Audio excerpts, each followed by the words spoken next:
I was in the study on the couch, staring at the fire in the hearth with my feet on the coffee table. My arm hung over the back of the couch as I held my cool glass on my thigh. It had been a couple days since Astrid and I had spoken. Talking about Shayla had forced me onto a trip down memory lane that left me bitter. It would pass, but it passed quicker in silence with a scotch in hand. My butler George came into the room. "Axel and Scarlett are here to see you." "Why?" I didn't take my eyes off the fire. "They're taking Astrid to dinner. Wanted to say hello before they left." "What?" I blurted out the question on instinct because it made no sense. "Shall I tell them you're unavailable?" "No." I set the glass on the coffee table and rose to my feet. "I'll handle this." I walked past him into the entryway, seeing Axel in a button-up shirt with his sleeves pushed to his elbows. Scarlett was in a black dress with her hair back, gold earrings in her lobes. Axel grinned when he saw me. "You want to join us?" "Join you for what?" "Dinner. Astrid and Scarlett made plans, and I decided to tag along. You know, just in case." My eyes flicked back and forth between them, detecting deceit, but unable to pinpoint it. "And why was none of this mentioned to me?" Axel gave a shrug. "I don't know, man. All I care about is paying for dinner and getting a blowjob afterward." Scarlett rolled her eyes, but she wore a smirk she couldn't hide. "You want to come?" I looked at the stairs and expected to see Astrid standing there. "I'd rather Astrid stay here, under the circumstances." "You think I'd let anything happen to her?" "She's not your responsibility, Axel." "Then come to dinner with us," he said. "Problem solved." I heard footsteps on the stairs and turned to see Astrid holding the banister as she made her way down in heels. She wore a skin-tight black dress. Her cleavage was on display, given the low cut of the neckline. Her long hair was in curls and a lot thicker than it normally was, along with the dark makeup around her eyes and the pink shine to her lips. She looked like she was begging to be fucked. I watched her as she came closer, my eyes locked on her sexy-as-fuck appearance. If this was all a ploy to get my attention, then she succeeded, with flying colors. I watched her green eyes meet mine, her confidence mixed with that same vulnerability she showed me during our intimate conversations. It had been a rough couple of weeks, and I'd felt no desire. But seeing her like that made me remember what I had under my roof. "I would have invited you, but I figured you'd pass." I wasn't sure where she'd gotten that dress. It fit her so well it looked like it had been tailored to her exact proportions. She had nice perky tits, so that dress was made to display her unbelievable rack. I felt everyone's stares on me, a veil of invisible pressure that smothered my senses. "Come along," Axel said, "so we can talk about guns and tits while the girls talk about makeup and whatever else women talk about." "We don't talk about guns and tits." I looked at him. "Well, now we have a topic of conversation." Why do I feel like this is a setup? I looked at Scarlett next, knowing she wouldn't lie to me. "We're going to be late for our reservations," she said. "So if you want to come, get dressed." She spoke to me in her mom voice, manipulating me to get me to behave the way she wanted. I looked at Astrid next. A goddamn smoke show. "Just give me a minute." Axel drove while I sat in the passenger seat. The girls talked in the back as Scarlett showed her pictures of the kids while Astrid said how cute they were at least 1,000,000 times. Like a cow in a herd, I had been corralled right into the pen. This had been a setup to get me out of the house, and I suspected Scarlett was the mastermind of the entire thing. Astrid went along with it because she'd shown me her cards the other night, and that she still wanted me even though I was a fucking train wreck. We arrived at the restaurant and were guided straight to our table. It was a nice place with candles and white tablecloths. It was midweek, but the place was still packed like it was a Saturday night. Astrid was about to take the seat beside me, but Axel grabbed the back of the chair. "I'd like to sit across from my wife if that's okay. You know, because of the view." He gave her a playful wink. Astrid smiled. "I don't blame you. She's a hot piece of ass." She went back around the table.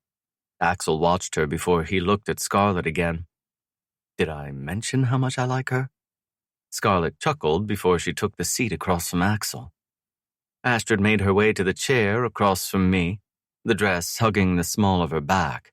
Her thighs toned everything about her sexy. She sat in the chair and placed her clutch at the end of the table. Her tits were perfect, like a prized painting from one of the greats.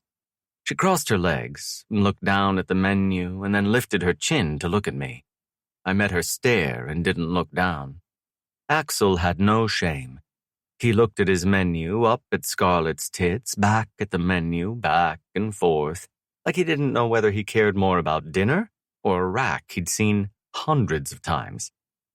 Astrid grabbed her menu and looked down at the entrees. My eyes stayed on her face, appreciating her sharp cheekbones, the way her eyes sparkled like emeralds in the candlelight.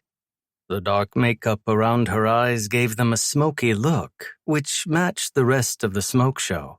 The waitress came to the table and Axel ordered drinks for the two of them.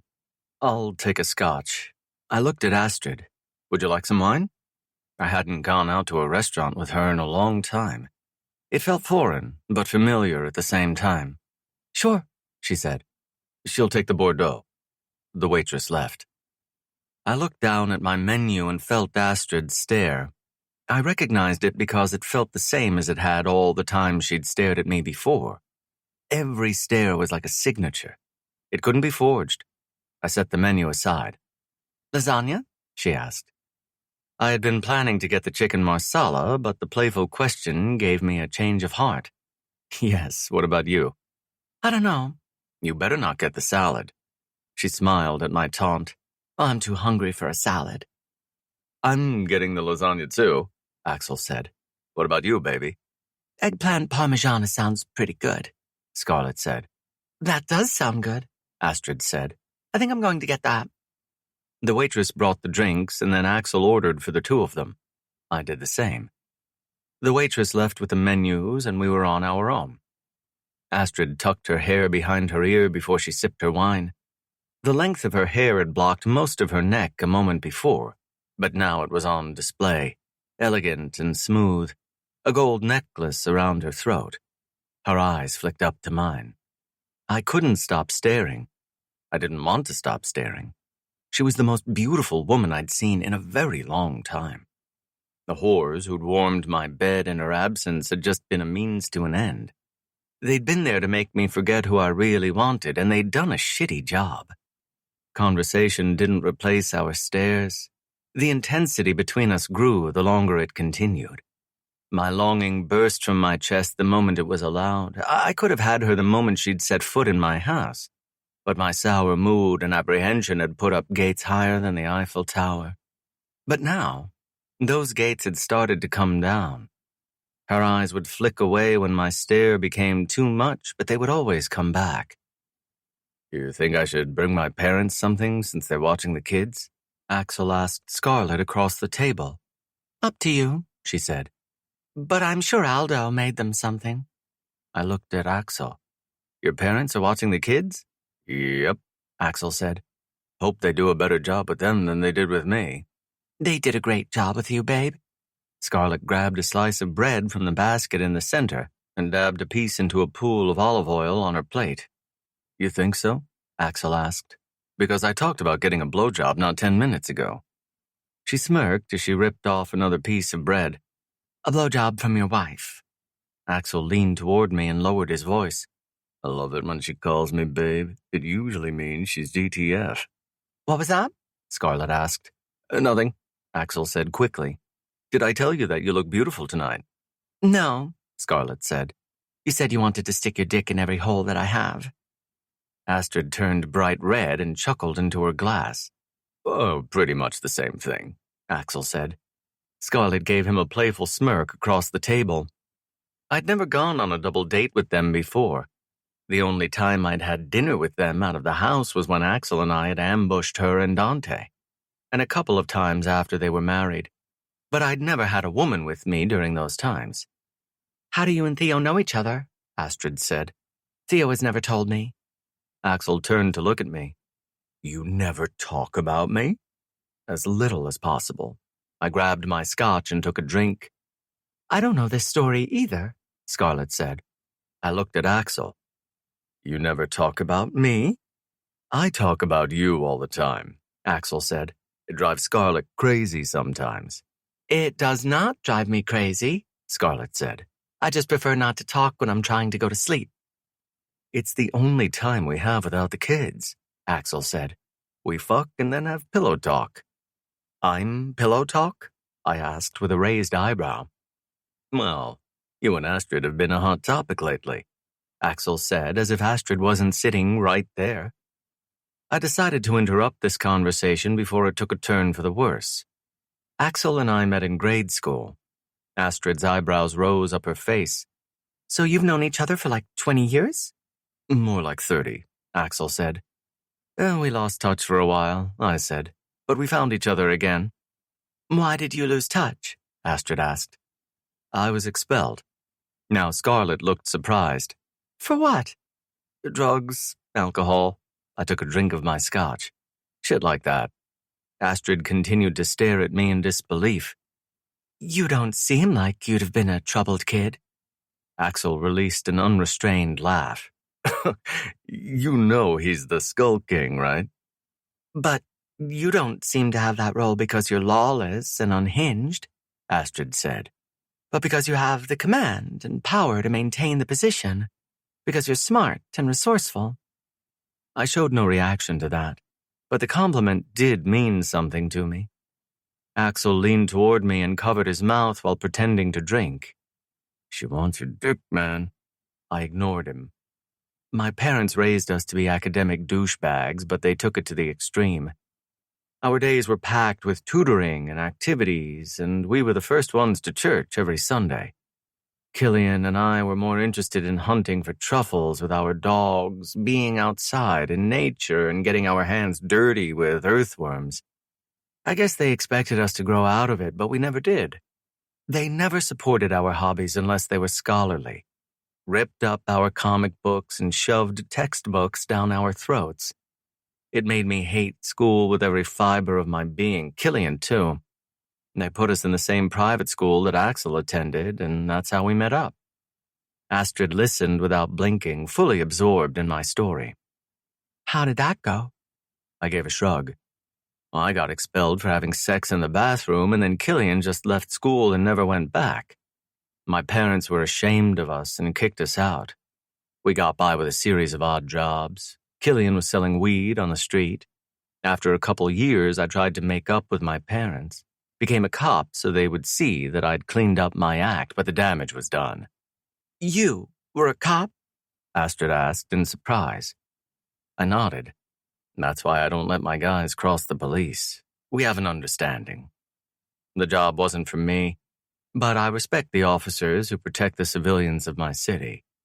I don't consider myself a criminal because I don't involve the innocent, just a businessman who has to break a couple laws to get paid. And we reconnected after I went to prison, Axel said. Guess who was the only one who knew I was innocent? You went to prison? Astrid asked. Well, he was falsely convicted, I said.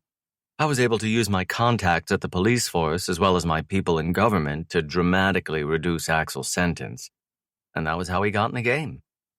I lived an upstanding life, Axel said. Played in the orchestra, was the president of the chemistry club, blah, blah. And you know what happened? My parents turned their backs on me when I was completely innocent. That's when I realized there's no such thing as right and wrong. There's only smart and not smart. I helped Axel get started, but he did the rest on his own, I said. I took over the Skull Kings when my predecessor was shot. We keep our relationship private because you never know how someone might turn it against us. Theo has been the brother I've never had. Axel clapped me on the shoulder. The one family I've ever really had. He looked at Scarlett. Except for my hot-as-fuck wife and the babies she gave me.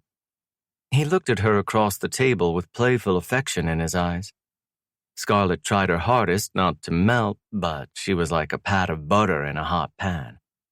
The waitress came over with our entrees and placed the dishes in front of us. Freshly grated Parmesan? Sure, Axel said. That's good shit. Scarlett still looked smitten with him despite the crass thing he'd just said. When I looked at Astrid across from me, her eyes were glued to mine, staring at me like I was a portrait or a vase of flowers on the counter, looking at me like she somehow wouldn't get caught. Her eyes were beautiful in the light of the chandelier and the white candle on the table, delicate but strong, a spark from the fire she used to have. I refused to look away first. In some ways, I treated my women the way I treated my enemies, refusing to stand down for a moment, forcing them to back off because I wouldn't give in. I did the same with her. Eye contact was intimate, something that could only be maintained between lovers or enemies. It required a quiet confidence most people didn't possess, but she held my look longer than most, didn't flinch at the intensity that was so palpable. It was like smoke in the lungs. Then she caved, focusing her stare on her food. "This is good," Axel said with a mouthful of food. "But yours is better, baby." "You don't have to compliment my food every time we eat, babe." She spun her fork in her pasta. "I mean it, though." She smirked. "I know." Axel pulled behind the gates and dropped us off. "We're gonna go home and fuck. Hope you do the same." He winked, then rolled up the window before he pulled away. Astrid gave an awkward smile as she stood there in a dress that left little to the imagination. I paid top dollar for beautiful women to do whatever I wanted, but I didn't consider those to be real interactions. They were choreographed and fake. Some pretended to like it while others didn't. It was like jerking off to porn, in my opinion. But Astrid was real. The heat between us was from a real fire that burned in our stares. The bumps on her arms were real, either from the cold or the tension. Her moans and tears from my girth plowing between her legs, all real. It had been a long time since I'd had something real, and fuck, I missed it. She was the one to turn away first and approach the doorway. I followed her, eyes dropping down to her ass in that tight dress, remembering how her cheeks felt against my palm. It had been months since we were together, but the memory of her was so vivid it felt like yesterday. We entered the house and took the stairs to the top floor. The place used to house apartments, but when I bought the property, I gutted it and turned it into my home. The outside remained preserved, but the insides had been rearranged into a perfect place for a bachelor and his butler. At the top of the stairs, she hesitated, her bedroom to the right. She lingered as she waited for an invitation, as if she was unsure what my ruthless stares across the table had meant. I'd eye-fucked her all night long, and she knew it. My arm slid across the small of her back until my hand planted there, feeling her petite size in my big hand. I held my hand in place just at the top of her ass, and I wanted to slide it down to grab an ass cheek, but I was too distracted by the simple touch. It was the first time I'd touched her like this in God knew how long. It made me hesitate, made my breathing stop for a second or two. She did the opposite. She inhaled a deep breath like she was about to run a mile. Her body turned into mine, spun in my arms, and then her cheek went into my chest. Her body pressed into mine and she hugged me, her eyes closing when she felt me. My arm tightened around her back and I brought her tighter into me, staring down at her as I watched her hold on to me like her favorite teddy bear. Her eyes were closed and she looked so peaceful. She could fall asleep. I watched her for a while, watched her use me as a crutch, and then my other arm circled her, my body fully cocooning hers into a warm embrace. I squeezed her against me and dropped my chin until I could reach the top of her head and let it rest there. All the resentment and uncertainty I'd felt for her vanished in that moment. All I felt was the warmth between us, the way her chest rose with her little breaths, the way she leaned into me farther like she didn't want to leave. "I've wanted this for so long," she whispered into my chest, her arms squeezing my waist. "To be yours and have you be mine." Her arms loosened and she pulled away, but her hand found mine and she gave it a gentle tug toward my bedroom. I let her pull me, my fingers encompassing her hand completely as we stepped into my suite. A couple lamps had been turned on by George, so the lights were low but still on. It was the first time she'd been in there with me in a long time. The memories of Andrea and the others were instantly wiped away. She let me go and turned her back to me, her hands moving to the center of her spine where the zipper was hidden in the material. She tugged it down and the fabric immediately came loose before the dress started to fall down her body. I watched, seeing more of her beautiful skin revealed as the material made its way down, slipping away from her perfect body until it dropped to the floor. Her bare ass was in view because she'd chosen to go commando tonight. I swallowed. She turned around and lifted herself onto my bed. She crossed her legs and began to work the clasp of her heels, slipping one off at a time. Her tits firm and her nipples hard because she was clearly cold. I hadn't been hard like this ever. When the last heel dropped to the floor, she looked at me expectantly, her thick hair over her shoulders and down the front of her chest. A little necklace was at the hollow of her throat, brilliant gold. I stared at her for a solid 10 seconds because she looked like a fucking vision. A daydream, a fantasy, not real in the slightest. She waited, the confidence slowly draining from her eyes as if my silence meant disinterest. I pulled my shirt over the back of my head and tossed it aside. Her stare hardened just the way mine had, her eyes focusing on my firm chest, her thighs subconsciously squeezing together like my hips were between them. I kicked off my boots, then dropped my jeans, taking the boxers with them so my dick could stand free. She stared at it, a flush slowly coming into her face. I was wanted by every woman I'd been with, but Astrid's desire had always been different, profound, and visible to the naked eye.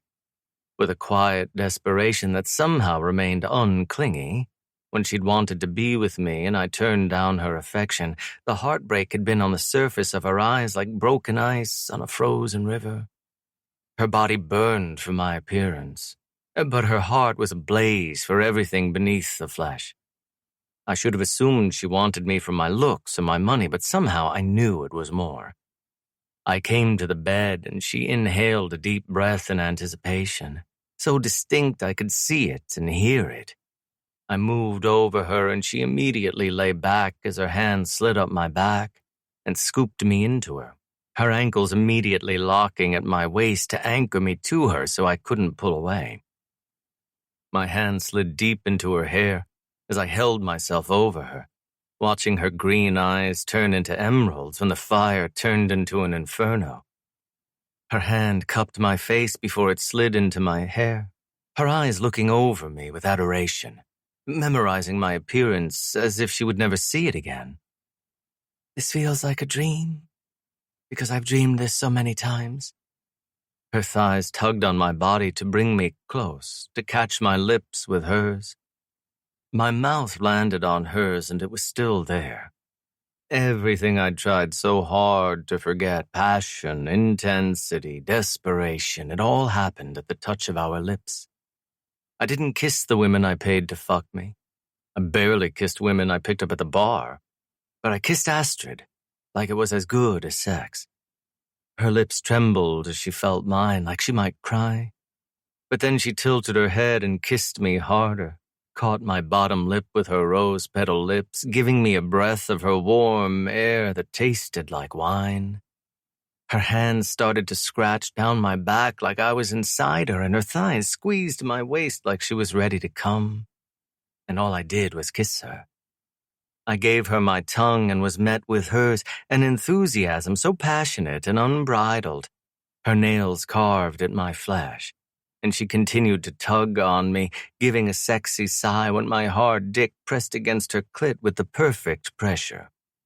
My dick oozed from the tip, and her glistening sex stamped my dick with lubrication. I didn't want to wear a condom, but I didn't want to ask all the questions I needed to, not in the heat of the moment. So I started to pull away to roll one on, but her locked ankles wouldn't let me go. I'm clean, and I'm on the pill. I'd gotten tested after Astrid moved in.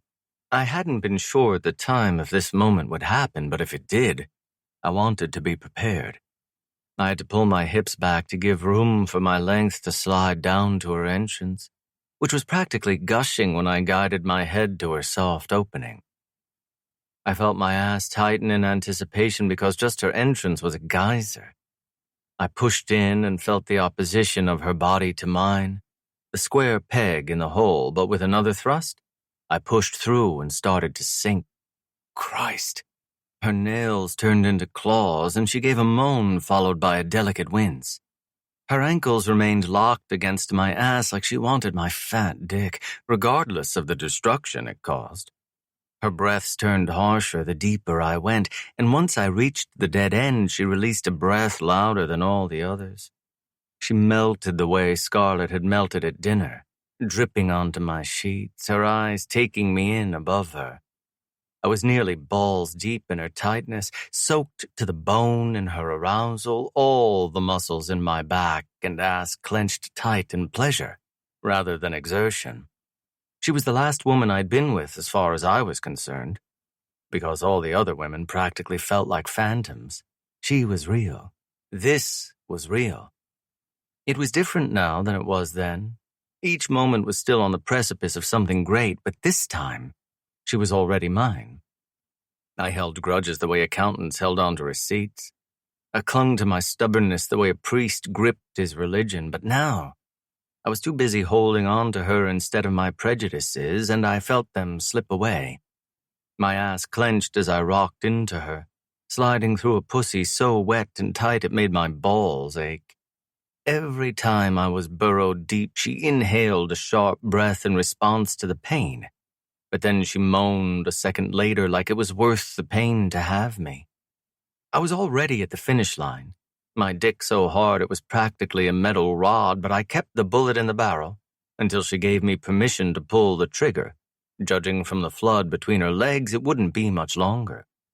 Her thighs squeezed me as she dug her claws into my shoulders, a flush of red filling her cheeks until they were the color of beets. When she opened her lips, my name sounded like a song. Theo. I broke contact because I had to, because if I didn't pull my gaze away from hers, I would fill her with a mound of cum.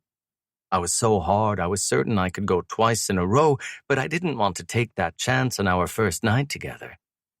Her palm cupped my cheek and forced my stare back on hers. She lifted her head and kissed me, catching my mouth with the softest lips. She used tongue right from the beginning, and her nails dug in deeper as she claimed me as hers. Fuck. She started to moan, and her breaths turned unpredictable. Her claws withdrew, and she lay back, squeezing my hips and arching her spine, the bubbling pleasure trying to find its release from its cage.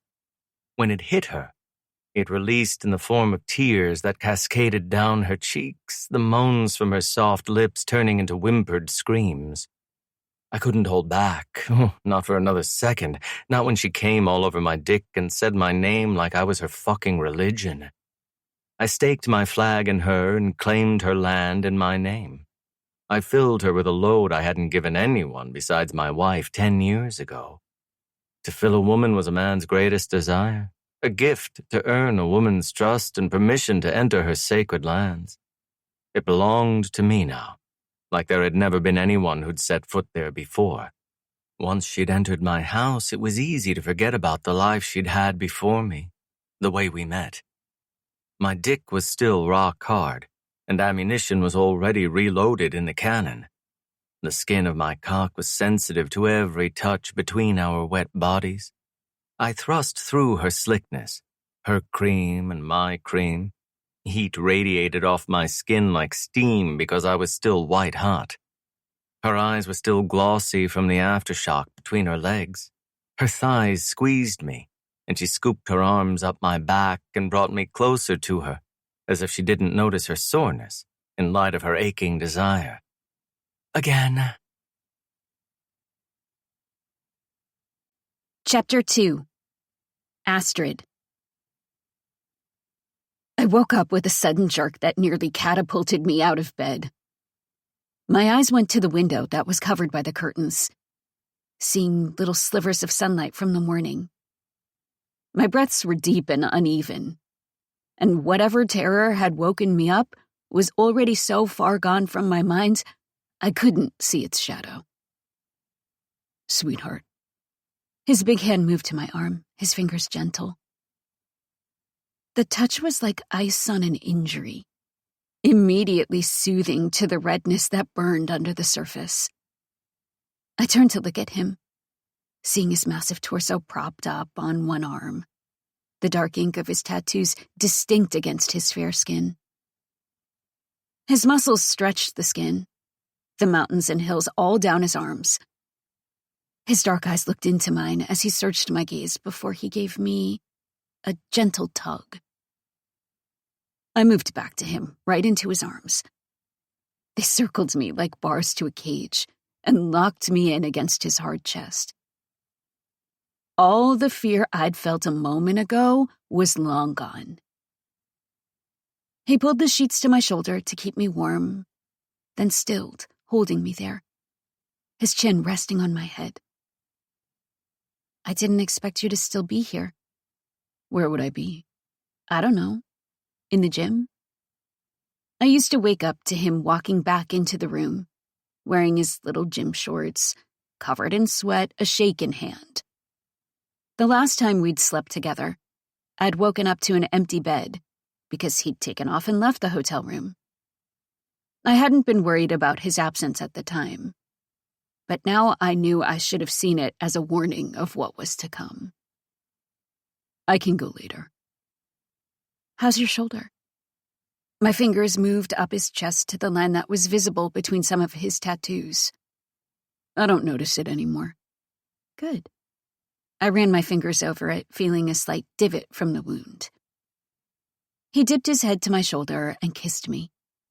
His hard mouth started there, then moved to my neck. My collarbone, my chin. Kisses that were gentle, but had a masculine pressure. He slowly rolled me over, his enormous mass on top of me. I was always sore in the morning after I slept over, but I would never deny an opportunity to be sore again. The pleasure he gave me was more than worth the pain.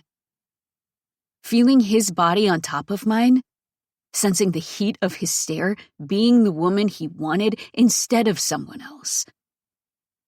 He folded me underneath him like a soft pretzel, then pushed his fat head inside me. He always had to force his way in because of the differences in our sizes. He licked his palm, then wet the head of his dick so he could slide in. 1 inch, and then the next, until my wetness made him glide. He sank in until there was nowhere else to go, and sucked in a slow breath as he enjoyed it. He started to thrust, moving at a much gentler pace than he had last night, going easy on me like he knew I must be sensitive. But all that sensitivity faded away as I watched his sexy body work to fuck me. His abs were strong and tight. His ass clenched as my nails dug in. He cast a shadow over me and the bed as he pressed me into the mattress with his sighs. This man was fine. And I just got to lie there and enjoy it. My hands grabbed onto his muscular arms as I felt my body shake against his thrusts. He seemed to know how much I loved it because he gave it to me harder, his big dick plowing me like a tractor in a field. The sensation between my legs started as a slow burn, and the heat intensified. When it reached its crescendo, it burned me alive and set me ablaze with the greatest fiery pleasure I'd ever experienced. My mind drifted into a warm fog, and I didn't recognize my own moans and whimpers. It was all a blur, a pleasurable explosion. And the sexiest man in the world was the one who'd given it to me. I'd had no appetite over dinner last night. Not when he sat across from me, his big chest filling out his shirt so well. His dark eyes looked at me nearly the entire time, staring at me with heat that rivaled the sun. Maybe he looked at all women that way, but I still felt special being one of them. Once I was finished, his pumps increased as he moved to the finish line, his fair skin blotching with spots of redness. The cords in his neck started to pop, and his jawline was sharp like the edge of a knife. His eyes burrowed in mine the way his dick burrowed between my legs. Watching him fuck was such a turn-on. Come inside me. I'd wanted this man for so long, so desperately, and I finally had him. I wanted every piece, every drop. When I'd been with Bolton, I'd pretended he was Theo. When I'd sat at the dinner table, I'd replayed old conversations in my head, remembered when he'd taken me to his restaurant for the first time, when he'd come into my gallery, and was only impressed by the paintings that no one else cared for. He was the light that got me through the darkness. He thrust into me harder, his dick ramming into my cervix because his excitement couldn't be contained. The pain was easy to ignore because I was connected with him, mind, body, and soul. And all I wanted was this moment. I wanted to feel his release, satisfy the eternal longing I felt for him. I'd tried to make my marriage work, but it had been irretrievably broken the moment Theo stepped into the rain and changed my tire. Even if Bolton hadn't asked for an open marriage, I think it would have ended the same way. Call me crazy and stupid and insane, but I believed Theo was supposed to be mine. I'd never cheated in my life. The thought had never crossed my mind. I'd thought I had too much integrity for something so low. Maybe this was hindsight talking, but I think I would have broken every vow to be with Theo. Would have burned my marriage to the ground. Spat on something I thought was holy. Because he was my person. I had been hurt when Bolton wanted to fuck other people, but maybe it was the best thing that had ever happened to me. Maybe it was the universe working to give me what I deserved, even if I had to sustain third-degree burns just to have it. Theo pulled out of me, and I felt his cum drain out of me onto the sheets. He pulled on a pair of boxers and running shorts, like he was about to hit the gym now that he'd had his morning fix. We'll have breakfast after I shower. He headed out of the room, the muscles in his back shifting and moving as they hugged his spine. I watched him go before I turned over and snuggled with his pillow. I went right back to sleep. We sat across from each other in the dining room, the curtains drawn back from the windows as the springtime sunshine flooded the floorboards and the rug around the dining table. His butler had decorated the table with a pot of coffee, cups and saucers, and a small vase of pink roses from the garden. Theo drank his coffee as he looked at his phone, like he had emails to address like any other businessman. He was still shirtless, as he always was whenever he was in the house, like the muscles of his body acted as his own furnace. His eyes were down on the phone, so I took the opportunity to stare. Fuck. His butler entered with our breakfast, placing an enormous egg white omelet in front of Theo with sautéed vegetables and a side of bacon. I got a much different plate. A little bowl of oatmeal with mixed fruit and shaved almonds, along with a stack of buttermilk pancakes and a side of bacon. Way more food than I could possibly eat. Theo set his phone aside and rested one elbow on the table as he grabbed his fork and sliced into the omelet that was still steaming. I ate my oatmeal as I watched him down his breakfast like a caveman who hadn't eaten in days.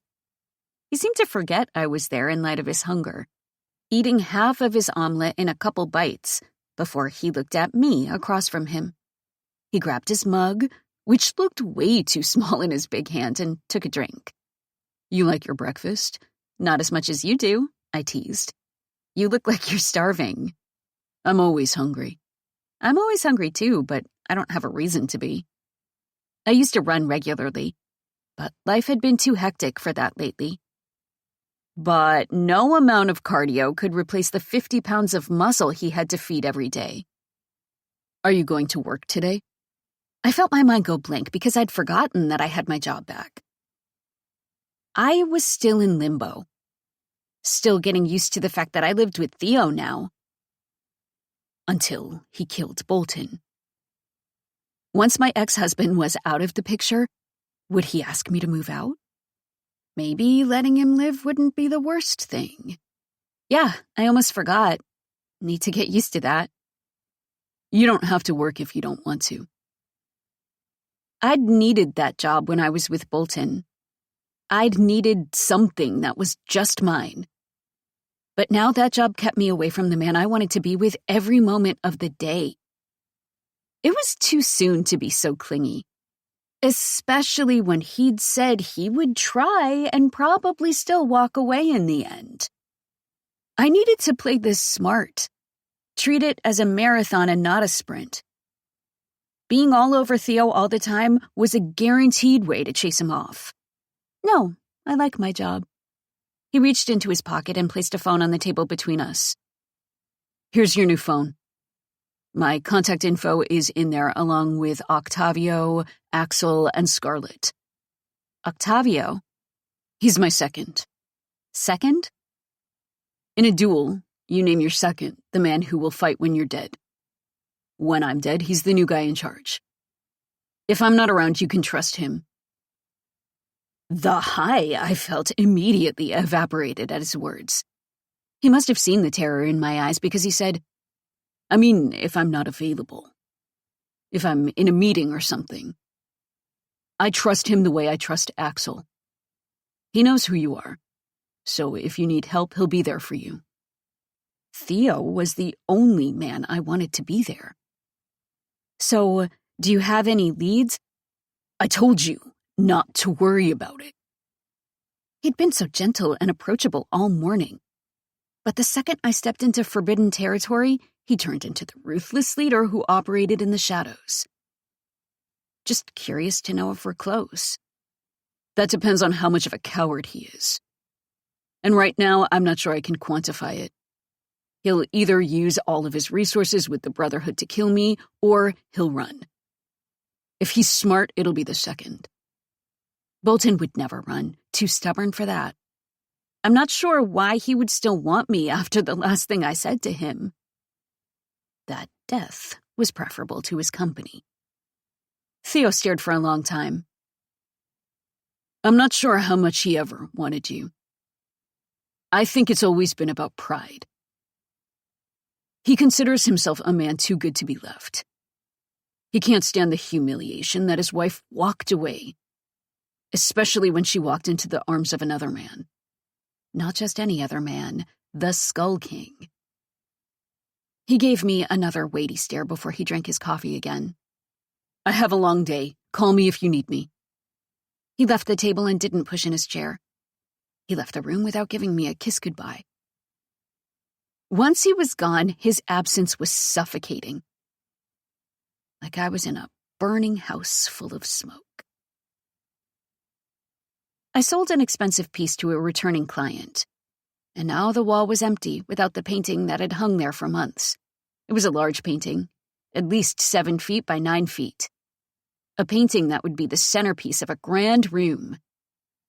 Now I'd have to find something to replace it, or several smaller paintings to fill up the space. The sensor from the front room beeped when someone entered the gallery. I left the empty wall and returned to where my desk sat, expecting to see a client I recognized, or a customer who'd walked in from the street. But it was Theo. My heart performed a series of acrobatic feats at the sight of him. I could feel the jump in my bones, the excitement that made me both apprehensive and nervous. He had a bag with him like he'd picked up a couple sandwiches. I was in the area. Hungry? I wouldn't be hungry for the rest of the day after that feast of a breakfast. Sure. He carried the bag into the gallery, which had furniture set up everywhere to make it feel like home to the customers, to make it easier for them to visualize the artwork in their homes, and the way it could add a touch of elegance. Theo sat in an armchair and handed me a sandwich, which was basically 9 inches long and 5 inches wide, an amount of food that could easily feed me for 2.5 days. If I ate lunch, it was usually a salad, but sometimes I skipped lunch altogether. If I wanted to continue to fit into my pencil skirts and blouses, that meant I couldn't eat big-ass sandwiches slathered in aioli like Theo could. He was practically a bear. He held a sandwich in a single hand and took a big bite. I took a small bite and watched him eat, fascinated by the way he could eat and look so sexy doing it. He noticed my stare and met my gaze. I wished I could pull off that look he did, where I could just stare and stare without shying away from the contact. But I didn't have his confidence or his presence. I flinched and looked away. Not hungry. I can't eat 4,000 calories like you can, Theo. I set aside the sandwich. He took another bite, but I appreciate the sentiment, and I'm happy to watch you eat. I just wished he were shirtless and in his sweatpants like he'd be at home. I meant his place, not home, because his villa wasn't my home. He finished half of it before he wrapped it back up in the paper. His eyes were on the blank wall. So someone bought it. Yeah, this morning. What's going to go there now? I don't know. I'll need to move some paintings around. It was a prime piece of gallery real estate, so I couldn't put unpopular paintings there. I had to move top contenders to the space, and then replace those spaces with other paintings. It took a ton of time rearranging, and it was enticing to cut corners, but then the paintings wouldn't sell and my boss would be ticked. Do you need help? It's okay, Theo, I know you're busy. His eyes were still on the wall where the painting should be. I'm never too busy for you. I had a flashback to my old life, when Bolton would be gone for days and couldn't call or text. Said it could compromise his mission. But once he actually cared about our marriage, he suddenly had the time to call and text. Suddenly had time to make me feel important. Theo had always made me feel like a priority from the moment I met him. I knew it was stupid to risk my heart for a man who basically told me the chances of a happily ever after were slim to none. But he was one hell of a man. And I'd play any odds to have him. He turned to look at me. My mind was still in a haze, thinking about the past, the present, and the unlikely future. Is it always this slow? Yeah. I sent a newsletter to our existing clients about our new collections, and they generally buy stuff that way. Their assistants will come by and pick it up, or I'll deliver it. Foot traffic is practically non-existent. If anyone comes in, it's usually in the morning. What do you do the rest of the time? Respond to emails, dust, stuff like that. Why don't you paint? I wondered if he still had my easel and paint supplies.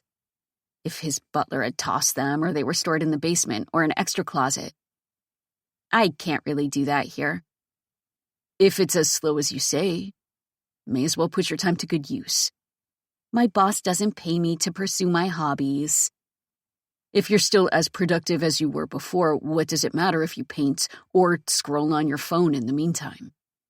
Do you let your men pursue their interests while they're on the clock? They fucking drink, he said. So, I think so. He always pushed for me to pursue my dream, even though I wasn't very good at it. But I was also touched that he didn't give up. That he cared whether I was fulfilled or unsatisfied. He took the last bite of his sandwich, then wiped away the oil and crumbs with a napkin stuffed in the bag. He turned his attention back to the blank wall, as he continued to squeeze the napkin around his fingers until there was nothing left. Then he just sat there, staring like he saw a painting. The distraction worked in my favor because I got to stare at him. Study the shadow under his chin like it was cast by Mount Vesuvius. Follow the rivers in his neck, the veins that carried his life force from his muscles back to his heart. He had a hard jawline that looked like the edge of a cliff. If someone could capture this moment with a paintbrush and hang it on the wall, I would work my entire life to afford it. Several minutes went by before he turned back to look at me. I usually looked away once I'd been caught, but this time, I didn't. We were in a public place, a business open to anyone, but I felt isolated from the rest of the world, like it was just the two of us. There was no reason for him to stay, but he lingered as if we had unfinished business. The last line of the contract was unsigned. The final boarding call for the flight had been called over the speakers. But we remained idle in our chairs. We had no purpose to be there together. But he conjured one from nowhere, and in silence. I left my chair and walked past him. He remained in his chair and didn't follow me. A man so confident that he knew a woman would never walk away. I turned the sign that hung on the door, flipping it from open to closed. Then I twisted the lock, trying to do it as gently as possible, so Theo wouldn't hear the click in the gallery. Not that I should feel embarrassed for wanting him, but for wanting him so badly that I didn't hesitate to close the place down. When I came back, he was exactly as I'd left him, taking up the armchair with his big size, arms down on the armrests. There wasn't a flash of arrogance in his eyes, a knowing smirk. He stared at me as intently as he did before. He was the one who always made the first move, was always on top, ran the bedroom like a boardroom. But now, I was the one who wanted to call the shots. I lowered myself in front of him, the thick rug cushioning my knees like a pillow. I felt my heart leap when I saw his reaction. How he drew in a quick breath of excitement, the way his eyes darkened in intensity. I wanted to make him feel wanted. But he was the one who made me feel wanted. My hand slid up his rock-hard legs to the waistband of his jeans underneath his shirt. I felt for the metal button before I popped it open, then tugged down the zipper so his cock could be free. It was hidden under his black boxers, but the definition was so distinct, it was like a log just beneath the surface of a lake. My fingers tugged into his boxers and slowly pulled them down. He lifted his hips to aid me, to help me get his bottoms the rest of the way off. Inch by inch, his hard dick was revealed, the throbbing vein going from the tip down to the base. It was intimidating every time I saw it, but I wouldn't change a single thing about him. Just before I began my descent to press my lips to his length, his command halted me. Take off your blouse. His tone deepened like an endless chasm. I was just about to give him head, but he interrupted because my mouth wasn't enough. I like your tits. I rested on the balls of my feet before I freed each button, slowly loosening the shirt on my body until I tugged it out of my skirt. I released the last buttons before the material came free, showing my black push-up bra underneath. His eyes immediately went to my cleavage. It wasn't a glance, but a full-on stare, as if he hadn't seen me naked last night. I unclasped the bra and let the straps fall from my arms. It dropped to the floor at my knees. The cool air that hit my chest immediately made my nipples harden, made my delicate skin bubble with bumps. Like a king on his throne, he continued to keep his arms on the armrests, his big dick on his stomach, looking at me like I was the sexiest thing he'd ever seen, when he was the one who was hot as fuck. My hands went to my knees, and I started to come closer. The skirt, too. I stopped, then rose on my knees so I could pull down the zipper at my back. The material loosened over my hips and revealed my little thong underneath, a black G-string that wouldn't show a panty line through my skirt. He seemed to like that because he stared and stared. I waited for him to ask me to remove the thong, but he didn't. I moved back to him, slid between his parted knees, and then let my chest rest against his hard body, his dick sliding right between my tits. He seemed to like that because he gave a quiet moan. A moan that was so subtle, it might have just been a dream. I dipped my head and kissed his hard stomach, feeling the hardness of his abs, licking the black color of his ink. I slowly moved down as I tasted him, as I smelled the scent that had gradually stuck to all my clothes and my bare skin from being smothered in his sheets. When I finally kissed his head, he inhaled a slow breath, like the simple touch of my lips was enough to set him on fire. I kissed him again and again, starting off slow before I made my way down, sprinkling his veins with my kisses, eventually arriving at his groomed balls. He was like a bull placed in a pasture with the single purpose of mating. Instead of big horns, he had a big dick and big balls to go with it. I kissed his sack and felt it tighten at my touch. He released a sexy breath when he felt me. I started to use my tongue, slathering his balls in my spit, before gliding up his length, slowly returning to where I started, and feeling a twitch along the way. Before I got there, his hand slid into my hair like a cowboy gripping the reins of his horse. He grabbed his length and lifted his dick forward as he guided my head down, wanting his dick in my hot mouth as soon as possible. I flattened my tongue and pushed his dick in as far as I could handle. But that didn't seem to be enough for him, as he forced me down farther, nearly bringing me to the point of gagging, because his pleasure was more important than my discomfort. He guided me up and down and told me exactly how he wanted me to suck his dick. Didn't waste any time letting me discover his likes and dislikes. Like a man, he just told me, wanting it to hurt a little, just the way it did when he was balls deep inside my pussy. His fingers tightened on my hair, and he showed me the pace, wanting every thrust to be slow and purposeful, so he could feel the groove of my tongue over each inch, to savor the way it made my eyes water. He relaxed against the chair cushion and watched me, his face tinted with the same redness that appeared during sex. The color deepened the longer it went on, cords popping in the skin up his neck. His fingers were tight on my hair, like he wouldn't let me up for air even if I begged for it. The second I was on my knees, I was his. I worked until my makeup ran, until my throat was chafed raw, until my lungs couldn't keep up anymore. I pulled away, and to my surprise, he let me go. At least he let my mouth go. He grabbed me by the neck and pulled me toward him, up his body and onto his lap. My G-string was literally just a string with a tiny patch of fabric to cover my sacred place. So it was easy for him to tug it aside and get plenty of room for his big dick to press a hard kiss to my opening. His hand grabbed onto my hip and tugged down, settling my little body on his length.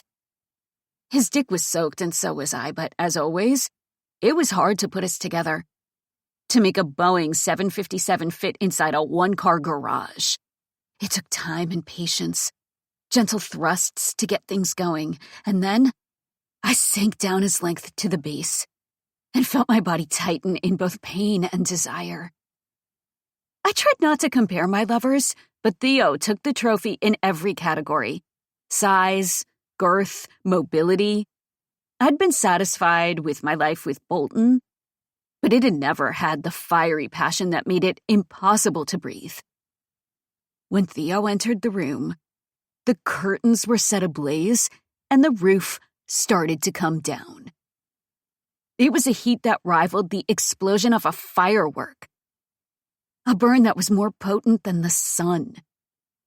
It was the kind of passion so hot, it left a scar from the burns. If Theo left me, I would wear that scar into my next relationship, and the comparison of the two men would leave me in disappointment. He grabbed my ass and squeezed it as he rocked me forward and backward, forcing my clit to drag over his hard body. It made my thighs quiver as his full size made me wince.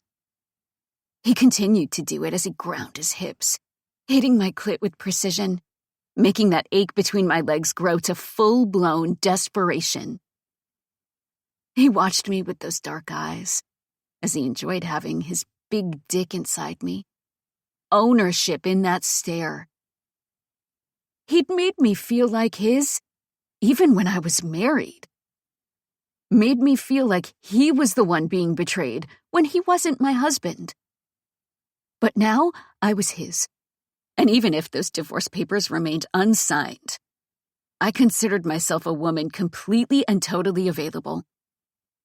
His fingers dug into my ass, and he lifted me up his length to the tip, before he pulled me back down again. I was the one on top and doing the work, but he continued to be the backseat driver, yelling out directions because he always had to be in control. My arms circled his neck as I rode up and down at the pace he liked. His length squeezed inside me, my cream already building up at the base, because I'd started to drip the second he'd stepped into the room. The second I looked at this drop-dead gorgeous man, I was a fucking mess. A desperate, needy mess. My heart was outside my chest and in his palm. He could squeeze it until it burst.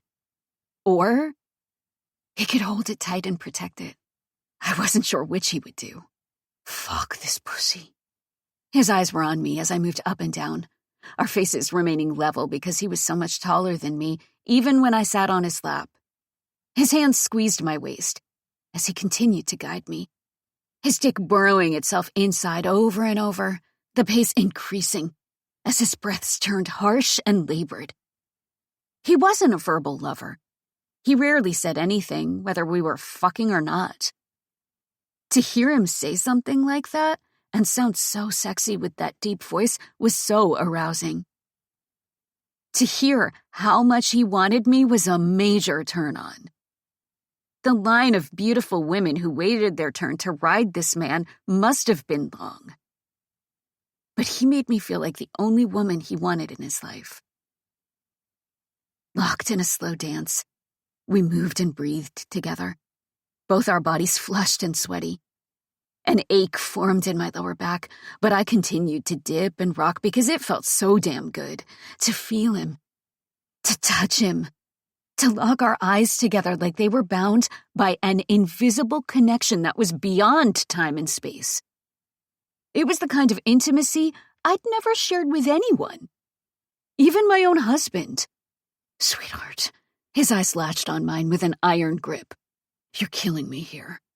My body was soaked, and the fire had kindled. There was already ash and smoke from the burn. But I was so lost in the view, I let myself go.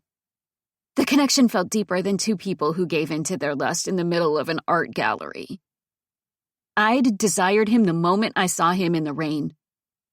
But my desire for him was deeper than the flesh, and the muscle, and the ink. I finally let my body flow with the tide. Let my body contract around his length with the strength of a viper. And I gave in to the tears that burned hot before they filled the corners of my eyes. And then fell. He clenched his eyes shut briefly as his dick hardened even further inside me. A flush moved across his face and neck, a trail of heat that burned his skin. When he looked at me again, it was with the darkness and desire of the underworld. His hand squeezed me tight until it hurt, his dick filling me with another load, his stare claiming me like his body hadn't already. The relief was like a summer breeze that blew the strands from my face. All the aches and pains had been erased by his touch. The intimacy and desire he was unafraid to show. He said little, but he still wore his thoughts on his sleeve. Bolton lied to my face countless times. But Theo would tell the truth no matter how deep it cut. I felt my heart go weak because I already felt it. Already knew how invested I was in someone who warned he would never be invested in me. It was too soon to feel something so strong for someone when I wasn't even divorced yet. But the intensity was so profound, it was easy to forget I was married in the first place. I stayed on his lap, his dick still inside me. Substantial, despite the way he relaxed. The intensity had faded from his eyes, but he continued to look at me like I was the most remarkable painting he'd ever seen. Ever done that before? My eyes narrowed. In here. God, no. I was a good girl who always followed the rules. Never deviated from the plan. Couldn't lie if my life depended on it. He showed no sign of satisfaction with that. His eyes broke contact, and he glanced at the watch on his wrist. I've got shit to do. He seemed to withdraw from me like a tide moving out to sea in the absence of the full moon. It hurt. It hurt because it seemed like there was nothing I could do to change it. We had our moments, beautiful and surreal. But then he put up a wall again. Was the wall built of his resentment? Or was it precautionary? Was he determined to keep me at a distance in his mind so I would never approach his heart? I didn't ask. I left his lap and picked up my clothes. With my back turned to him, I dressed. I righted the G-string the best I could, even though it was stretched out and loose after he'd tugged on it. I buttoned up my blouse and tucked it into my skirt. When I turned around, he was fully dressed, looking just as sexy in a shirt and jeans as he had when he was buck naked in that chair. His hard stare settled on me. I tried to save face. Thanks for lunch. Thanks for the dick is more like it. He ignored what I said. You're angry. That intuition was still as sharp as ever. I'm not angry. Then what are you? I thought you had shit to do. He stepped closer to me. I just told you I'm never too busy for you, sweetheart. So tell me what just happened. My arms crossed over my chest and my eyes moved elsewhere. He continued to stare hard at my face, his heat like the sun. The second I feel close to you, you disappear. I stared at the blank wall that had captured our attention at different times. You said you would try, but you're doing a shitty job of it. He was quiet for a long time, like he had nothing to say to that. But then his deep voice broke the silence. I told you I needed time. You're going to need an eternity if you keep pulling away like that. I turned my stare back on him. 2 steps forward, 3 steps backward. Even at eternity, we'll still be farther apart than when we started. His espresso eyes watched me, not showing the anger that Bolton had constantly brooding within his stare. You aren't the only one with intuition. He continued to watch me, continued to study me with eyes brimming with wisdom and intelligence. I didn't come down here because I was worried you were malnourished. I came here because I wanted to see you. Because I think about you pretty much every time we're apart. Maybe I do move 2 steps forward and 3 steps back. But that's my pace, and you agreed to it. Life isn't a straight line like most people think. It's a series of detours and one-way streets and dead ends. Is this a dead end? I blurted out the question without thinking it through, planting a seed of doubt in his already uneasy mind. His stare lingered on my eyes for a long time. You're all of the above. My eyes narrowed, feeling slighted, even though his words seemed gentle. You were the detour that made me pull over that night, in the pouring rain. All because I wanted to keep an innocent woman out of the path of destruction. It was a one-way road. And I plan on staying on that road until it ends. Chapter 3. Theo. I shut the door of my truck and stepped onto the sidewalk. That was when my phone started to ring in my pocket. I pulled it out and checked the screen. Blocked number. I gave a sigh before I took the call. I expected to hear from you sooner. Bolton was quiet on the other end, probably pissed off that I ruined the surprise. The smoke burned my lungs. Was in the hospital for a week. Sorry to hear that, I said sarcastically. I hoped you were dead. He was quiet. I need to learn to lower my expectations. I want to talk. What are we doing now? Sexting? I curbed my rage as much as possible. When I found out what he'd done to Astrid, the dormant bear inside me had awoken like it had missed spring and went straight into summer. My knuckles longed to crush his cheekbones. I wanted to make him gag on my gun before I pulled the trigger. All the hatred I'd felt for myself had been redirected to him. You know what I mean. If we're in the same room together, I'll kill you. Not if you ever want Killian's bones back. You already told me who has them. And now they're mine, he said. And I'll never tell you where I've buried them unless we speak. I was tired of my brother's remains being used as a baseball in a game of catch. I was tired of them being used as leverage. His spirit was gone from this world, but the bones that had supported his body deserved peace, too. Deserved respect and dignity. She told me I can kill you, Bolton. The second the opportunity presented itself, I would take it.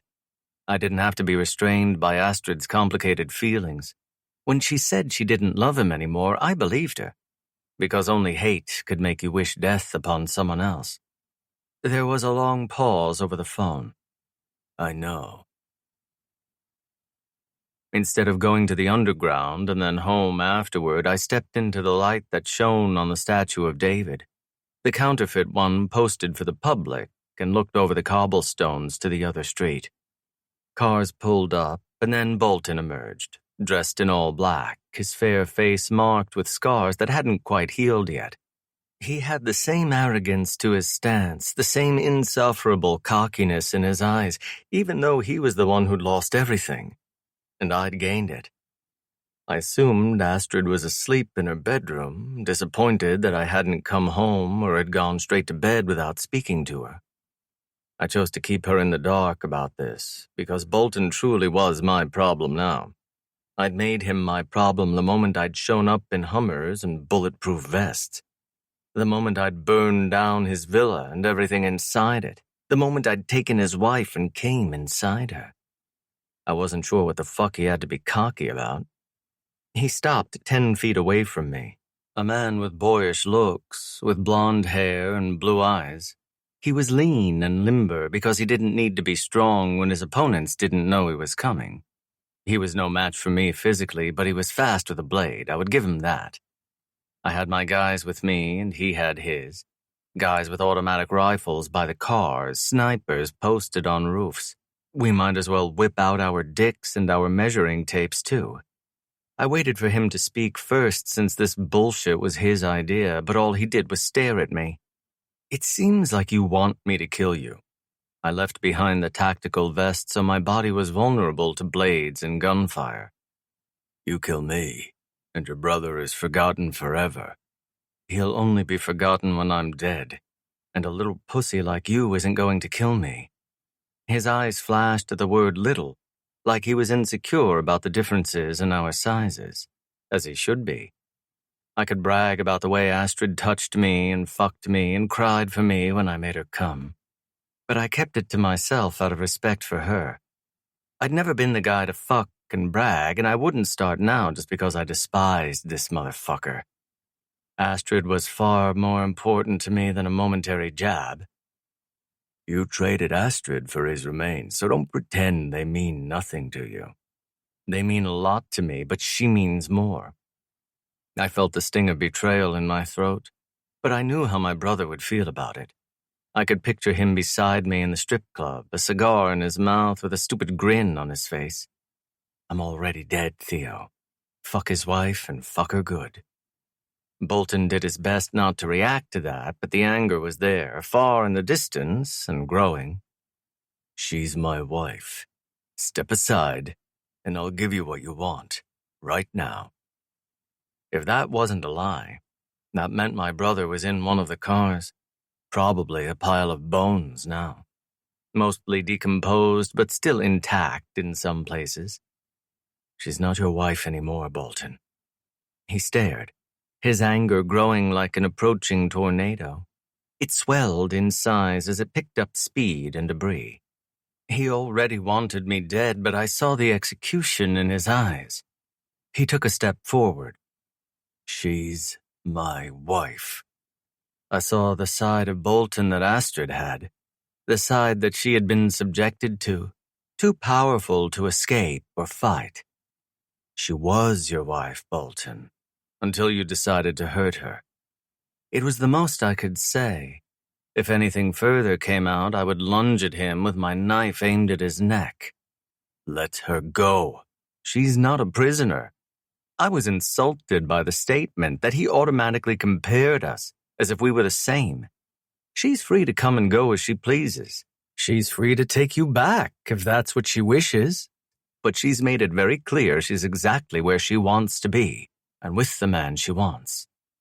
Bolton struggled to retain his indifference, to hide the tremble of rage that shook his foundation.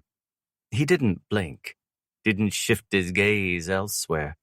He looked at me like I was a target at the shooting range. She's not worth dying for, Theo. If he managed to get her back, the past would repeat itself.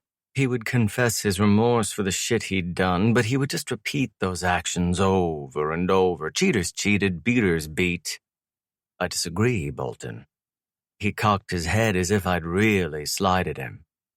Keep this up, and you're going to end up in an oil drum, with 4 other oil drums around you. My eyes narrowed at the threat, not following his words but not wanting to admit any misunderstanding. She doesn't want you, Bolton. Move on with your life. Let me talk to her. If she wants to call you, she'll call. She hasn't, so get the message. He took another step toward me. I'm not the only one who wants you dead. You're about to go to war on 2 fronts. You'll only march to the front lines for a woman if you love her. I know you don't, because you wouldn't have given her up in the first place if that were the case. I knew exactly what he was doing. Fishing. He waited, expecting me to say something to that. I didn't. Are we done here? The anger flashed in his eyes again. Walk away, and his bones go into the incinerator. The depth of my struggle was invisible on my face, but so potent on my heart it left a scar. Killian was more than my brother, more than my twin. He was the last person I'd been related to. To turn my back on him went against every instinct I had, every ounce of loyalty I felt for the people I cared about. But the only thing standing between Bolton and Astrid's demise was me. Nothing else. If I stepped aside, he might kill her. He'd understand. When Bolton realized my decision was final, the bloodlust burned like a forest fire. No amount of leverage over me would ever get her back, not while I continued to draw breath. He was a smart man, so he'd tried to go around me rather than through me. But that plan had backfired in his face. Now he had no other choice but to go through me. May the best man win, Bolton. There was no longer a choice for either of us. One of us had to die. Would it be a bomb in broad daylight? Would it be a knife to the throat in the middle of the night? We were about to find out. It was almost 5 a.m. when I got home. The sky was tinted blue because of the approaching sun, far over the horizon, inching slowly toward dawn. My butler was dead asleep and didn't greet me, probably got tired of waiting for me around midnight. I headed upstairs and walked into my bedroom, the fatigue like weights behind my eyes. I pulled my shirt over my head as I moved through the sitting room, leaving the t-shirt on the back of the couch to be magically picked up later. I entered my dark bedroom and slipped the watch off my wrist and left it on the dresser. I left my gun beside it, along with the knife kept hidden from sight in my jeans. The belt was next, and then the shoes were kicked off, the jeans at the end. I was so tired, I didn't notice that someone was already in my bed. She stirred at my approach, giving a quiet gasp in fright, like I was the intruder in her bedroom. I set my phone on the nightstand as I looked at her, too tired to ask all the questions that came to mind. She always stayed in her bedroom unless I explicitly invited her here. This was my space, not open to the public. I had a nightmare. I came in to see if you were home, but you weren't. So you decided to stay? I couldn't keep the derision out of my tone. In my private room. The sleepy haze slowly passed as she absorbed my anger. She sat up, wearing an oversized pink shirt. I'm sorry. I didn't think you would mind. I do mind.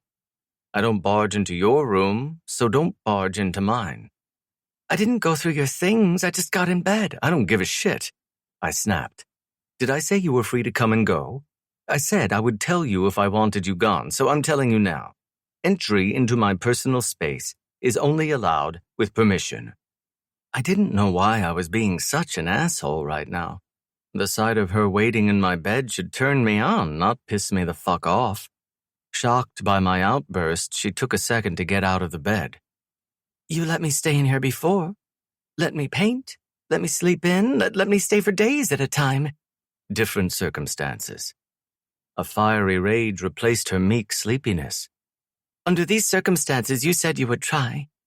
But you're doing the exact opposite of trying. You're trying to sabotage this before we've even had a chance. Congratulations. It's working. She turned and stormed out of my bedroom barefoot, with the bottom part of her ass showing where her shirt ended. I gave a quiet sigh, pissed at what I didn't know. Her, me, everything. Mostly me. Astrid. The door slammed shut and she was gone. I stood there beside the bed, looking at the rumpled sheets from where she'd slept. I used to share it with someone else, but just for 6 weeks. She'd somehow claimed the room as her own with just her spirit and her smell. A vase of fresh flowers was always on her nightstand. She took off her wedding ring every night before she went to sleep and left it in a little stone bowl next to the flowers. The beauty of the room had changed with a beeping monitor and needles in her skin. A full-time nurse who made her comfortable. The pain at the end had been unbearable, so they'd pushed all the drugs they could so she could die in comfort. I'd watched her take her last breath and felt her hand go limp in mine. It was noon when I knocked on Astrid's door. I would have normally slept until the late afternoon, but the shit show from last night had made me wake up far earlier than usual. I was met with silence. Astrid? Nothing. I turned the handle and stepped inside. She was gone. For some idiotic reason, I'd assumed that she would be here, that she would have called in sick to work because my tirade had ruined her day. But she was probably eager to get away from me, the way she used to get away from Bolton. I'd never had a high opinion of myself, but it was pretty fucking low right now. I got dressed and drove to the gallery. The car I'd loaned to her was there, a limited edition Bugatti that an art dealer shouldn't be able to afford. She'd lost her car in the fire, along with all her other valuables. I felt partially responsible for that. I let myself inside and found her sitting at her desk, her eyes focused on her computer screen like she didn't notice me, even though the door beeped when it opened. Her fingers typed on the keyboard quickly as she wrote out her message. I stood and waited, arms crossed over my chest, my eyes hard on her face. She continued to type like I didn't exist. Sweetheart. Her fingers stopped, but she didn't look at me, just took a breath. What? Look at me when you talk to me. She defied me and kept her eyes on the screen. I won't ask again. With a look of raw viciousness, she lifted her eyes and looked at me. Behind the expression of rage, I could see the pain, see how much I'd hurt her. Let's talk.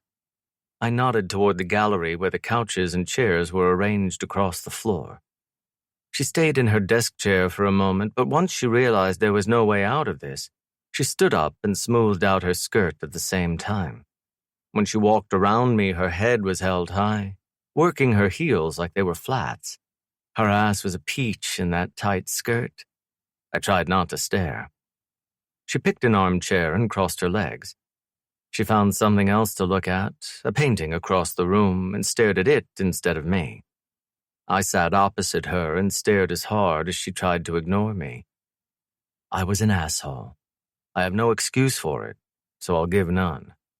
I hoped she would look at me, but she didn't. I'm sorry. Her eyes remained directed elsewhere for a few seconds before she slowly turned to look at me. She was still upset, but considerably less. A simple apology had cleared the smoke in the room and made it easier for both of us to breathe. Why? I won't make excuses, sweetheart. I'm not asking for excuses. I just want to understand you. The rage in her voice had been replaced by a quiet sympathy. She somehow wrapped me in affection without touching me. She somehow healed me with the power of her tender stare. I didn't want to talk about Shayla. Before Astrid, I hadn't said her name in a very long time. Now it felt like it came up every other day. She didn't come back from the grave, but all the suffering and pain sure did. You're right. I tried to sabotage this. I was different before because we were a dead end. Didn't have to put up a shield. Didn't have to set any boundaries.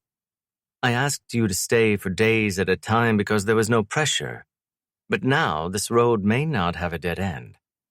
It might be a highway that continued indefinitely, all across Europe, up to Russia, through China, and then India before it came back around through Eastern Europe in a loop. I thought I could try, but I can't seem to allow myself to do so. What are you afraid of, Theo? I stared into her eyes, hoping the answer was so obvious I wouldn't have to say it. But she stared back as if she needed me to spell it out like on an episode of Wheel of Fortune. I watched my first wife die. I don't want to watch the same thing happen to my second. I blamed our struggles on the choices she'd made, but I gave her no reason to trust me, no assurances. And I knew now it was just an excuse to keep her at a distance. I was a coward who was more afraid of commitment than a bullet in my temple. Clouds of devotion moved across her eyes until they started to mist. She always looked at me like a dream come true, like sunshine in winter, an oasis in the desert. Even when we'd been across from each other at that god-awful dinner with Bolton, she'd still looked at me that way, and not him. No one had ever looked at me like that. Some women wanted to fuck my brains out, some wanted to be my wife, though not for the man I was, but the life I could provide. And some wanted to have my children, just for the chance to have a son over 6 feet with unquestionable intelligence. But I'd never met a woman who wanted me for me, unconditionally, no strings attached. She continued to look at me as she absorbed my confession. I didn't actually watch my mother die since she passed so quickly.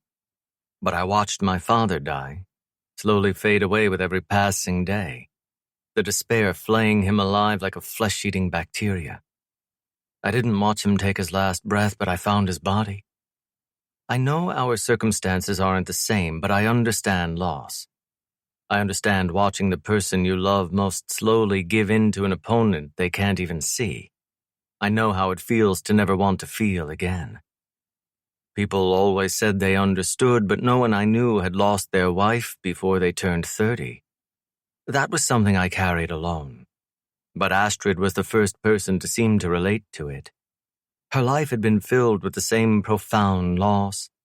I was the last of my bloodline, and so was she. The feelings I have for you, they scare me. They scare me because I'm terrified to lose you when you aren't even mine. Her eyes were like paragraphs in a novel, leaping off the page with raw emotion. Her words were authentic, her feelings genuine. She didn't play games like the others did. She was a shit poker player, but she still won the game. Once I allowed myself to have you, I felt it. Felt something I'd never felt for anyone else. I should have just ended my marriage right then. It was dead anyway. Her eyes flicked away as the anger momentarily flushed into her face. She possessed no sympathy or understanding. She used to make excuses for him, used to rationalize the betrayal, used to try to make sense of something that simply didn't make sense, but those days were long over. I wish I'd found those text messages in the beginning. I would have left him and come straight to your bed and never left. The circumstances would have changed, but our problems would have remained. I hadn't been looking for a woman when she'd barreled into my life like a fucking freight train. I wasn't just emotionally unavailable, but emotionally stunted. But Astrid, she made things come back to life that I wished would stay dead. Our predicament would be the same. It doesn't matter when you left him or why you left him, he was never going to let you go. Your house might not have been a pile of ash like it is now, but you'd still be here with me. You make it sound like fate. I didn't believe in fate, but I believed I'd been doomed the moment I'd pulled over on that rainy night. Our lives had been intertwined ever since. The cost of her safety was my brother's remains. I hoped he would understand the decision. I hoped I would see him again, and he would give me that same shit-eating grin. She continued to watch me, her eyes warm but direct. So, can we give this a real shot? The circumstances weren't ideal. Not when she already shared my home with me. It wasn't a normal relationship, but it hadn't been normal since the moment we'd met on the street. Yes, I was already stuck in a relationship, the likes of which I desperately wanted to avoid. My attempts at sabotage and to flee hadn't worked. Perhaps it was time to bury my past in Shayla's grave and move forward with my life. A gentle smile moved into her eyes, a sunset shining in her gaze. When I saw you in my bed, I remembered. Remembered all the shit I've tried so hard to forget. Our oasis turned into a hospital room with tubes and monitors. The flowers on her nightstand died along with her. They put her to sleep and drugged her with as many pain meds as her body could absorb. Then she took her last breath, the sun coming through the drawn curtains. And then she was gone. The smile faded away as Astrid's eyes turned serious once more. She swallowed as she watched me, clearly looking for the right words to acknowledge what I confessed. But there was nothing that could be said. I knew her so briefly. I'm not sure if I really loved her, but it hurts like hell all the same. Her eyes dropped down to the floor. I think it hurts because of the life you could have had if she hadn't died. She could have been the love of your life, the mother of your children, the person you grew old with.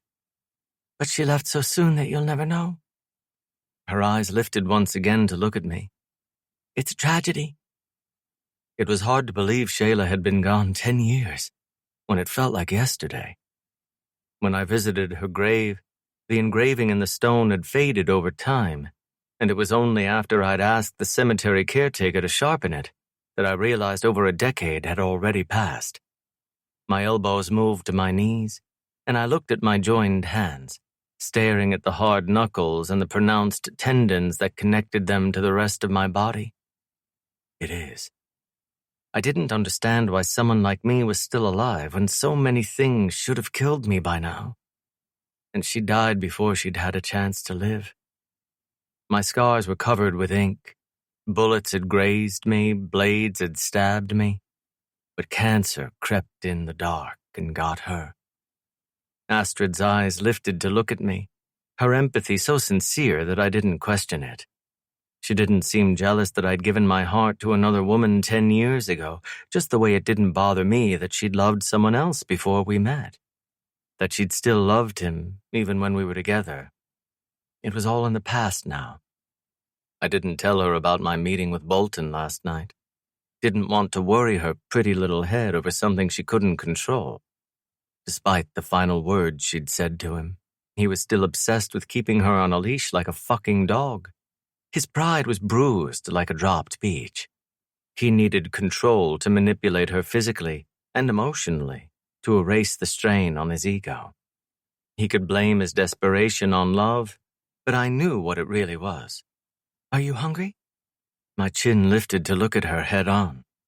We can get something to eat if you want. I focused on the way her beautiful hair framed her face, her bright eyes and full lips. A woman so beautiful she should be the subject of the paintings on her walls. Sexy women were a dime a dozen in a place like Florence. But a woman who was as beautiful on the inside didn't happen often. I'm always hungry, sweetheart. Chapter 4. Astrid. I waited for Theo to come home that night. But when 1 a.m. rolled around, I realized he might be gone all night. I knew I wasn't alone in the house. His butler was here, and he had security on the grounds behind the large iron door that looked like it belonged to a castle. But no amount of security could make me feel safe the way Theo could. Not that I really felt unsafe. I just missed him. He'd just told me he would really try. So I didn't want to be clingy right off the bat, but I was anxious and desperate. "I'm sorry to bother you, but do you think you'll be home tonight?" I sent off the message, then reread it as I cringed. The last thing I should do was smother him right now. But I missed him so much that I couldn't help it. His 3 dots popped up immediately. "You never bother me." I read those words again and again, feeling my heart become so full. He was busier than Bolton had ever been. But Theo never made me feel like an afterthought. He made me feel like his woman. Like I had the right to access him whenever I felt like it, a luxury that no one else had. His 3 dots popped up again. "I have a lot of shit to do tonight. I won't be home before morning unless you need me." He would drop all of his obligations if I asked him to? Bolton had never once said that to me. Never made me privy to his work at all. "Do you need me, sweetheart?" I wanted him beside me in bed every night, but his prompt responses and attention were more than enough. Whenever he called me sweetheart, I felt my body start to float as I became another cloud in the sky. Maybe it was a term he threw out to all women, but it made me feel so damn special. "No. I'll see you when you get home." "Are you sure?" "Yes. Just miss you, is all." His 3 dots didn't return. I was asleep when I felt the bed shift beside me. I'd been up on and off, waiting for Theo to come home, so I didn't get a deep sleep until later in the evening. It was one of those sleeps that felt so heavy, like I couldn't wake up even if someone shook me. Then I felt a massive arm circle me and draw me close. The heat from his body was like sitting in front of a roaring fireplace. My face felt the hardness of his chest, and knowing exactly who was next to me was the only thing strong enough to stir me from slumber. I cracked my eyes and waited for him to come into focus. It took a couple seconds to see him, to see his dark hair and dark eyes, his sharp jawline. But once his portrait was before me, I felt my body relax in his embrace. I came closer, hooked my thigh over his hip, and hugged his torso. My face burrowed into his neck as I rested on the pillow and smelled his soap and sweat. "What time is it?" 8. "You were gone a long time." I squeezed him, appreciating that he was there with me instead of on the streets with a target on his back. "It happens." I kissed his neck, then his chest, feeling the heat sear my lips like a hot pan did to meat. He was shirtless and pantless, completely naked when he slid into my bed. This was what I'd wanted all night. "I missed you." He'd said he would try to make this relationship work, so I should be patient and slow. But that was impossible with Theo. All my feelings bubbled from the bottom of the sea to the surface. I couldn't contain it anymore. Couldn't pretend he wasn't the man of my goddamn dreams. The man I should have been with in the first place. I kissed his chest again and again, not expecting him to say it back as I gave him more of my affection. In a sleepy haze, I wasn't fully aware of my words or my actions. I just did what felt right. I felt him roll me to my back as he moved on top of me. A jolt of excitement spiked through me. There was a pull at my heart, a tightness in my stomach. I felt like a teenage girl with her first love. I'd never been this excited to have any other man between my legs. even though I'd already had him before. He grabbed my panties and pulled them down before he fit himself between my thighs. He moved over me, smothering me with the warmth that radiated from his physique like a living furnace. My body immediately opened to him, my thighs squeezing his torso, my hips tilted to take him. My arms hooked behind his shoulders and pulled him into me because I wanted this man balls deep inside me, no matter how much it hurt. I wanted to feel our bodies touch and our souls dance. He pushed his head inside me and sank, his massive weight on top of me, his body entering mine and claiming it as his own. He gave the sexiest moan when he was sheathed, his lips just above mine. My fingers moved into the hair at the back of his neck and felt the short strands. My thighs squeezed his hips because I wanted him to stay buried between my legs forever. This was the closest to heaven I'd ever been. With this man. He rocked into me slowly, one hand sliding into my hair and getting a strong grip.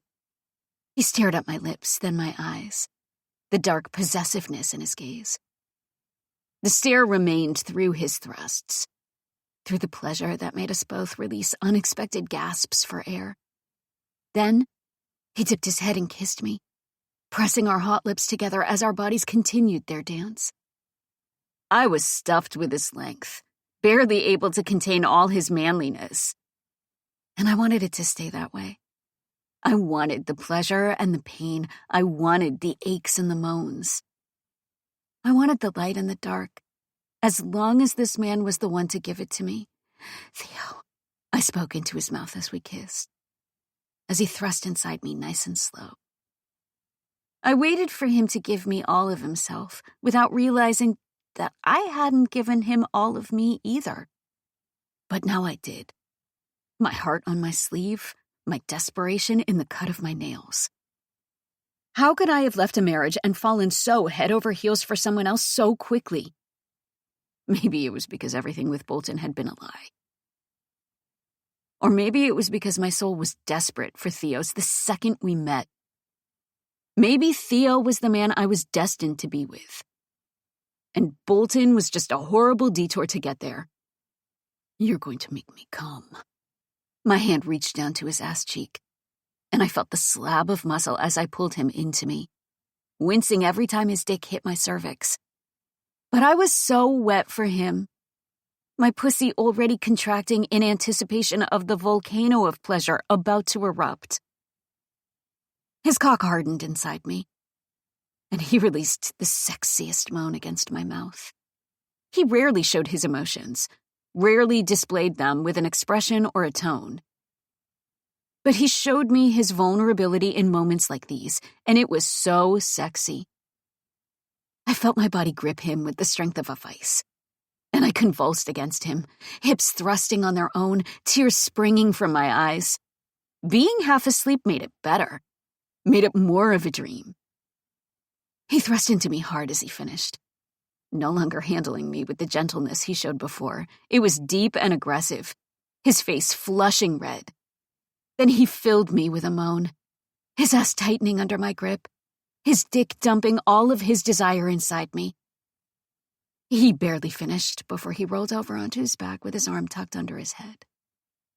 I'd slept all night, so I was ready to start my day. But now that Theo was there, I didn't want to go. I knew he needed to sleep after being up all night, and he would probably be in bed until the afternoon. But I decided to stay anyway, because there was nowhere else I'd rather be. When the driver picked me up, Scarlett was already in the back seat. Ready to go shopping? Theo had told me she was coming by, but he didn't say why.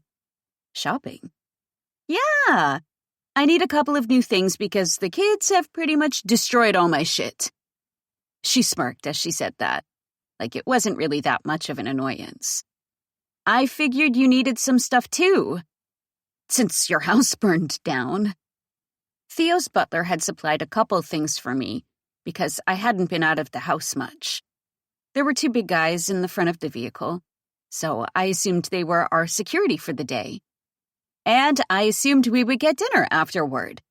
And a couple drinks. Shopping food and alcohol? I climbed into the back of the SUV and shut the door. I'm in. Yes, bitch, let's do it. The guys took us to a couple of spots, including the mall, and Scarlett and I walked around and did some shopping. She grabbed a couple blouses and some new heels. Now that spring was here and summer was around the corner, I grabbed some sundresses and heels to wear out and about. It had been a long and cold winter, and I was excited to move on from the season. And the memories. Scarlett stopped at the lingerie store. If I don't get Axel something, he'll throw a tantrum. I chuckled as I followed her inside. She looked at some of the sets on display, black and lacy, and she grabbed a couple things, not bothering to try them on. Without looking at me, she asked, "Nothing for Theo?" "Oh, I don't know. He doesn't seem like a lingerie kind of guy." She smirked before she looked at me. "All men like lingerie, babe." Theo didn't seem picky. He was ready to deliver with little notice, lingerie or no lingerie. He was ready to fuck all the same. Trust me, get something. I looked around and grabbed a couple things, slightly self-conscious about the idea of putting it on in front of Theo and trying to be sexy. It wasn't something I'd done with Bolton. Didn't have the confidence to strut around the house and seduce a man like that. And it wasn't like Theo and I didn't already have all the chemistry we needed to ignite and flame. But I selected a few pieces anyway. "They say the way to a man's heart is through his stomach," Scarlett said, which is partially true because my husband can't get enough of my cooking, but he would choose sex over dinner every time. With our shopping bags in the back seat, the guys drove us to a restaurant a couple blocks away. "You don't want to go to your place?" I asked. "No," she said with a laugh. "I fully admit that my cooking isn't the best." I think Axel would disagree. That man is blind when it comes to me, always has been. We left our bags in the car and got a table near the window. It was a cute place that offered a large basket of bread the second you sat down. Scarlett and I immediately grabbed our pieces and smothered them with butter and olive oil before we stuffed our faces. Neither one of us had any shame. When the waiter came over, we ordered wine and an appetizer. It had been a long time since I'd been out of the house without Bolton or Theo. I didn't have many friends. And I used to be close to my sister-in-law, but now that she wasn't my sister-in-law anymore, we would probably never speak again. "So how are things?" Scarlett asked. When we were shopping, we'd been more focused on getting everything we needed than having a deep one-on-one conversation. Now it was just us and our wine and our bread. Things are really good. But I feel weird describing my life that way. Why? Well, I'm not divorced. I have a feeling I'll never be divorced. "You can file without his signature," she said. "So just file for the divorce and let him deal with it." I have a strong suspicion that paperwork would never see the light of day. Bolton is connected to everyone. And you think Theo isn't? I gave a shrug. I think filing for divorce is a waste of time anyway. Because the marriage will end in death. Her eyes narrowed slightly. Theo will either kill him or he'll kill Theo, and then I'll be his slave again until I die. It was a depressing thought to have over dinner, but it was my reality. I'm kinda living in a fairy tale with Theo right now, so it's easy to forget my reality, but that is my reality. She didn't fill the tension with a bunch of meaningless phrases, like, "it'll get better," or "don't worry about it." Whatever most people said to make someone else feel better. She chose to let the silence linger like she knew my concerns were valid. Theo is a cut above the rest. Maybe your husband is a hitman, but my money is still on Theo. And not because I've got a dog in the fight. I know Theo is physically superior, but Bolton is smart, really smart. Most people didn't understand just how smart he really was. I'd found his old school things when I was cleaning out the attic, and his test scores were always in the highest percentile. His IQ had him in the gifted category. "He cheated on you," she snapped. "How smart can that idiot be?" I smirked. She smirked back. "What kind of man is married to a hot piece of ass like you and asks for an open marriage? Maybe he's brilliant on paper, but in the real world, he's a fucking dumbass. I have no doubt that Theo will handle it." I'm grateful that Theo wants to handle it. I wasn't his problem, but he made me the most important problem in his life. He'd become my shield, my bulletproof vest. He said he was only willing to try, but he'd already offered so much more. He cares for you. Yeah, but not as much as I cared for him, judging by the way my heart screamed anytime he walked into the room. She drank her wine as she looked at me. "Why do I feel like there's more to that statement?" "Is this why you asked me to dinner?" I teased. "To spill the tea?" "No! I could just get it from Theo if that's what I wanted." "I didn't know you guys were close like that." I knew Axel was his brother, and he cared for Scarlett like a sister. But I didn't know they had these one-on-one conversations on a much deeper level. I know how to drag things out of him. He's not an open book, like Axel. Sometimes I wished he were an open book. Sometimes I wished I knew what he felt when he felt it. It seemed like I'd discovered stuff after the fact, when he couldn't keep it in any longer. "Can I tell you something in confidence?" "Of course." "I don't want Theo to know about it." "I promise I won't tell him." "Or Axel," I said. "He's the last person I would tell because he'd run straight to Theo like a schoolgirl." She grabbed another piece of bread and slathered it with butter. "Come on, girl. I'll protect your secrets like a priest in a confessional." It had been a whirlwind since the moment I'd met him. Since the moment I'd first had him. It had been up and down with lots of bumps in between. But now the road was finally smooth, and everything I'd repressed had come out in full force. I'm falling so hard for him. It felt good to get it off my chest, to say it to someone since I couldn't say it to him. He said he was willing to try to have something with me, and I'm over here head over fucking heels. "You don't want him to know?" "He's smart," I said. "I'm sure he senses it." "But you're afraid to tell him." "I'm afraid to tell him and scare him off." "Well..." She took a bite of her bread and swallowed it down before she continued. "In case you haven't noticed, he's dealing with your crazy ex and still hasn't given up. So I don't think you can scare him off." A smile moved onto my lips, but it was a painful one. An insincere one. Sometimes I wonder if he just feels obligated to help me. Why would he feel obligated?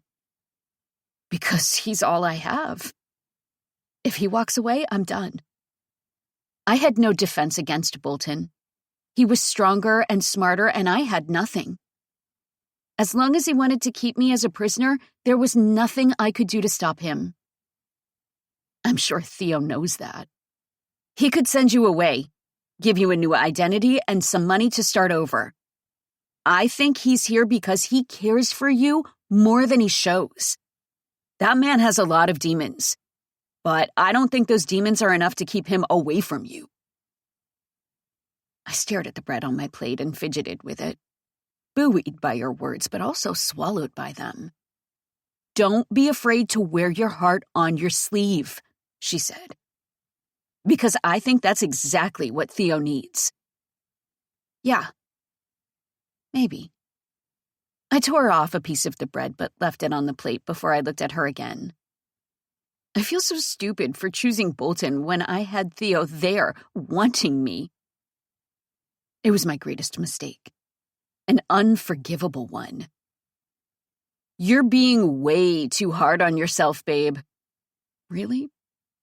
As Theo's friend, I assumed you would feel differently. But I'm his married friend, she said. Unmarried people think marriage is just a piece of paper. But once you're in a marriage, you realize it's so much more. You share the same last name. You become family. I don't fault you for trying to make that marriage work. It's not like you knew Bolton was a psychopath at the time. I know, but I had more stored inside my chest. But it didn't come free. Theo said we would have ended up in this predicament no matter what I decided. And he's right, she said with a nod. It must be so frustrating that Bolton started all this when he asked for an open marriage. But he refuses to accept the consequences of that decision. You fell for someone else. He shouldn't be surprised. I think he expected me to stay loyal, honestly. And I almost did, because I felt so guilty about it. Felt guilty leaving my wedding ring at home. Felt horrible for wanting another man in my bed besides my husband. But in the end, I had no reason to feel bad whatsoever. Arrogant prick! She took another bite of her bread. Did Theo ask you to do this? Do what? She asked. You know, take me out? Get me out of the house? No! Her eyebrows furrowed as she looked at me, genuinely confused. I asked you out because you're a hot piece of ass that I wanted to go shopping with. A smile melted over my mouth. That's really nice of you. We're friends, babe. Yeah? I could really use a friend. My closest friend was my sister-in-law, but I'll never see her again now. Well, you've got me. And I bet I cook better than she does. I released a quick laugh. You're right about that. Whenever I came over, she served cheese and crackers. Does she think you're a mouse? Scarlett deadpanned. A bigger laugh escaped my lips. I know, right? We finished our dinner, then enjoyed the rest of our wine. Scarlett had ordered a bottle and refused to leave until it was empty. We each got a slice of tiramisu and continued to talk about all facets of life. You miss your kids? I asked. God, no, she said with a laugh. My tits are finally put away and I don't have spit up all over me. She took another drink. I mean, Axel prefers my tits out even if there is a baby sucking them raw. I smiled. He seems like a good dad. Yeah, he is, she said warmly. He really stepped up. Walked away from business and came into parenthood full-time. Sacrificed it all for us. It was his decision. I didn't have to ask him. I tried not to think too far into the future because I couldn't see where that road led with Theo. But I hoped our destination would be the same. With Theo holding our children in his big arms, taking to fatherhood seamlessly. That's great. Axel wanted kids more than I did. He was the first one to bring it up. That's cute. So it's nice that I can go out and not feel guilty about leaving him with childcare. She tapped her phone on the table so the screen would light up and show the time. They should be asleep now, so he's probably watching the game on the couch naked, waiting for me to come home. Wow. That's something to come home to. I know, she said with a grin. God, he's so hot. I wouldn't dare compliment her husband, but yeah, he was.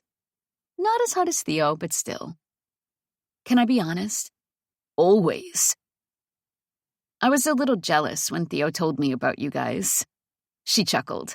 Axel is still jealous about it. I know it's stupid because it was a million years ago, but you're really hot, so... She winked. Thanks, babe. She clinked her glass against mine. I was so depressed at the time. All I wanted from him was sex. Something to make me forget about the man I really wanted but couldn't have. Theo told me that whole story. I'm surprised you forgave your father. She shrugged. He's my dad, you know? But what if you and Axel hadn't found each other again? She paused for a while, looking at her wine glass as she pondered the question. I think nothing was going to stop Axel from getting me. I wish our story hadn't been interrupted the way it was. But I think it was worth knowing that Axel would move heaven and earth to have me. Yeah. Theo had come to me not once but twice. He wasn't good with words, but he strung them together to fight for me.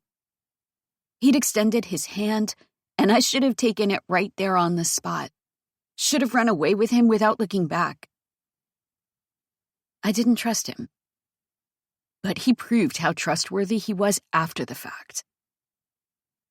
I know it's too soon to feel the way I do, but I still do. Who says it's too soon? She asked. I was in love with Axel within the first week. Maybe the first day. When do you think he was in love with you? I don't know, she said. He'd probably tell you he was in love with me the moment he saw me. Even when I had a boyfriend at the time. Even when I told him it would never happen between us. That man was not deterred. I'd had that, and I was a fucking idiot. Now I wanted to kill Bolton myself. What if Theo was the man I was supposed to be with, and Bolton nearly destroyed that? She took another drink of her wine. We should do this more often. Girls' night out. No kids and no dicks. We can sit on those dicks when we get home. Another laugh burst from my chest. Every time I felt like shit, she pulled me from the brink, made me laugh, made me smile. That was exactly what I needed during a time like this. And I could never thank her enough. When the waiter walked by, Scarlett got his attention. Could you bring the tab, please? It's already been taken care of, he said. What? Scarlett blurted. By whom? He turned toward the corner, the far side of the room. That gentleman there. He walked off. My eyes narrowed far across the room, and I spotted Theo sitting at a table with a group of guys. He was in a short-sleeved shirt, his muscular arms covered in ink, a glass of scotch on the table. He seemed deep in conversation, listening to the guy he'd introduced to me before, Octavio. Even when he just sat there and listened, he was the sexiest hunk of man meat I'd ever seen. Should have known, Scarlett rolled her eyes. He's probably here more for you than me. I turned back to her. I've got a target on my back these days. I'm sure Axel asked. She grabbed her coat from the back of the chair. Should we go say thank you? As always, butterflies the size of dragons erupted in my stomach. Whenever my eyes found his, I felt the simmer deep in my stomach. Felt the numbness in my fingertips. Bolton used to have that effect on me when we first met, but that quickly wore off. I suspected it would never wear off with Theo. Sure. We crossed the restaurant and approached the guys, their empty plates still on the table because the waitress hadn't come to clear them. But their glasses were full of booze instead of wine, with big square ice cubes. Theo's eyes shifted to me when I drew close. Not once did he look at Scarlett like she wasn't even there. The waiter told us some prick picked up the bill, Scarlett teased. His eyes stayed on me for another second before he finally looked at her. Did you enjoy your dinner? Yes, and the wine, she said. I drank too much and now my milk is going to taste like a cocktail. I'm sure Axel will enjoy that. His gaze turned back to me. Steady and calm, like the ocean at dawn, smooth as glass. His eyes were like dark coal from a mine. Dark, like the earth after a short rain. Would you like to join us, sweetheart? There was no place to sit, so I imagined my ass would be parked in his lap. It's okay, I'll see you back at home. He rose from the table and silently excused himself from the guys. His arm automatically slid around my waist, and he walked me to the entryway and then onto the sidewalk. The guys in the vehicle must have been watching, because they pulled up to the curb without his having to call. He opened the back door and let Scarlett climb in first, his eyes on me instead of her ass, as it peeked out from underneath her dress. I wasn't sure if it was a sign of respect to me or Axel, but I suspected he wouldn't have looked even if I weren't there. His arm squeezed my waist as he brought me into him. He placed a kiss on my mouth as his big hand gripped my ass and squeezed. I loved it when he grabbed my ass. Wordlessly, he pulled away and waited for me to get into the car. I climbed into the back seat, disappointed by the growing space between us. Then he shut the door and knocked his fist on the front window, telling the guys to drive off. We pulled away from the restaurant, and I watched him through the window as long as I could. Watched him return through the door and head back to the table where the guys were waiting. Girl, you've got nothing to worry about. I turned back to her in question. An ass grab is as possessive as it gets. I didn't know when he would be home, so I went to sleep. After waiting up for him for most of the night and being dead tired the next day, I realized I couldn't do that regularly. His schedule was unpredictable, and I should just accept that. When I'd stayed over for the weekend in the past, he'd seemed to make an exception to his routine to accommodate me. I woke up when I felt the cold air hit my skin. The bedding had been pulled off me, and the hairs of my arms immediately stood on end. I absent-mindedly reached for the sheets again, but instead, I felt hard stone. My eyes opened, and I saw the darkness above me, the eyes that mirrored the underworld. The hardness my hand felt was a chest carved out of stone, warm from sitting in the sun all afternoon. Before I could speak or move, I was turned over, landing on my stomach with my hair in my face. Then I felt his weight on top of me, felt the mattress dip in the center from both of our bodies. He yanked up my t-shirt to expose my lower back, then pulled down my thong, not all the way, just to the tops of my thighs. I breathed as I lay there, feeling him take over and command my body as his. I lifted my head and felt my hair fall away from my face.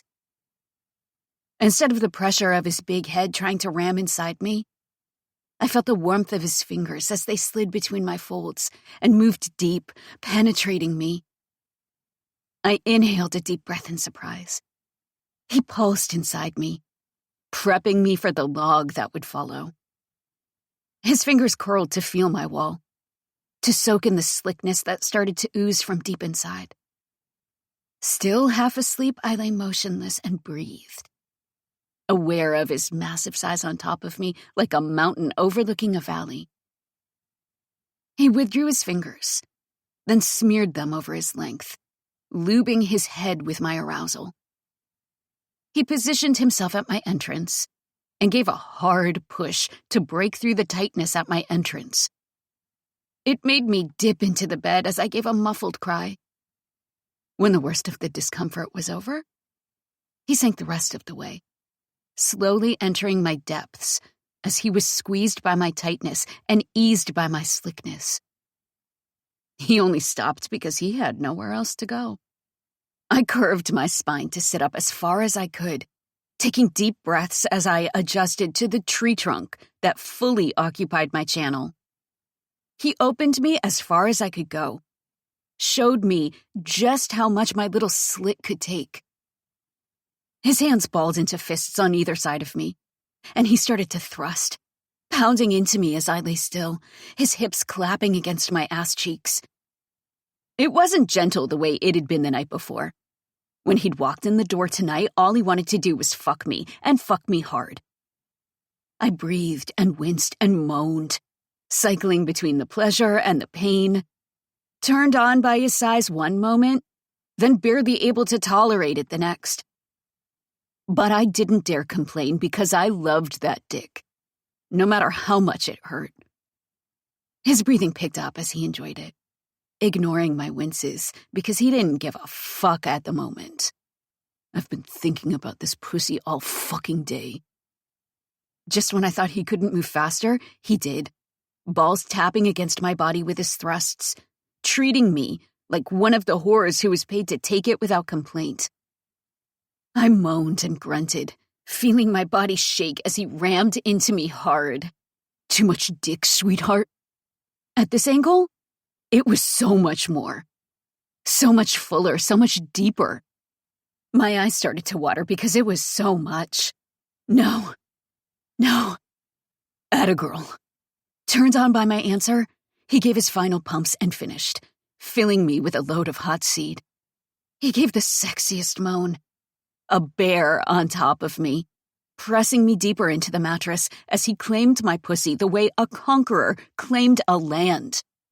When he was finished, he pulled his semi-hard dick out of me.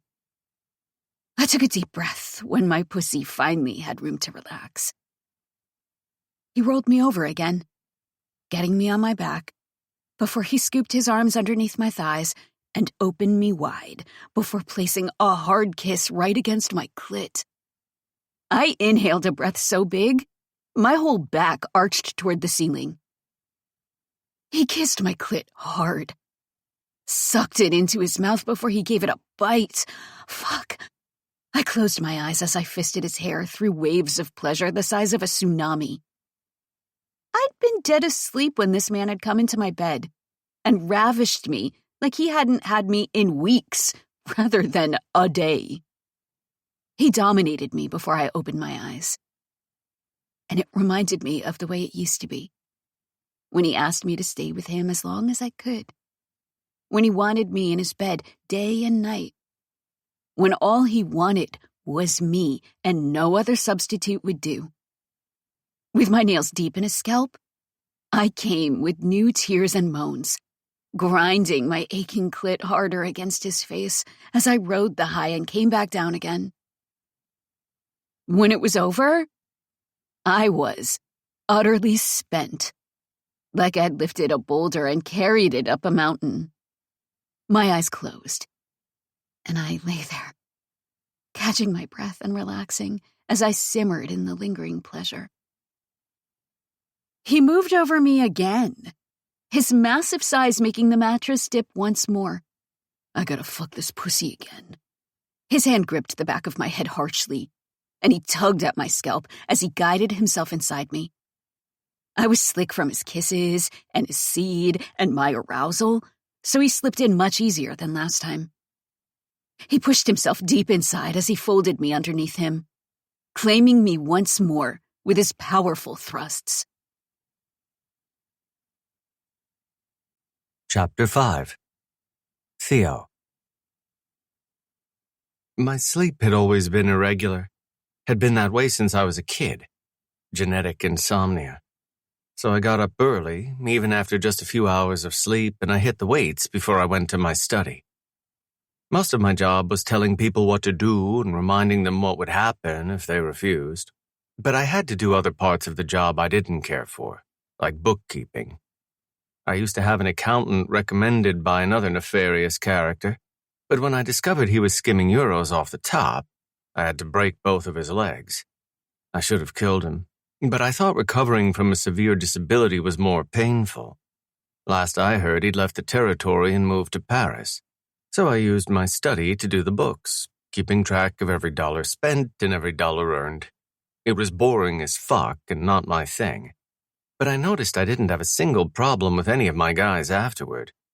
I had a more intimate understanding of my business than anyone else, so I knew my shit.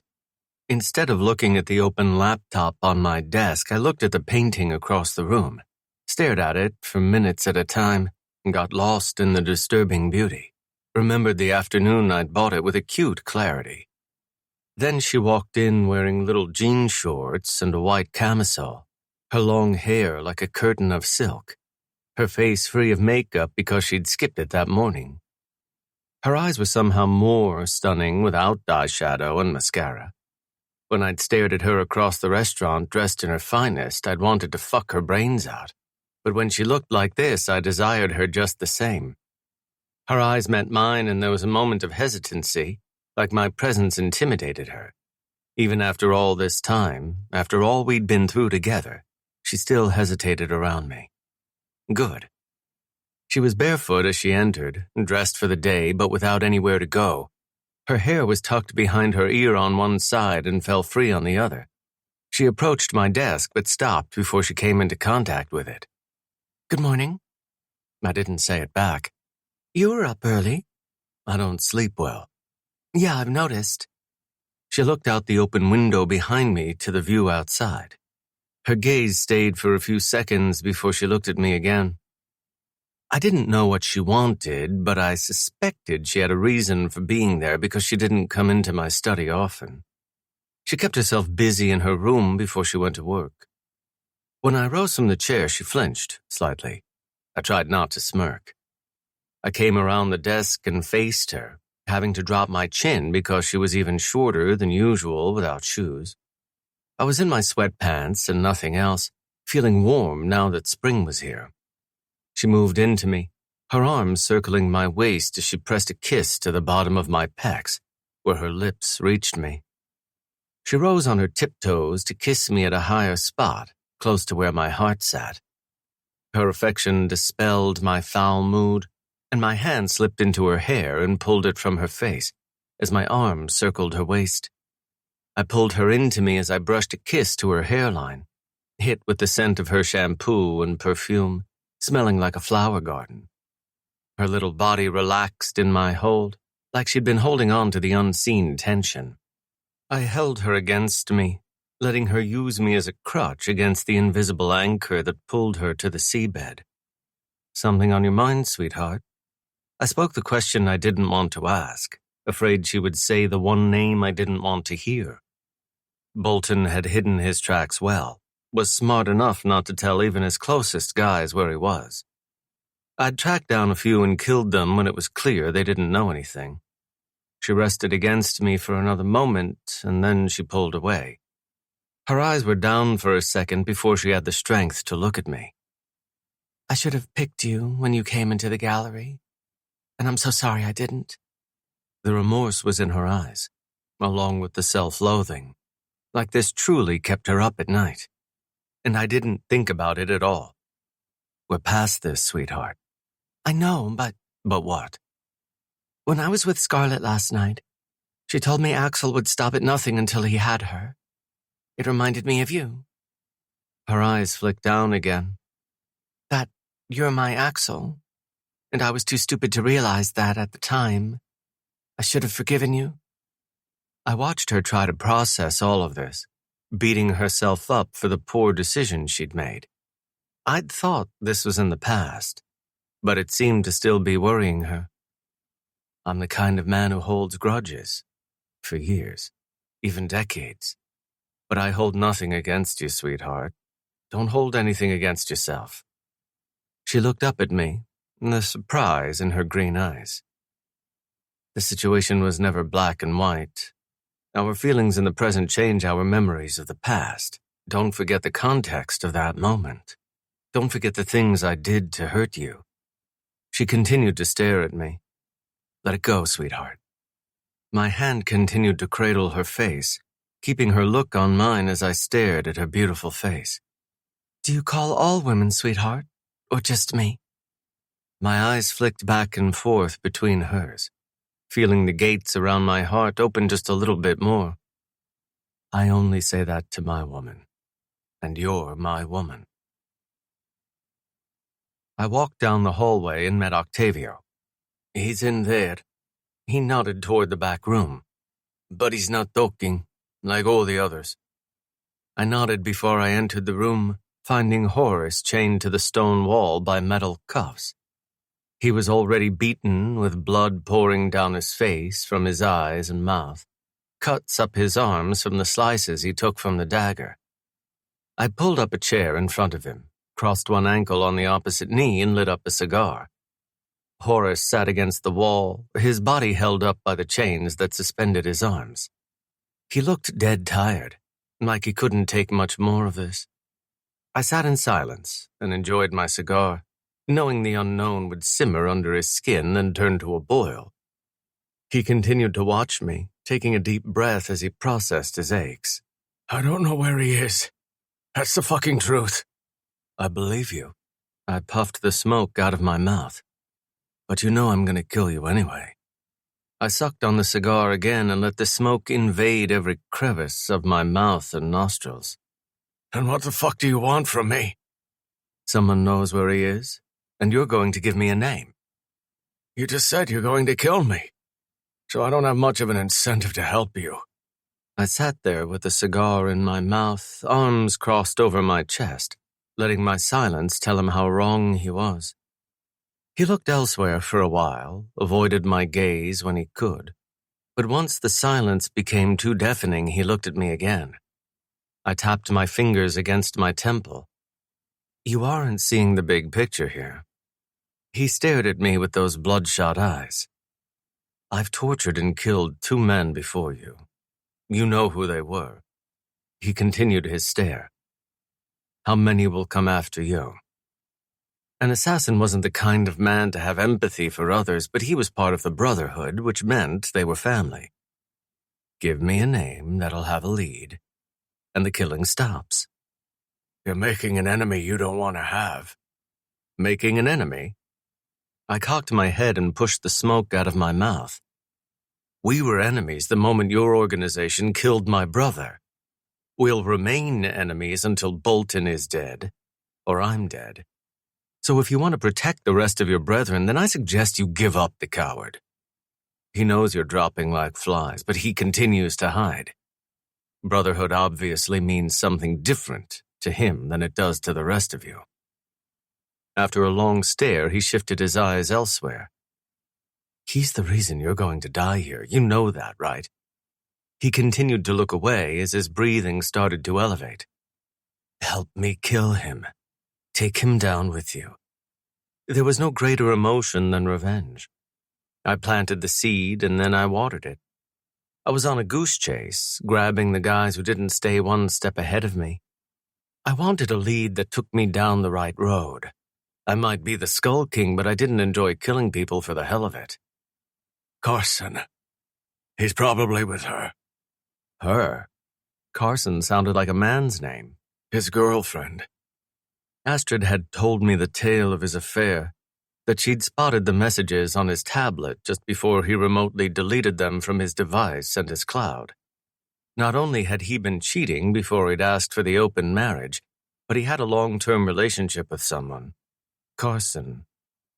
Does this woman have a first name? I don't know, he said. But she lives in Rome. Bolton had told Astrid he had contracts to fulfill when he went out of town, but that obviously wasn't always the case. Sometimes he took a trip to Rome to live another life with another woman, while his wife stayed home alone. Like I needed another reason to kill him. I nodded to the guys. Make it quick. I rose from the chair and walked out of the room, the cigar still in my mouth. The last thing I heard before I stepped into the hallway was the sound of a gunshot. What are you going to do? Axel sat across from me at the table in the bar. He'd ordered a smoky old-fashioned, so when they removed the lid, a cloud of smoke rose up his face. He shook the cubes in the glass, then took a drink. I stuck to my usual scotch on the rocks. I don't know. You know anything about her? No. I didn't know if she was involved in the Brotherhood or if she was just a waitress in a bar. I wasn't even sure if he was with her, but it was a strong lead. If he's not there, I can make her call him and trace the call. If he is there, problem solved. Axel stared down at his glass for a while. That's shitty. Why? If you're there to kill him, she'll probably get in the way. If he's not there, you're going to force her cooperation.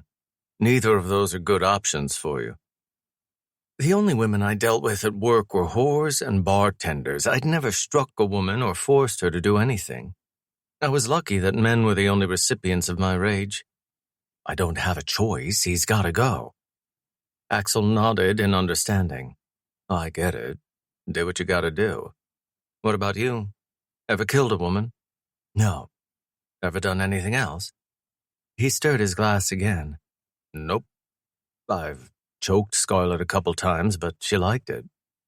My eyes narrowed. Axel. Come on, we both know I'm a big pussy when it comes to women. I'd rather let a woman beat me bloody than retaliate. As a distributor, I really didn't have any of those kinds of issues. Never had to threaten someone's wife or daughter or anything like that. I didn't either. I was in a men's club and I liked it that way. But if Bolton was shacked up with this woman, then she would probably be a problem. If this woman was in a relationship with Bolton for years, then it was probably serious. If she was upset when he broke things off, then she probably loves him. And she might be willing to die for him. Exactly what I'm worried about. She was probably just a stupid girl who'd fallen for the lies of a smooth-talking prick, but I'd kill her if I had to. Do what you gotta do, he said. Your life isn't worth risking. Astrid's life isn't either. Yeah. I suspected if I told Astrid the truth, she'd make me promise to spare the woman. A lesser woman would want the other woman to be dead, but not her. She would say they were the same person, both fooled by the same asshole. It was nice of Scarlett to take Astrid out. I noticed she's more maternal toward others ever since becoming a mom. Yeah, she puts up with my bullshit a lot better, too. I smirked. Woman deserves a medal. Trust me, she's well rewarded. He grinned like a high school boy. Our conversation had been so serious a moment ago, but the second his wife was mentioned, he perked up like he was on vacation. Did Astrid say anything about me? What do you mean? He took a drink. Did Scarlett say anything when she came home? About you? He asked incredulously. My wife isn't in high school, man. My eyes narrowed. No, she didn't say anything. Not saying that means Astrid didn't talk about you, but my baby isn't a snitch. I grabbed my glass and took a drink. If there's something you want to know, you could ask Astrid yourself. My fingers rested on the top of the glass, and I swirled it, watching the ice cube shake and tap against the inside. Something you want to know? Not in particular. How are you guys doing? Once I stopped trying to sabotage our every move, things had gotten better, headed in a direction I didn't want them to go. Better. They were bad before? I was a dick to her. You're always a dick. To everyone. Well, I was an exceptionally big dick to her. Why? I took another drink and watched him stare me down. It became too real, too fast. I was fucking a married woman, and then I found myself in a relationship. Once I became aware of that fact, I tried to tear it down, like I always do. Like you did with me, he teased. Yeah, pretty much. And now that you aren't being an exceptionally big dick, are you happy? Happy. I uttered the word like it was the first time I'd ever said it, like it was in a language I didn't understand. That's too harsh a word. Hate is too harsh a word. Not for me. It's in my everyday vocabulary. So, are you happy or not? I'd never been happy my whole life. Even when I was married, I was miserable because I knew how it was going to end. With me as a widower.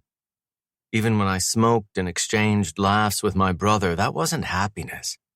It was just a brief respite from the grind and hustle of my misery. Even my best moments with Axel weren't happy ones. No. He cocked his head slightly. Are you? He continued to stare at me like he didn't understand the question. You really need to ask. No, I guess I don't. He grinned every time Scarlett was mentioned, smirked whenever she walked into the room, lit up like the sun whenever he talked about his kids. He was a different man from the one he'd been when he'd had to dump Scarlett and pretend it was for someone else. He was the lowest he'd ever been, low like I was now. You got the woman you want, Theo. Not really, it has contingencies. What contingencies? Bolton, for one. What's another? Axel asked. Everything else. He continued to stare. Once he's dead, I have to deal with everything else. Such as a marriage and kids, shit like that. Well, that sounds terrible right now, but if you give it enough time, it won't, he said. If you read the last page of the story without all the pages in between, it's not going to make any sense. It'll feel rough and abrupt without all the context and build-up. I can do the marriage thing again at some point, but you know how I feel about kids. He gave a slow nod in understanding. I'm not going to change my mind about that. Axel stared at me in silence. I told her I would try, but I don't want to waste her time. His eyes dropped down to his drink, but he didn't grab it. I don't think everyone is meant to have children.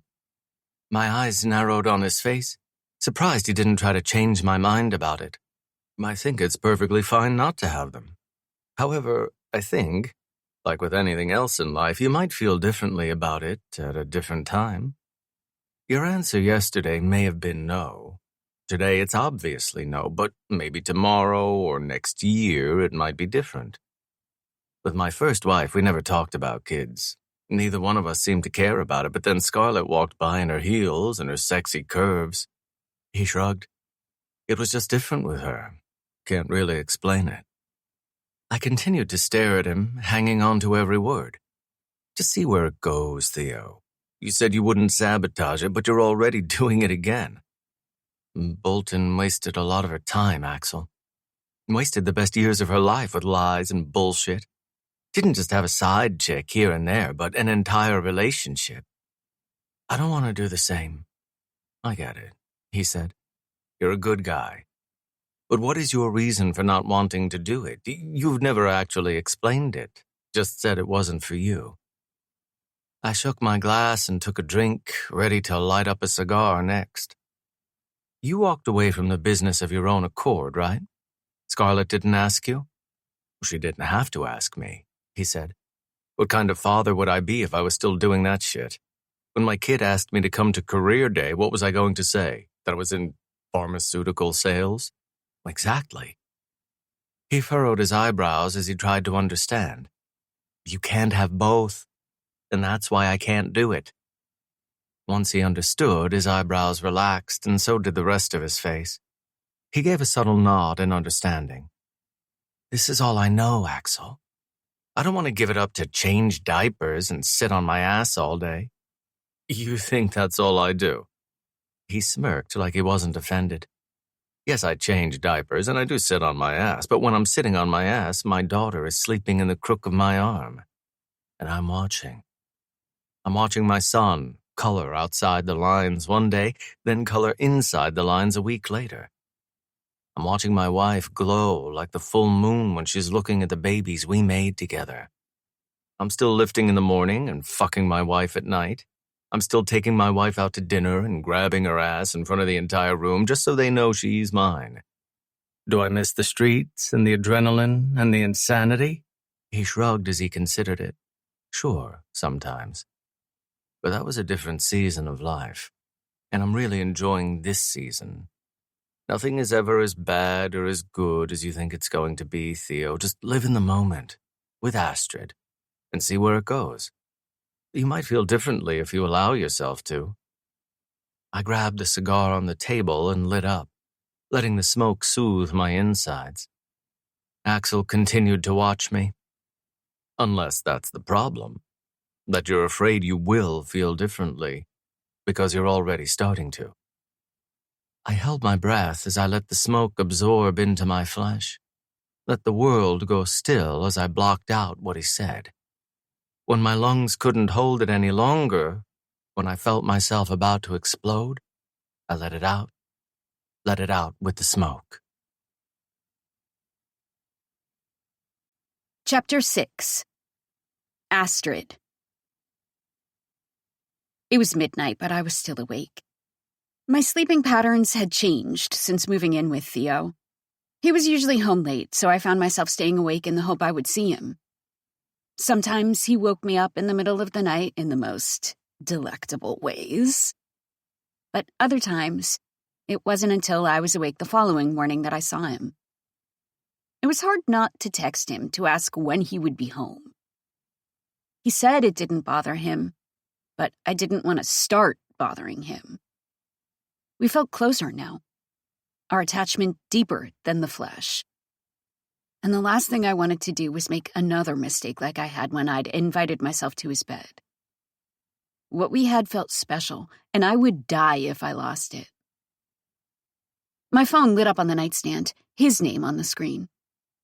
I grabbed it and read the message. "On my way home, sweetheart." His message was just 5 words, but I read it multiple times, like it was so much more.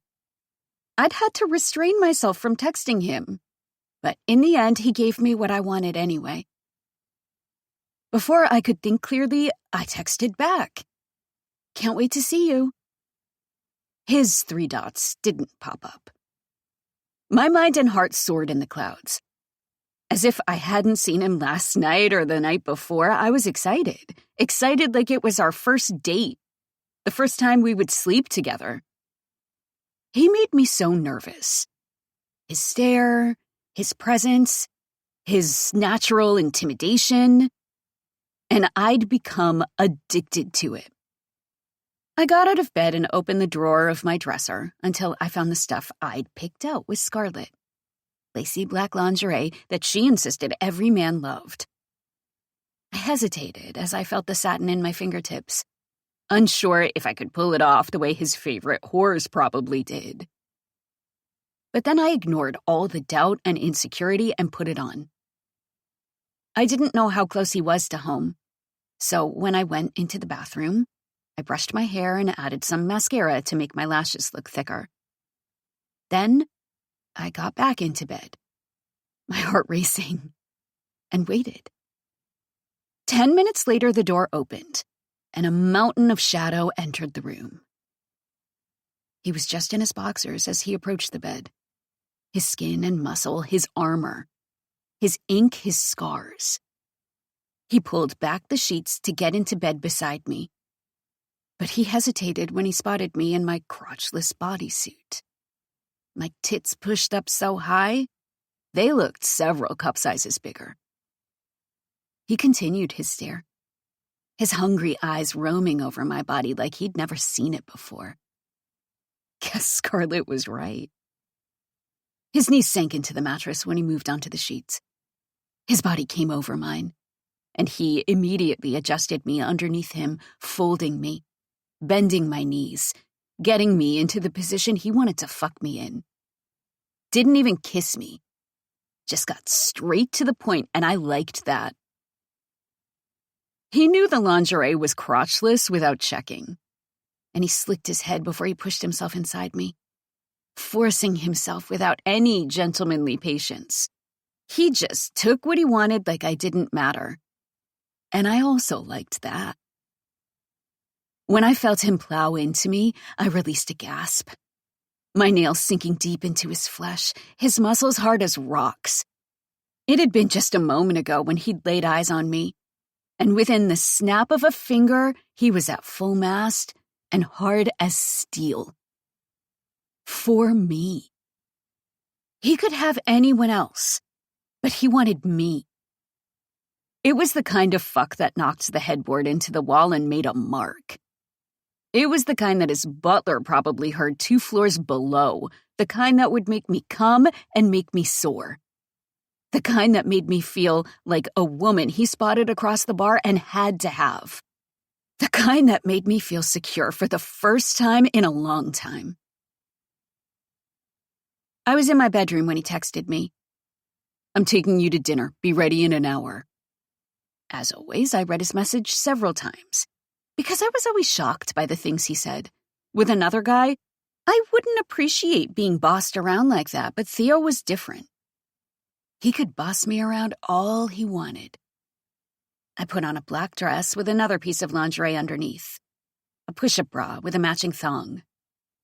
Since the bodysuit had worked so well, I decided to deploy the tactic again. I made my eyes smoky and applied my favorite lip gloss before I headed downstairs. He picked me up outside, then drove several blocks until he handed his Range Rover over to the valet. When he got me out of the car, he immediately grabbed my hand and took me inside. He normally circled my waist with his arm, so holding my hand like this was a first.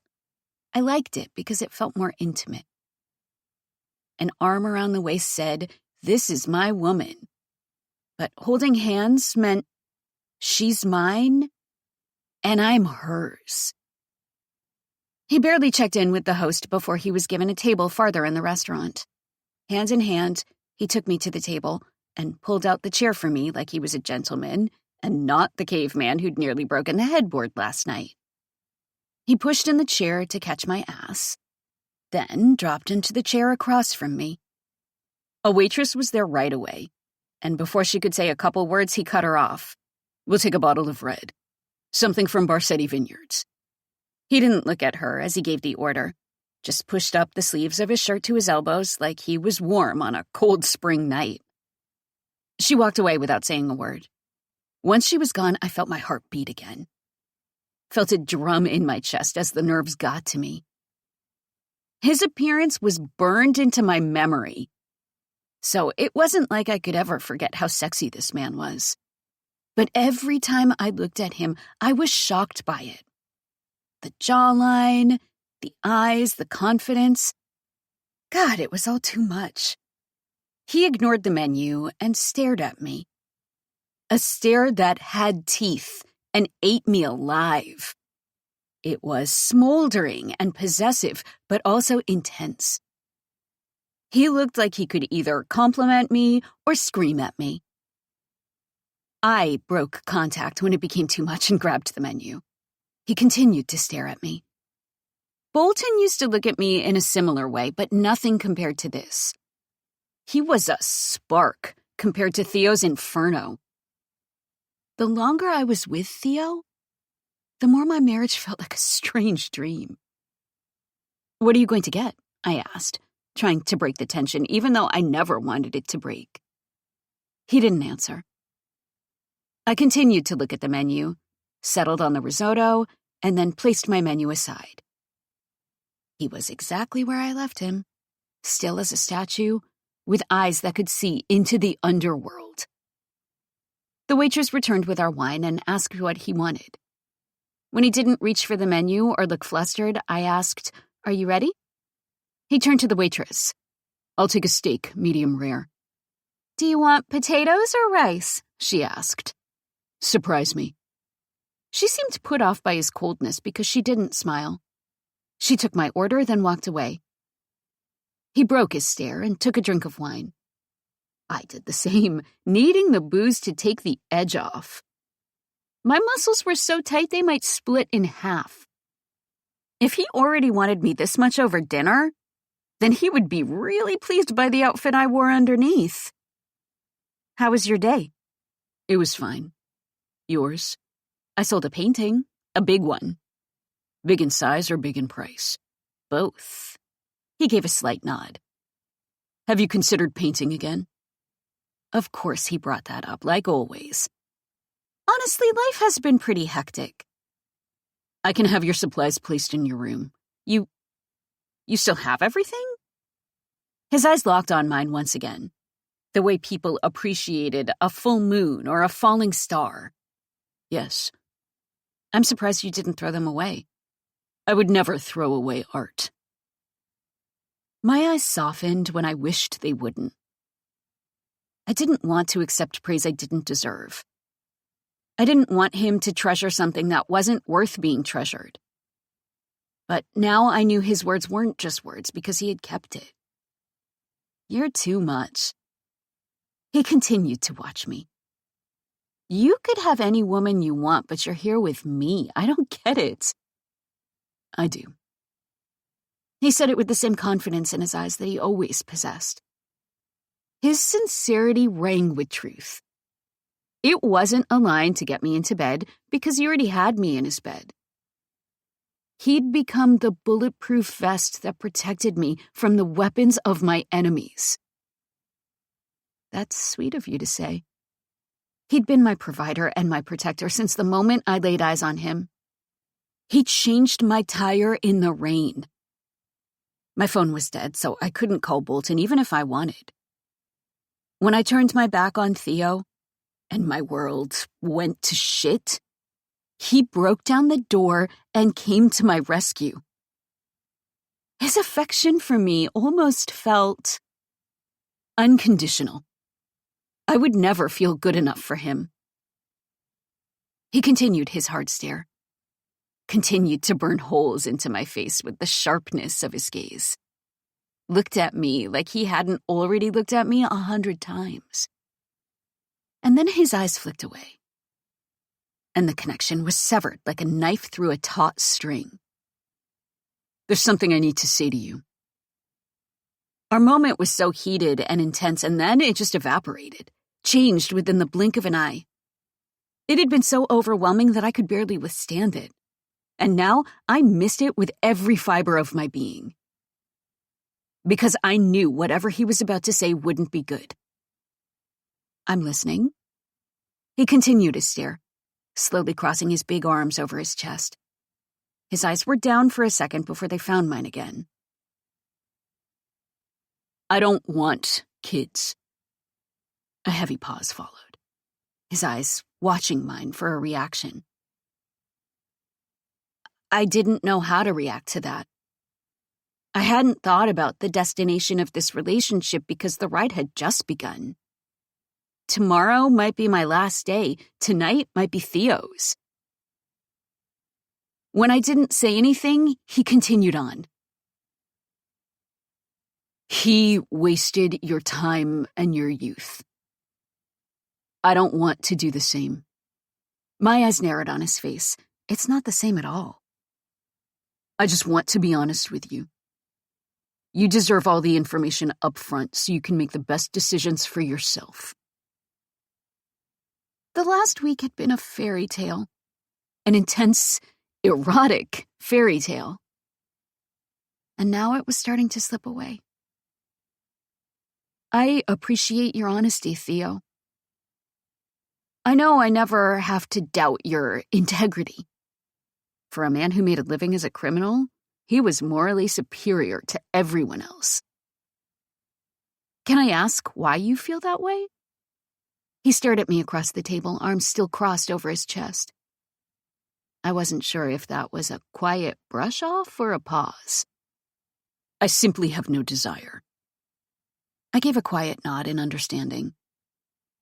I think that's pretty common for a bachelor, and the circumstances of your marriage didn't permit you to consider a long-term future.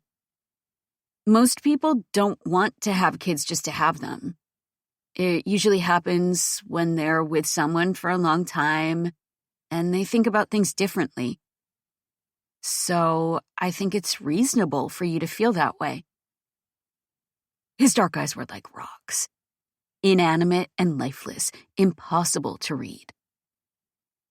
But you know you want children. Well, I didn't feel that way until after I was married. At least a year into it. But he's gone and you still want them. I don't want them right this second, I said. But I know I'll feel that way again once I get settled with someone. Preferably you. I was tired of hiding my heart underneath my clothes. I wanted to wear it on my sleeve. Let him watch it beat and bleed. He had no reaction to my honesty. I'm just saying it's reasonable that you feel that way. I'd never met a man who was enthusiastic about children. Some said they were open to it, but they weren't leading the charge with a torch in hand. Theo wasn't that different in that regard. Sweetheart, he said the endearment with a different tone than usual. There's a high probability that I'm not going to feel differently about it, regardless of what happens between us. I meet the man of my dreams, and of course, he has a flaw. A big-ass flaw I couldn't ignore. But you're open to feeling differently about it, He hadn't moved since the conversation began. Hadn't even blinked. You know who I am. You know what I do. Do I look like the father type to you? I stared. He stared back. I'm the Skull King, sweetheart. I push drugs on the street and across borders. I kill anyone who gets in my way. My body count is bigger than the notches on my belt. I can't see myself dropping my kid off at school in the morning after doing deals throughout the night. I don't want to lose you. But I care too much for you to lie to keep you. How did he break my heart and make it melt at the same time? Make the decision that's best for you. Because there are an infinite number of guys out there who would be happy to give you what I can't. I don't want anyone else. I let the words out when I shouldn't. Let my heart beat on my sleeve, put cards on the table when there wasn't a pot to win. I just did it because I couldn't hide it anymore. Theo. There were no words for the depth of my emotion. Nothing that could describe how much he meant to me without using the specific words that would scare him away. I don't care what our future looks like, as long as I'm with you. I could live without kids, but I couldn't live without him. Maybe I would love someone else someday, but it would never compare to the way I felt for Theo. This was the man who put his life on the line for mine, always put me before himself, who looked me in the eye and told me the truth even when it hurt. I'm willing to consider not having children if you're willing to consider having them. His eyes remained on mine like he was listening to me even when I stopped speaking. Unlike most men who seemed only somewhat interested in conversation, he was always present, always attentive, even in his silence. He didn't add a lot to the conversation, but he made his enthusiasm known in that dark stare. That's fair. I wanted to inhale a deep breath in relief, but I bottled it inside. We'd moved past the trying stage and into the serious stage without even realizing it, because there would be no need to talk about kids if there wasn't a chance it would go somewhere. Theo didn't share his feelings directly, but he showed them by having this conversation with me. The waitress arrived at the table with our entrees. She placed each dish in front of us, coming right at the end of a tense conversation. She refilled our glasses, then walked away. I didn't have an appetite when we arrived, and I didn't have one now. I was nervous and relieved at the same time. It was the first time I felt secure with him. Like this relationship was more than just a trial run. Like he wanted me as much as I wanted him. He dropped his linen across his lap, then cut into his steak, elbows on the table, hungry like a bear. I watched him for a while. He stared at me as he chewed, never uncomfortable by my scrutiny. I grabbed my fork and dragged it through the risotto. He ate in silence, watching me as I watched him, not filling the silence with unnecessary conversation. Like he was comfortable enough just to be there with me. Just the way I was comfortable with him. When we entered his bedroom, he took off his clothes like he felt suffocated by them. Whenever he was home, he never wore a shirt, only wore sweatpants when he visited the rest of the house, even if it was in the middle of winter. He seemed more comfortable in his bare skin, like he was in a constant state of summer. I unzipped my dress and let it slide off my body, revealing the bra and thong underneath. My back was to him, but I somehow felt his stare. Felt it right on my ass. I lifted my ankle to slip off one heel, then the other, still feeling his presence hot as the sun, He came up behind me, his dark chest hitting my back as his arm hooked around me. His head dipped, and his mouth was on my shoulder and neck, kissing and tasting the skin, his arm squeezing me like I was trying to get away. His hand slipped underneath my bra, gripped one of my tits, and squeezed it. My head tilted back into him, and I let him have me, my hand gripping his big forearm, feeling his hard dick in my lower back. His other hand moved to my thong and pulled it over my ass to make it come free before his fingers pressed into my clit and rubbed in a circular motion. I released a quiet gasp when I felt his touch, my nails digging into his forearm as his hand continued to grope my tit. He was aggressive in his touch, like he wanted to make me come before we even got to the bed. I almost did, but then he pulled his hand away. He scooped me up from behind like I weighed nothing and adjusted me in his arms before he dropped me on the bed. He grabbed my hips and dragged me to the edge before he gripped the backs of my thighs and spread me apart. Then he guided his monster cock to my entrance and pulled me down over him, clutching me by the hips until most of his dick was sheathed in my slickness. Once he was fully buried, he paused to release a quiet moan, a low growl like it was the first time he'd had me. He adjusted his footing at the edge of the bed and pushed himself a little farther inside me. When I winced, he stopped. "I'll be a gentleman tonight, sweetheart." He kept my thighs pinned back as he thrust inside me, keeping a fast pace that never went too deep, stopping just before he did too much damage. "But just tonight." It was the deepness of his voice, his choice of words, the size of his dick. All of it made me come, holding onto his wrists for dear life. The tears burned before they released, and once they streaked down my cheeks, they took my makeup for the ride. I felt them drip down my cheeks as he fucked me faster, as his dick hardened and my climax burst his ego. I didn't realize my iron grip until I let go and left marks behind. He never cared if I scratched him or made him bleed. Probably didn't even notice the damage. The fair skin between his black ink had turned a blotchy red, patches of redness across his chest and stomach. The veins in his neck were distinct, like rivers on a map. He gripped me harder as he prepared himself to finish, careful not to push his dick farther than my body preferred. But I was his woman, and I wanted him to have all of me. I reached for his hips and tugged, pulling him deeper than he'd been before.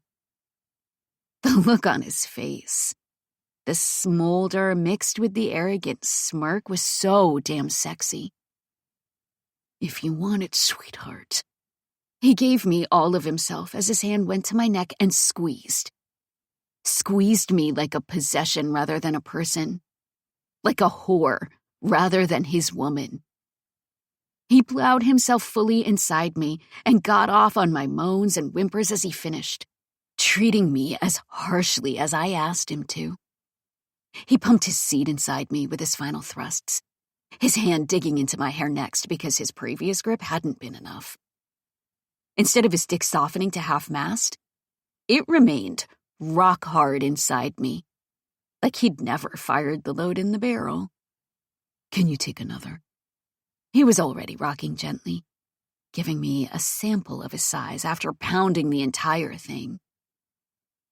I would never say no to this man. Not when 1,000,000 women would happily take my place and cry tears of pain and joy all night long. Yes. I jerked up from the bed, my eyes snapping wide open and seeing the darkness in front of me. I gasped for air like I'd been held underwater for 5 minutes and my lungs were about to burst. Sweat coated my forehead and the small of my back. "Sweetheart." He sat up behind me and placed his hand on my arm. "Just a bad dream." He sounded wide awake, like he hadn't slept at all. His arm circled my stomach, and he started to pull me to him. My back hit his chest, but I continued to breathe like the danger hadn't passed. I was stuck in the house that used to be a home. Bolton sitting in the armchair and looking at me with his threatening gaze. When I looked in the mirror, my face was gone because he ripped it off. It was just blood and open pockets of flesh. I couldn't shake the image from my mind, whether I opened my eyes or clenched them shut. Theo pressed a kiss to my shoulder and neck when I didn't calm down. It's not real. He kissed me again. This is real. I threw off the blankets because I was soaked in sweat. I couldn't get enough air, even though the cool air came through the vents. My fingers went to my face and felt my soft cheeks, feeling them intact. My eyes were still there, my lips. You can talk about it, if you want. I stared at my hands in the dark, seeing they were clean of blood. No. I didn't want the nightmare to become reality by speaking it into the world. I didn't want to repeat it, to burden Theo with my fears. Sometimes it was easy to get lost in this new life. Waiting for Theo to come home late at night, having breakfast with him in the morning, going out to dinner, sometimes with his friends Axel and Scarlett. We talked about the future like we had a chance. It made me forget what I was running from. Made me forget that my ex-husband had punched me in the face, thrown me against the wall. Made me do things I didn't want to do. But he was still out there, and until he was dead, I would never know peace. Just the peaceful moments that came in between the chaos. Theo dipped his head and kissed my shoulder again. Go back to sleep. He guided me down. Guided me back to the bed and the soft pillow that waited for me. He'd been on the other side of the bed when I woke up, but now he was right beside me, his arm across my stomach. I looked at the shadows on the high ceiling before I turned my head to look at him beside me. You weren't asleep. No. I'm usually out at this time of night. You don't have to stay in bed with me. It's fine, he said. I like watching you sleep. You watch me sleep? His eyes flicked back and forth between mine. Sometimes. He continued to watch me, his eyes on my face, the way they had been over dinner. Like the same face he'd seen so many times was somehow still intriguing. Theo, when are you going to kill him? I didn't need to tell him who my nightmare was about. There was nothing else in my life that would make me jump out of bed like that. Nothing else that haunted me like a monster in a horror film. His expression didn't change, but his eyes somehow looked different. They hardened in both anger and sympathy. I'm close. What does that mean? It's taken a while to figure out where he is. But now I have a lead. A solid one. Where do you think he is? Rome, he said. I'll take some of my guys and put an end to it. But that means I'll have to leave you. And that makes me uncomfortable. I don't think it's a double cross to draw me away from you, but I'm not arrogant enough to assume anything. He has a couple properties around Europe, but none of them are in Rome.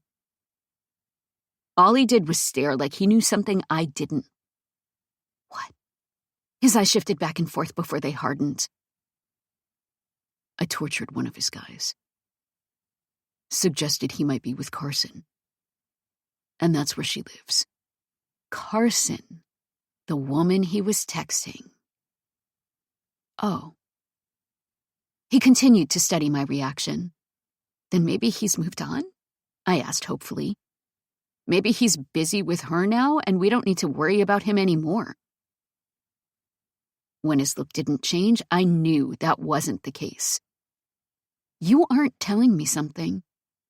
You don't need all the details, he said. But no. He hasn't moved on.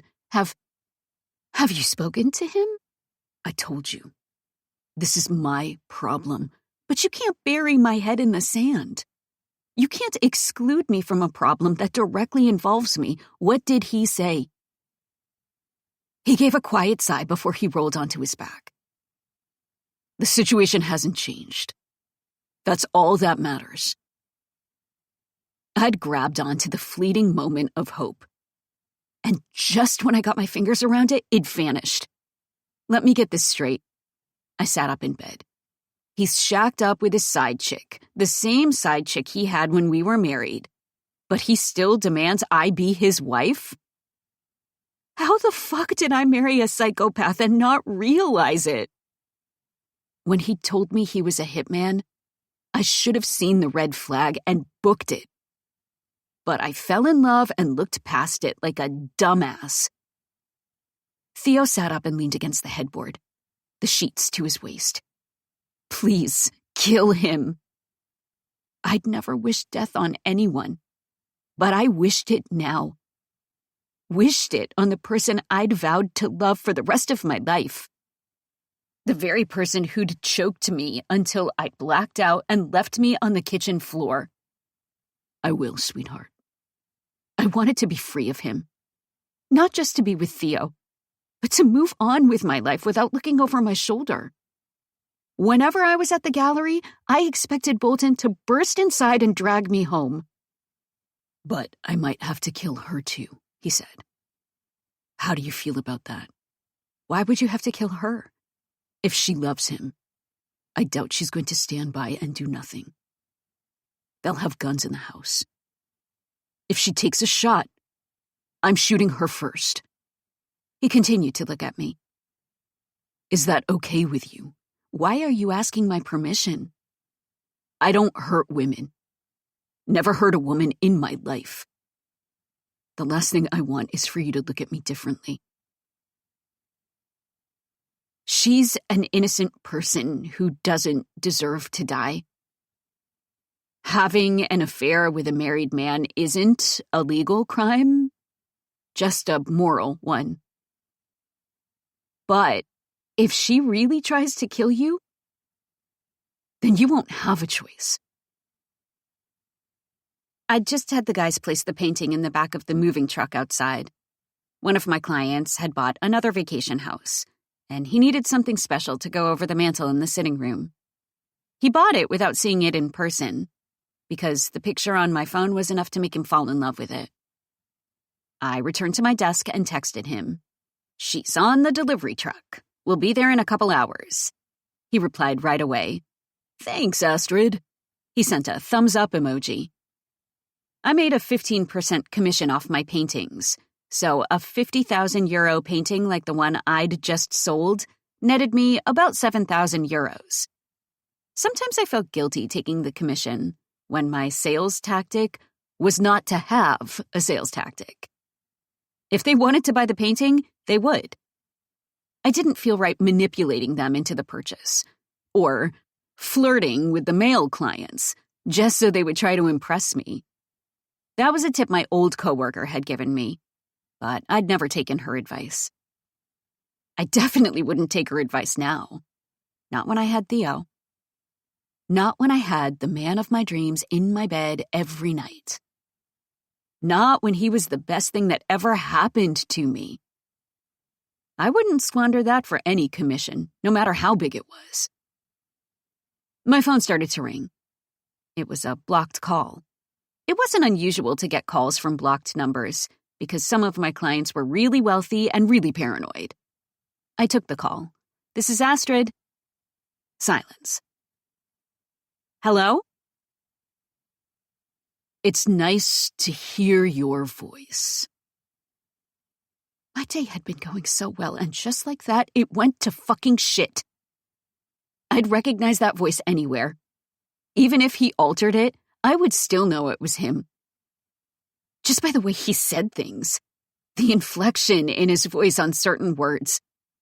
Ice floated in my veins, and my heart gave a sharp jolt as it contracted sooner than it was supposed to. All I could think about was Theo, wanting his help but not able to ask for it. Bolton remained quiet as he waited for me to say something. I didn't know what to say. Didn't know if he was across the street watching me. If he would grab me when I walked out to my car after I closed up the gallery at the end of the day. What do you want? I pulled the phone away from my ear and hit the speaker button before I opened my messages and typed a quick message to Theo. INEEFHELPP. My hands were shaking so bad that I couldn't spell shit. I sent it off and knew he would figure it out. What do I want? He asked like it was a dumb question. I took him off speaker before I spoke, knowing he would notice the change in my voice and grow suspicious if I didn't. I didn't say anything back, so caught off guard that I could barely think. What kind of fucking question is that? My phone vibrated next to my ear and I glanced at the screen. Theo had already written back, on my way. I stopped myself from breathing a sigh of relief at the message. He hadn't been there when I'd needed him before, but it barely took him 5 seconds to respond now. I had no idea if he was at home sleeping in or if he was at work. But whatever he was doing, it didn't stop him from dropping it to rush to me. I'm still your husband, Astrid. The word husband triggered me. Because a husband should never do any of the things he'd done to me. His fucking wife. You're nothing to me, Bolton. He was quiet. Tell me what you want so I can get off the phone and forget this conversation ever happened. I thought I'd given you enough time to cool off. Enough time to cool off? I said it with such incredulity. Because there was not enough time in the fucking world to cool off from the shit he did. You know when I'll cool off? When you're fucking dead. He didn't say anything for a moment, but I could feel his rage through the phone. We were happy. You were happy. I was at home while you were off screwing Carson and whoever else. You were going to use me as an incubator to have your children and raise them like a fucking maid, while you continued to live a bachelor life that I didn't know about. Astrid, I ended that relationship because I loved you. Why are we doing this? I snapped. Why are we having this conversation again? When I said I would rather die in that burning building than be with you, I meant it. I want nothing to do with you. I begged Theo to kill you, and he promised me he would, so fuck off. You think he's going to kill me? Obnoxious arrogance was in his voice. Let's not forget I kill people for a living, while he sits on his ass and orders people around. He's been wasting his time picking off my guys one by one, like I'm stupid enough to tell any of them where I am. The guy is a fucking moron. The only moron here is me, for ever believing a word out of your goddamn mouth. When I said I loved you, I meant it. Did you mean it when you said it to Carson? He turned quiet. If you think you can love 2 people at once, then you're a moron. Astrid, listen to me. I'm going to kill your fuckboy. And when I do, it's going to be so much worse for you. So I suggest you make the right choice and save yourself the unnecessary suffering. Abuse, I said. That's the word I would use. Believe it or not, I don't want to hurt you. But he's going to be dead soon, very soon. Then you better kill me too, because I'd rather die with him than be with you. Don't make me. I love him, Bolton. I didn't plan on saying it, but my heart had decided on it. It was an unwise decision that would probably lead to unwanted consequences. But in the heat of the moment, I didn't give a damn. I love him. I said it again, saying it to myself this time because I hadn't allowed myself to even acknowledge it. And if you ever loved me, you'll let me be happy. He was quiet. I waited, my breathing elevated in the tension, waiting for the results of my decision. If I'd just pulled the pin out of the grenade, or if I'd defused the bomb. Click. I looked at the screen before I set down the phone. even more tense because I didn't get my answer. The door flew open and Theo walked inside, wearing a bulletproof vest strapped across his black t-shirt, with an automatic rifle in one hand and a pistol in the other, in broad daylight. He did a quick sweep of the room before he approached the desk. I saw the 2 Hummers outside in the parking lot. Guys climbed out, similarly armed. "Are you all right?" Bolton called. I looked at the guys outside again. I'm sorry, I should have specified. But in the moment, I didn't know what to do. I didn't know what he wanted or what would happen. "Sweetheart." He silenced me with the command in his gaze. "You did exactly what I wanted you to do." He moved back to the window and looked at the guys outside. Then he pressed his finger into his ear as he listened to one of his guys over the comms. "I can take it from here." He locked the front door, flipped the sign from open to closed, and then pulled the strap of the gun off his neck so he could lean the rifle against the wall. The handgun was returned to the back of his jeans. I hadn't risen from my chair. My legs were still lead. He hung up right when you walked in. "Is he in the area?" He didn't say. Then why did he hang up? He pulled up a chair to my desk to sit close to me, the corner of the desk between us. "Because I love you." Theo's presence was threatening, as if I was the one who'd done something wrong.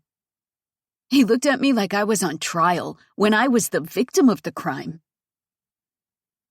His eyes seemed darker than usual, storm clouds on a spring day. "What happened? You seem angry." "I am angry. But you seem angry at me." He continued his hard stare. It was practically pulsing. "What did I do? Why did you take his call?" "I didn't know it was him. It was a blocked number." He raised his voice. "Why would you answer a blocked number?" Now I raised mine. "Because my clients call unblocked numbers all the time. Rich people are paranoid. You think I wanted to talk to him? What are you trying to imply here, Theo? That I want the man who's made me so miserable I almost took a bottle full of Vicodin to kill myself?" The daggers in his eyes immediately withdrew, and he looked away, leaning back in his chair as the ominous clouds from his mood passed, and the blue sky returned. After several seconds of avoidance, he looked at me again. "What happened?" I wanted an apology for the way he acted, but I was so happy he was there that I let it go. Honestly, it was the same shit. Said he hoped I'd had enough time to cool off. Like my flames will ever die. They burned hotter than the fire that took my home. Said if I don't come back to him willingly, it'll be much worse after he kills you and takes me. The threat didn't make him hesitate. "Don't let him scare you." "I'm not. Just don't underestimate him." His stare was so hard he had the power to make mountains cower. "I never underestimate anything when it comes to you." I looked away to hide the way my insides melted. "Sweetheart." I could only avoid his stare for a couple seconds before I caved. "I won't let anything happen to you, I promise." With eyes like the dark side of the moon, a confidence higher than an ancient sequoia, his look had the power to give me wings. Even on the happiest days of my marriage with Bolton, I was never as happy with him as I was on my worst day with Theo. This relationship had been so brief and occurred under such strenuous circumstances. But it somehow felt so right. I don't want anything to happen to you either. Don't ever worry about me. It's not your job. If it's not my job, then whose is it? Mine. Well, I'd like it to be mine. He stared at me for a while before he gave a slight shake of his head. That's not how it works, sweetheart. I take care of you, not the other way around.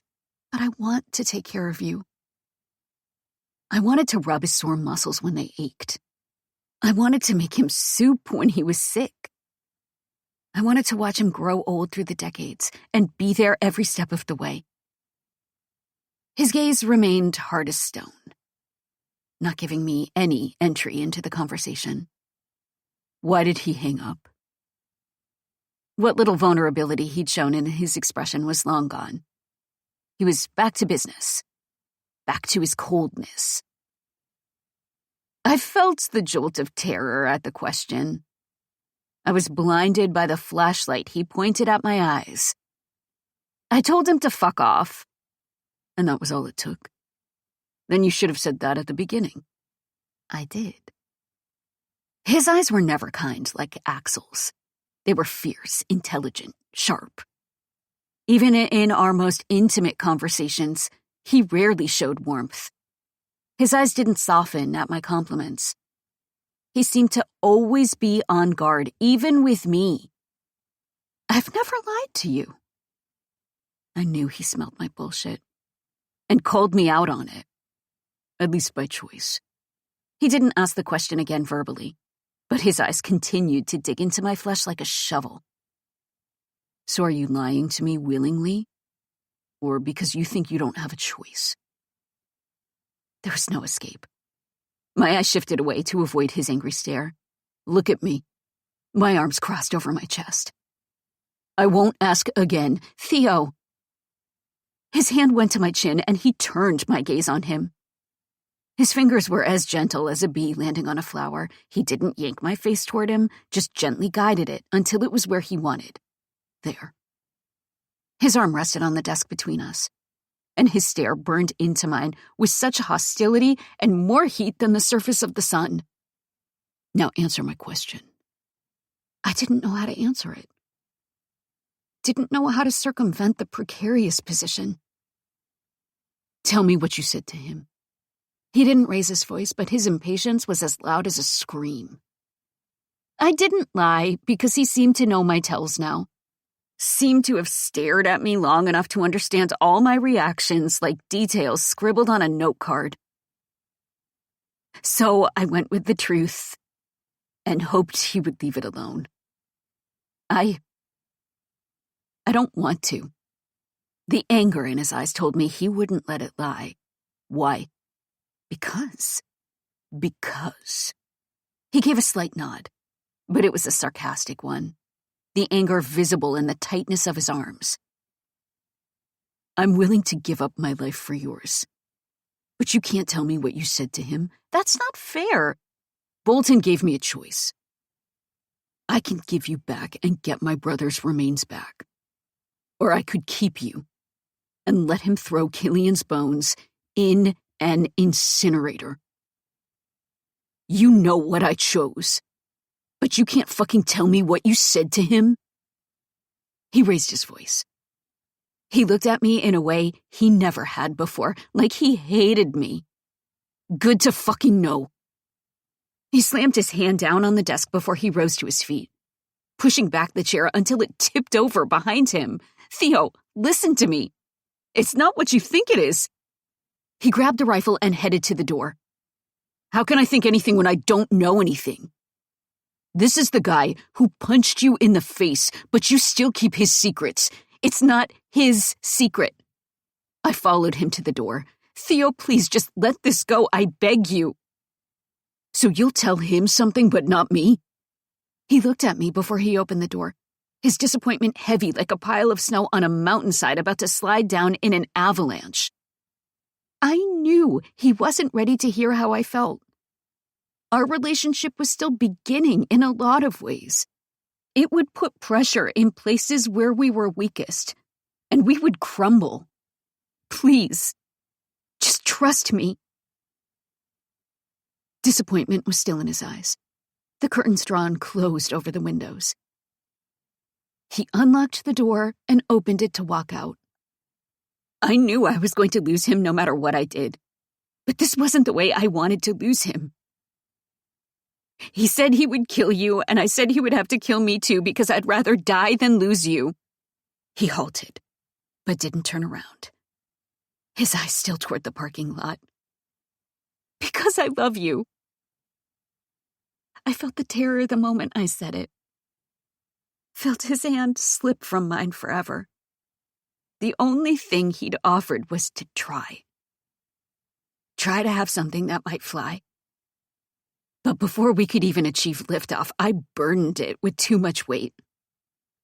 That's why he hung up. I turned away from the door because I was too scared to see his reaction. He would be either disappointed or annoyed. Might even feel the ick because of my clinginess. Our relationship finally had its first spring and bloomed. And then I brought the rain. I stepped further into the gallery so I wouldn't have to watch him leave. So I could sit and give my legs a chance to recover from the shakes. But then I heard the click of the lock, followed by his footsteps. There was a gentle thud as he placed the gun on the desk. I couldn't see him because I chose a chair that faced the opposite way, my hands on my knees.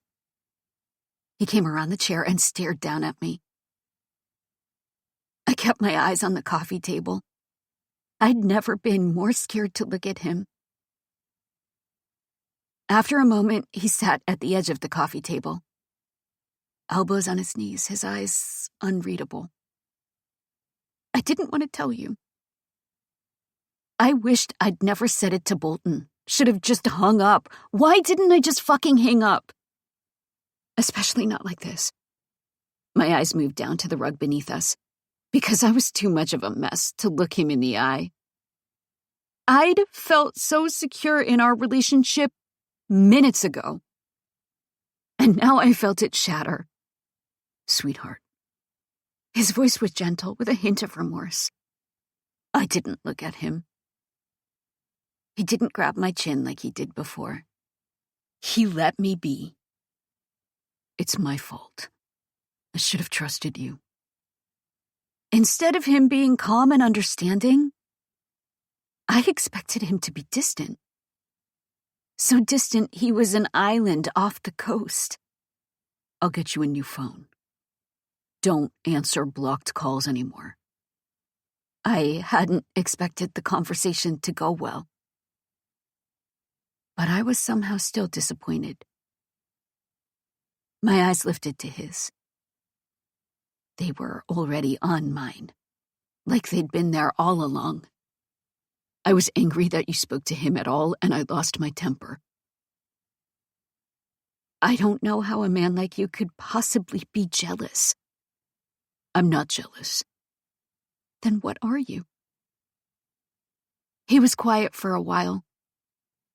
Indignant, because that man doesn't deserve to look at you ever again, let alone speak to you. He should be dead right now. But he lives, because he's a rat in a sewer, and I don't chase rats. If he were a greater man, he would meet me face to face under the eyes of David, and we would carve each other like pumpkins until one of us bleeds out first. But he's a fucking coward. A coward who didn't deserve you in the first place. I'm indignant that you spoke to him because he's so fucking beneath you. You should have hung up the second you heard his voice. I froze. I'm sorry. It was a wild moment, and I was scared and my ass was sweating. I wasn't sure if he was waiting for me outside, or if he already had you and wanted to make a trade. I didn't know. He stared at his hands for a while, his knuckles locked together before he spoke again. It's okay. His eyes lifted to look at me again. The hardness of his stare had softened noticeably, like a knife that had been dulled by time. I don't want to lose you. Even when it seemed like things were better, I knew they were irrevocably different. Before today, our relationship had possibilities, but now it was weighed down with obligations. I told Theo I loved him, and now he was tasked with reciprocating or rejecting that love. I already knew what he would choose. He held my stare with his intensity. I'm right here. I don't want to scare you away, sweetheart. I don't get scared. You know what I mean. He could walk through bullets and knives unscathed. But words were invisible and impossible to dodge. They hit him everywhere all at once. I told him if he ever loved me, he would let me be happy. I don't know if I started a fire or if I put it out. He seemed unencumbered by the weight of my words. I didn't say I loved him again, but I shared that I was happy with him. And he was the one I wanted. Neither. You kicked the hornet's nest. I'm sorry. Don't be. Maybe now he'll show his face. When I came home, it was past 7. I wasn't sure if Theo was there. Sometimes he was gone for the night. Sometimes he was in his room. After my revelation at the gallery, I suspected he would be out until morning. A good excuse to avoid my tentacles until morning. Truth be told, I wished we could just forget it ever happened. I went by his room and knocked, expecting no answer. "It's open." I stilled when I heard his deep voice. I waited on the other side of the door, trying to remember if he sounded annoyed. "I said it's open." I stepped inside and found him on the couch in front of the TV. There was a game on, and he watched it in just his sweatpants. His decanter of scotch there, along with a bucket of ice. Most guys preferred a beer when they were off the clock, but that would practically be water to someone like Theo. He looked at me, one arm over the back of the couch. "Sorry, I didn't expect you to be home." "Didn't want you to think I was avoiding you." "So you stayed home to make me think you weren't avoiding me, even though you do want to avoid me?" "I don't want to avoid you, sweetheart." He patted the seat beside him. "Now get your ass over here." I stood there and stared at the vacant seat.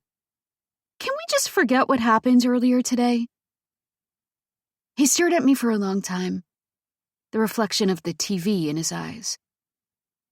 "I don't want to forget."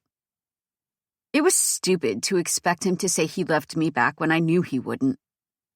But I was somehow still disappointed when it didn't happen. So I prepared for the worst-case scenario of losing him altogether. But this reaction was much better than that, and it felt like a win. He patted the seat again. I joined him on the couch, still in my skirt and blouse, and immediately felt his arm circle my waist and pull me close. He cradled me into his body, his lips brushing across my hairline, his hand making itself welcome underneath my blouse on my ribcage.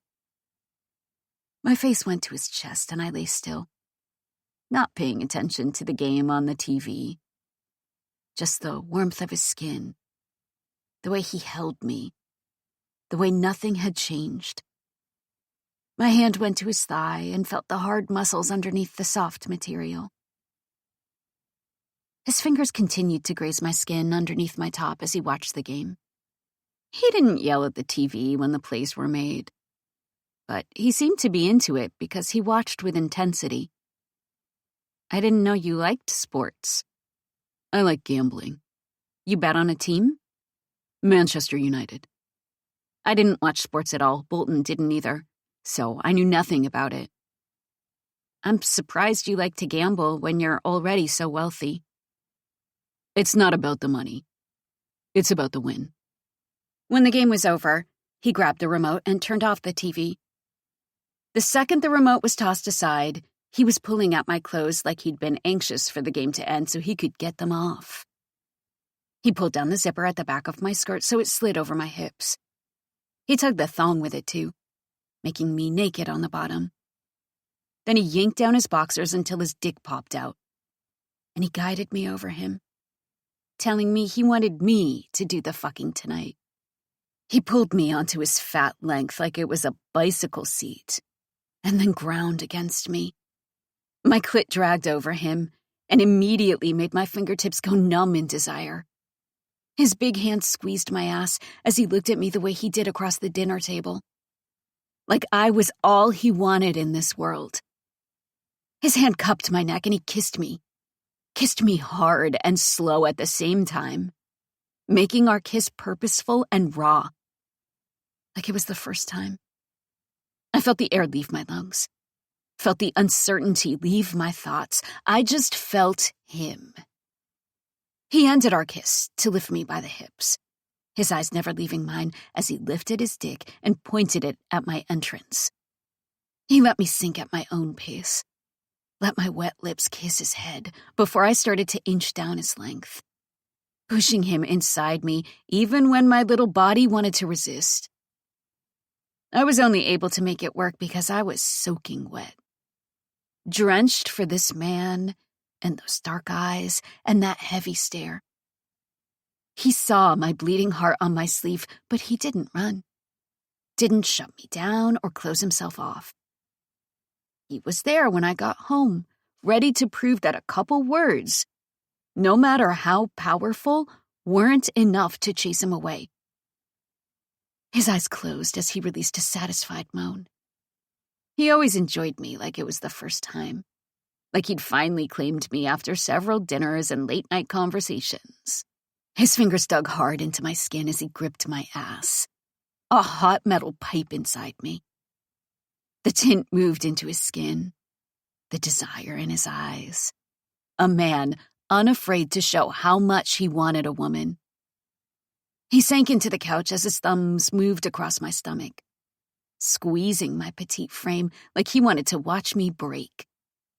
I stopped when it started to hurt, as his big dick rammed me too far. I had the sudden thought of being pregnant with his child. My stomach enormous because it was a big, healthy baby. With my legs spread, I pushed for hours to give birth to his son. A boy who would grow up to be immense, just like his father. I blinked, and the vision disappeared. His muscular arms hooked under my thighs, and he helped me rise up his dick before lowering back down, moving his arms like he was doing bicep curls with weights. It seemed effortless on his part, because his focus on my eyes hadn't changed. Fuck. This pussy is better than scotch. He helped me rise and fall, doing most of the work as if he knew I would tire easily on my own. I didn't do lunges or squats, didn't do weights. I had the stamina to run on a treadmill, but I didn't have the muscular strength to do anything more intense. Like this. My hands were planted on his chest near his shoulders, and I used his body as the anchor to help me move, to carry my own weight so he wouldn't have to do it all. He was the one always on top, the one doing all the fucking while I lay there and enjoyed it. It was his turn to get fucked. Take off your top. I was still in the blouse I'd worn to work, a button down. I unbuttoned the top few buttons to get it loose enough to pull over my head. A black bra was on underneath, and I snapped open the clasp and let it fall. My tits immediately hardened once the warm fabric was gone and I was bare to the air. He stared at my tits like he'd never seen them before. That's better. He lifted me up and down at a greater pace, pulling my pussy over his hard dick over and over. The sounds of our slick bodies as loud as clapping hands. Much better. I ended up on my back in his bed, his arms pinned behind my knees as he rocked into me with regular even strokes.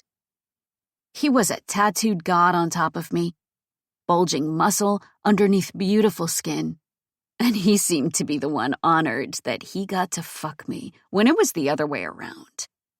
His dark eyes were locked on mine as he worked, as he thrust, as he made me feel good like it was his job. Bolton had been good in bed, but he'd never been this dedicated to my needs. Theo knew he had me wrapped around his finger, but he was still enthusiastic about my pleasure. Like getting me off was what got him off.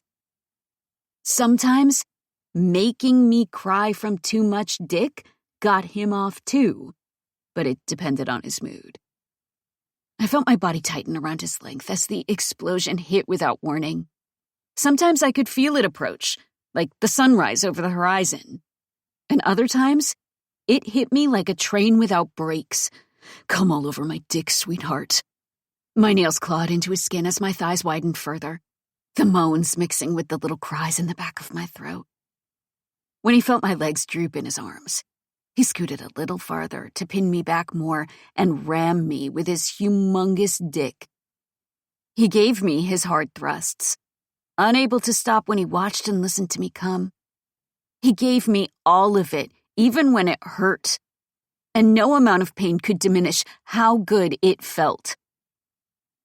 I came as hard as he did, tears squeezing from the corners of my eyes, stuffed full of a dick that wouldn't fit.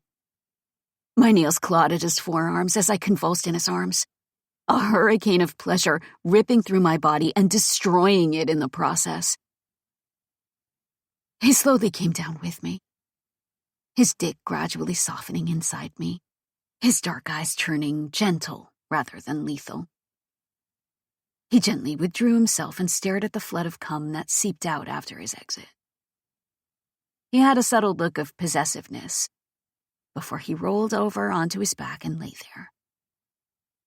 I winced as I felt the stiffness in my spine and legs when I dropped my legs and let my body unfold from the pretzel shape he'd bent me into. My body was exhausted, like I'd done something strenuous, when I'd only lain there and gotten fucked by a 6.5-foot dark god. Even when his cum leaked from my entrance, I lay there, because I didn't want to move. I wanted to lie in that bed forever. After a couple moments of silence, he left the bed and walked into the bathroom. The water from the shower was audible a moment later. He usually showered before bed, so it was his nighttime routine. I finally found the strength to go into the bathroom and clean up, feeling the ache between my legs like I did every night. I stopped to look at him in the shower before I walked out without washing off my makeup. I would do that in my bathroom down the hall. I returned to the sitting room and gathered my clothes that had been scattered on the other couch on the floor. I didn't want to get dressed just to walk down the hallway, and I assumed it was unlikely I would bump into his butler on the way. So I balled up the clothes in one arm and held my heels in the other. He stepped into the room buck naked, his hair slightly damp after the towel dry. He eyed my pile of clothes before he looked me in the eye. "What are you doing?" "It's late." Even if he wanted another round, my body was done for the night. Needed to head to the garage for repairs. He cocked his head slightly as if he didn't understand what I'd said. Then he approached me, his tall frame slowly growing into a mountain the closer he came, his chin tilting down to keep our gazes locked. "Then get in bed." He pushed his hand down on the pile in my hands, making everything drop into a mess on the floor. "Come on." He gave me that commanding look, treating me like one of his men whom he ordered around. I liked it when he ordered me around. "You want me to stay?" Was that unclear? I just didn't want to overstep. "If I wanted you gone, I would tell you. I say what I mean, and mean what I say," I said. "Yes." I remember. He flashed me a look of irritation, like he didn't appreciate the taunt. "Then get your ass in bed before I throw you in it." I loved feeling wanted, and I loved the way he made me feel wanted. He took what he wanted without apology, made demands like he was entitled to whatever he set his eyes on. The fact that I was what he wanted still felt like a dream come true. I left my clothes behind and returned to his bedroom before I pulled back the sheets. There was a stain in the middle from the way I'd oozed for him. He walked to his side of the bed, checked his phone before he set it down, and then got under the sheets. "Do you have a shirt I can sleep in?" One arm moved behind his head. "Help yourself, sweetheart." Every part of my body was reveling in his affection. The way he called me sweetheart, the way he invited me to open his dresser and take whatever I wanted. Like whatever was his was mine. I left the bed and picked out a black t-shirt, a blanket on my small body, and came back to bed. He turned off the lamp on his bedside, then immediately moved to me, spooning me from behind and putting me into the position he wanted. My back against his chest, his face pressed into my hair. I was certain his mattress and mine were the same, but his was infinitely more comfortable. The sheets were softer. The room was quieter. The chaos of my life had been silenced when Bolton had taken my hand and elevated me from the stress and misery of a bad lot in life. But he never gave me peace. Not the way Theo did. It was different. Chapter 7. Astrid. Girl, you want to come over for pizza tonight? I read Scarlett's message with a smile. Fuck yeah, I do. Cool, I'll prep the dough and we can make our own pizzas. This sounds like a pizza party. There'll be booze, so it sounds like a party to me. Great, I'll see you tonight. I finished the rest of the day at the gallery, then went home. When I'd woken up in Theo's bed that morning, he was already gone. So I wasn't sure what he was up to today.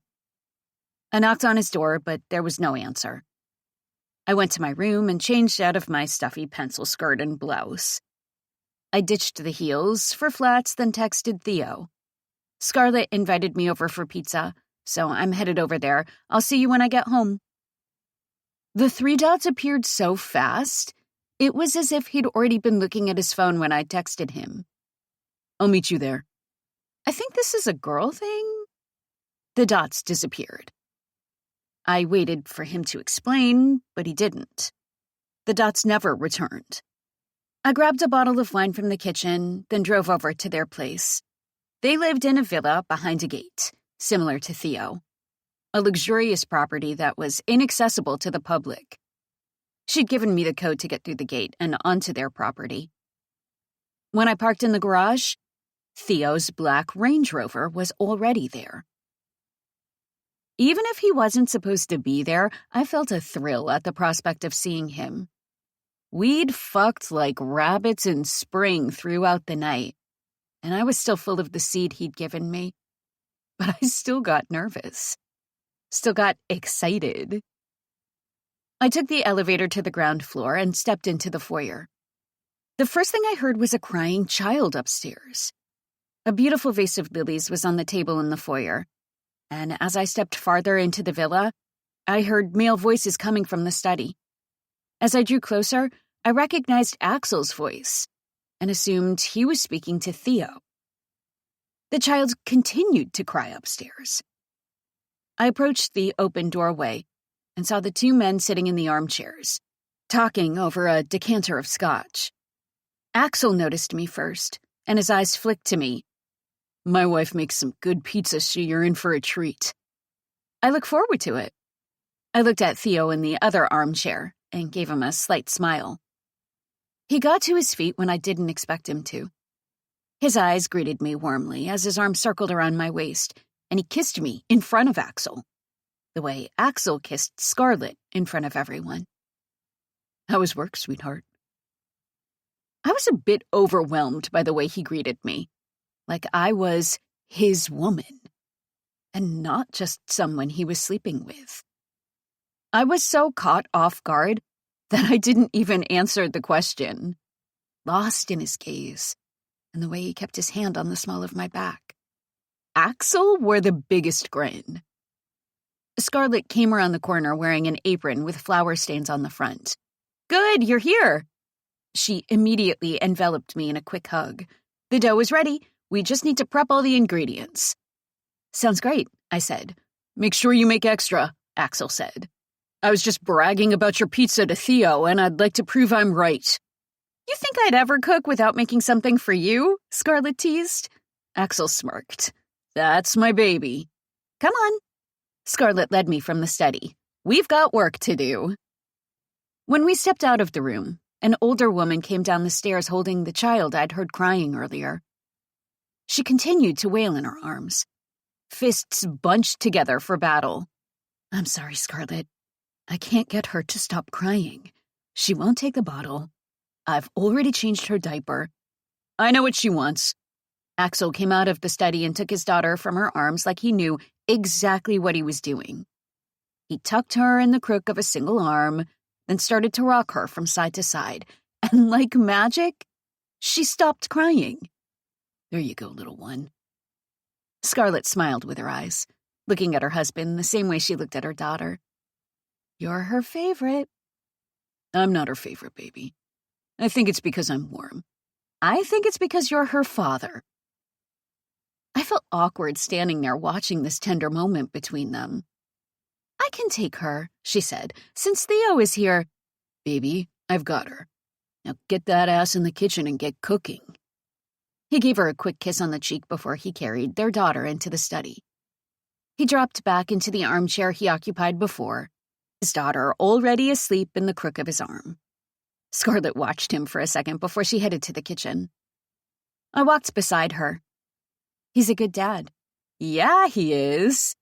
She stepped into the kitchen, the counter covered with different doughs. He's always been a natural. Me, not so much. Really? I asked in slight surprise. Axel has that charisma. He makes everyone happy. She washed her hands in the sink and patted them dry before she grabbed all the produce from the fridge and placed everything on the counter. Tomatoes, basil, artichokes, onions, olives, garlic, and eggplant. The kids are attracted to it. I just don't have whatever that is. I'm sure you're a great mother, Scarlett. Yeah, but he'll be the favorite. It's inevitable. I wouldn't worry about it too much. She turned on the faucet and began washing the produce. Pat these dry and we'll slice them up. I'll check on the sauce. She turned to the stove and stirred the sauce she'd made from scratch, then grated the cheese she'd picked up at the market. I continued to slice all the veggies and dice the garlic. I didn't have restaurant experience, but I felt like I was working in a real kitchen. What kind of pizza do you like? Scarlett asked. I'll eat anything, honestly. Margarita is always good. Good choice. I'll make a couple of each. I know Axel isn't picky either. Do you know what Theo likes? I don't know. I've never seen him eat pizza. She chuckled.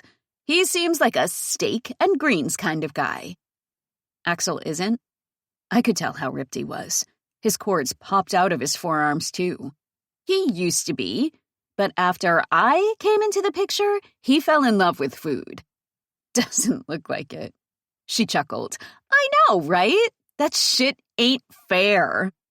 Theo told me he eats 4,000 calories a day. Now I really want to punch him in the face. I laughed. I couldn't believe it when he told me, but I've seen him do it. He'd have a big breakfast, then come by the gallery and eat an entire sandwich by himself. Then a couple hours later, he would eat again before dinner. She ladled the red sauce onto a few of the doughs, leaving some plain for margarita. But for the remaining ones, she grabbed a different pan that contained a white sauce. You made 2 different sauces from scratch? Yep. Wow. I couldn't even make 2 different sandwiches. You've never cooked? Well, I used to make things for Bolton, but it was mostly casseroles and easy stuff. She didn't flinch at my ex's name, just returned the pan to the stove, then joined me at the counter. How's all of that going? I released a sigh. He called me the other day. That was fun. Why did you answer? Blocked number, thought it was a client. She gave a slow nod in understanding. Sounds like that asshole can't take a hint. A hint? It could be posted on a billboard and he still wouldn't read it. She smirked as she grabbed the produce and assembled it on the pizzas before she added a sprinkling of different cheeses. What did he say? Threatened me to leave Theo. Said it would be worse if I didn't, you know. A bunch of bullshit. Don't stress about it, she said. Theo will handle it. I know. I just wish he didn't have to. It was my problem. I'd fallen in love with a psychopath. His good looks and the sex masked the truth. When I'd signed our marriage certificate, I didn't realize I'd signed a deal with the devil. Did you hang up on him? No. He hung up on me. Ooh, then you must have said something good. Atta girl. Well, I told him I loved Theo. I hadn't said it to hurt or provoke Bolton. Like a bird that needed to burst from its cage, the words had exploded out of my chest. I wanted Bolton to move on with his life and let me move on with mine. She was just about to finish placing the veggies on the last pizza when she froze. Her eyes locked on the dough in front of her. Then she dropped the olives and mushrooms right in the center and quickly pivoted toward me. "You did what now?" I know it was stupid. "What did he say?" He hung up. No, Theo. Well, he wasn't there during the conversation, so he didn't hear it. But then he walked in and demanded to know what happened. So I fessed up. "Oh my God." She slapped the counter with her hand before she turned back to the pizzas. "You're both here right now, so I guess it went over all right." "Yeah." "Did he say it back?" She looked at me again. I wasn't sure if he would ever say it back. Didn't seem like that kind of man. "You don't have to tell me," she said quickly. "Sorry, I didn't mean to pry. I just wasn't expecting to hear all of this tonight." "You aren't prying, Scarlett." "No, I am," she said with a chuckle before she fixed the veggies on the pizza. Then she placed 4 in the oven, 2 side by side on each rack. She shut the door and set the timer on her phone. "I've come to care for Theo like a brother, so it's hard not to get invested in his love life." "He didn't," I said, doing my best not to sound disappointed. She came back to the counter and her eyes softened in sadness. "I'm sorry, girl." "It's okay. Please don't feel bad for me." "I don't feel bad for you." She took a drink of her wine, then washed her hands in the sink. "Just because he didn't say it now doesn't mean he won't say it whenever he's ready. But I know that must have hurt." It hurt like a motherfucker. Watching him run away would have hurt more, but he didn't do that. "Has it been awkward?" "No." "Well, that's good. At least he didn't give you the cold shoulder like most guys would." The more I get to know him, the more I realize how different he is from other guys. He could be so distant and detached, but he was always there when it mattered. Ever since I'd moved in under his roof, he'd made me his priority. The timer on her phone went off. "First batch is done." She put on her mitts and placed the pizzas on the stove before she put in the next 4 pizzas.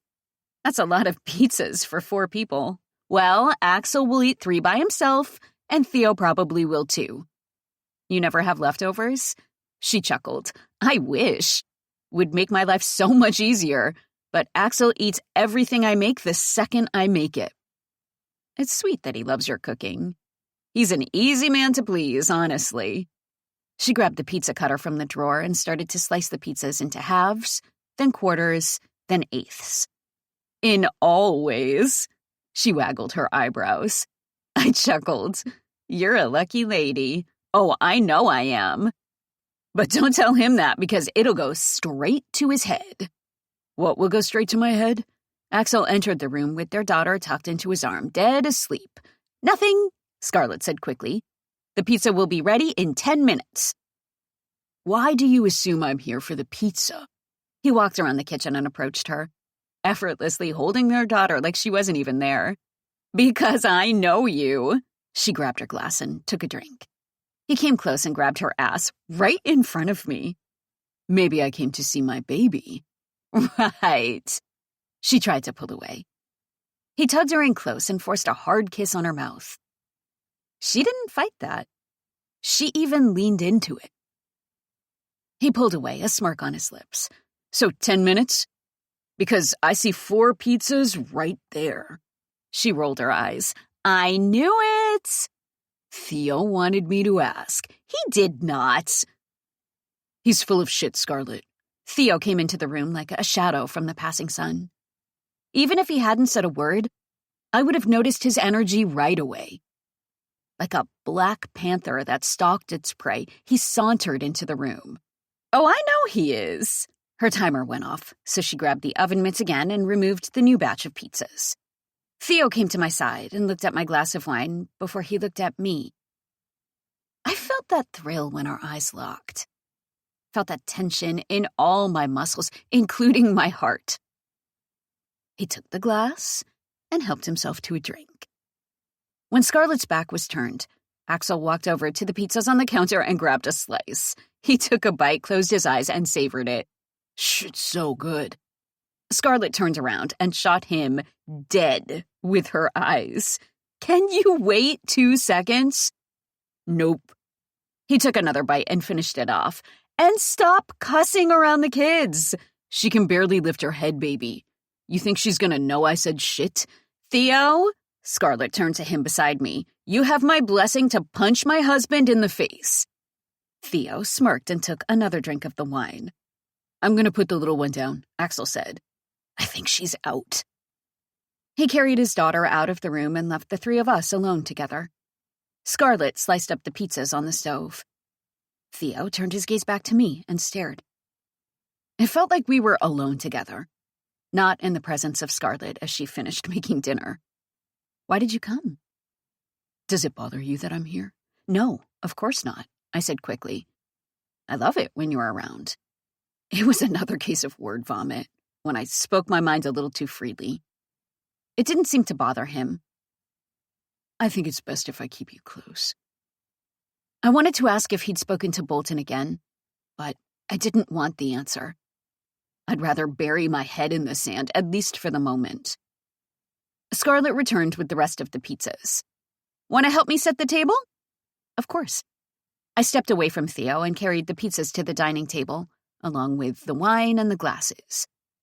Axel returned a moment later, and when he saw the table laid out with all the different pizzas, he rubbed his palms together. That's what I'm talking about right there. He took a seat and pulled out the chair beside him so Scarlett could sit down. Once she was in the seat next to him, he moved his arm to the back of her chair, leaned in, and kissed her. Words were said, but he spoke in a whisper so no one else could hear. It must have been welcome because she smirked before she gave him a kiss. Theo pulled out a chair for me. I took a seat and let him push in the chair to catch my ass. When he took the seat beside me, he helped himself to the bottle of wine and poured 2 glasses. Then, he reached for my thigh under the table and left his hand there, just as he did when he drove me to dinner. His fingers made a home underneath my dress, just below my panty line. With one hand, he grabbed a couple slices of pizza and dropped them on his plate. I've never seen you eat pizza before, I said. He grabbed a slice and took a bite. I'm not going to pass up anything Scarlett makes. Fuck yeah. Axel reached across the table and fist-bumped Theo. If Theo's hand wasn't on my thigh, then it was over the back of my chair, showing me the same affection Axel showed Scarlett, his fingertips sometimes touching my hair. We talked about the kids for a while, then talked about the restaurant and summer travel plans. A few months ago, I didn't know any of these people. But now it felt like Axel and Scarlett were old friends. And Theo was the man I had married instead of Bolton. Chapter 8. Theo. It was almost 3 a.m. when I came home. Dead tired and buzzed on too much scotch, I walked into my bedroom and rubbed the corner of my eye, feeling the fatigue deep in the muscles of my face. My sleep schedule was all over the place. Sometimes I slept a couple hours during the day, and sometimes I slept the whole night with Astrid beside me. I was young enough to tolerate it, but in a couple years that might not be true anymore. I usually showered before bed, but I was too fucking tired tonight. I turned on the lamp on my nightstand and pulled my phone out of my pocket. She shifted on the bed, the sound stirring her. I watched her, not expecting her to be there, let alone in lingerie. The sheets were pulled up to her chest, showing the push-up bra that left little to the imagination. She probably tried to stay awake to surprise me when I came home, but once midnight rolled around, she was out like a light. I took off my watch, then undressed, leaving the clothes on the floor for my butler to deal with later. I pulled back the sheets to get into bed, and once my weight disturbed the pressure across the mattress, she woke up. She blinked a couple times before she looked at me in bed beside her. Once the recognition hit, she gazed at me like I was her favorite person in the world. With affection that lit up every corner of the room, with an enthusiasm that didn't need to be expressed in words. Astrid didn't play games like most people, couldn't tell a lie to save her life, wore her heart on her sleeve, when most people didn't even have a heart. All qualities I loved about her. She had all the qualities of a woman, but the innocence of a child. What time is it? 3. She released a sigh. Oh, I didn't realize you would be home so late. Could have asked. I didn't want to bother you at work. You never bother me. Her dark makeup was ruined and smeared on the pillow, but I loved the way it made her look, like a real woman and not a fake doll. I already said that. I know, but I don't want to start bothering you. I wouldn't mind seeing her messages on my phone. It didn't matter the time or what I was doing, even if she just wanted to tell me a joke. Not that she ever made jokes, but I didn't tell her that because she didn't seem to believe me anyway. I hope it's okay that I'm here. You would already know if it wasn't. I circled her waist and brought her closer to me, hooking her leg over my hip and squeezing her ass with my hand. Her eyes moved down to my chest where she traced one of my tattoos with her finger. She had the plumpest lips, the kind that made women pump shit into their faces to achieve. Pronounced cheekbones, bright eyes that were sometimes green and sometimes hazel. She was the same woman, but she changed right before my eyes, becoming more beautiful with every passing day. You wanted to surprise me, so surprise me. Her cheeks darkened as she blushed, her eyes dropping to my chest again. Well, I was supposed to be on the bed when you walked inside. Then get on the bed. I was going to be on my hands and knees. Show me. Her confidence waned as her insecurities came to the surface. Maybe it was because her makeup was messed up or because her hair had flattened from sleeping for hours, but she showed the kind of hesitation she'd never had before. I thought we could do that thing you like. I like a lot of things, sweetheart. She still wouldn't look at me. When I first started coming over here, you said you were into something I've never done before. A flush ran straight through my body, a heat I hadn't felt with another woman all my life. It was borderline desperate. My dick had been hard when I'd gotten into bed beside her, but now it was a metal pole. You want me to fuck you in the ass, sweetheart? My fingers went to her chin and forced her eyes to mine. I thought I could try it. It'll hurt, I said honestly. A lot. Until you get used to it.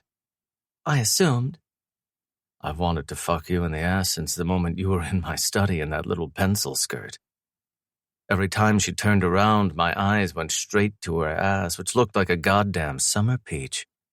Every time I grabbed it, I got hard. Every time I fucked her from behind, I wanted to slide my thumb inside. But don't do it for me. I'm very satisfied with what we have. There's no obligation. You don't think I can handle it? Most women can't handle it. At least with me, I said. Which is why I usually have to pay for it. Well, you don't have to pay for it with me. That was sexy as hell. But I didn't tell her that. Not when it would make her feel obligated. Like I said, I'm satisfied with what we have. But I know you like this. I'm a man, sweetheart. I like all sex. I had more crass things to say, but I kept the locker room talk to myself. I can tell you feel obligated, but I don't want you to feel obligated to do anything. Of course I feel obligated, she said. I want to be your woman. My eyes hadn't strayed from hers, the two of us sharing a pillow, her thigh hiked over my hip. You are my woman, sweetheart. Maybe she thought I called all women sweetheart, but I didn't. Never called anyone that in my life except her. I'd become monogamous without her asking. I had been faithful to her, even when she'd gone home to her husband before she left him. I didn't know how it happened, how the fuck I got into the very position I didn't want to be in, but I was here. I'd rather be a man and face it than run like a coward. Affection burned bright like a forest fire in her eyes. I could see the way my words traveled from the surface of her eyes all the way down to her soul. She latched onto them, tucked them into her heart to keep forever. Then I really want to do this with you, and not because I feel obligated. Aldo led me into the house and escorted me to the study. The room seemed empty, given its lack of use. Before Axel retired, he used to do his paperwork in here, have meetings. But now it was just a room to drink and smoke. I looked at one of the paintings on the way, probably something from the museum his family owned. For a man with such deep aristocratic ties to royal society, he didn't seem to care about art or culture or wine or whatever else snobs lived for. That was probably why we got along so well. Axel walked in a moment later, just in his sweatpants, like he'd been in bed when Aldo notified him of my visit. It's 9. He dropped into the armchair and poured a glass of scotch from the decanter that Aldo had placed on the coffee table. I wasn't sleeping, asshole. He set the glass down on the table beside him. What brings you here? Do I need a reason? You and Astrid were just here a couple days ago. Figured you'd be sick of me by now, unless you're here for my wife's cooking. He grabbed a cigar and lit up. She made a pot roast and rice pudding. That shit was good. Do you ever think about anything else? Besides food? He asked.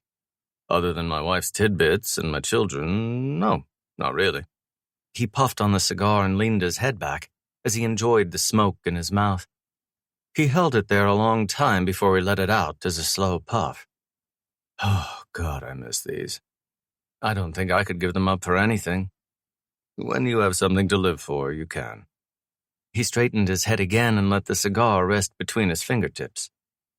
I heard Astrid told you she loves you.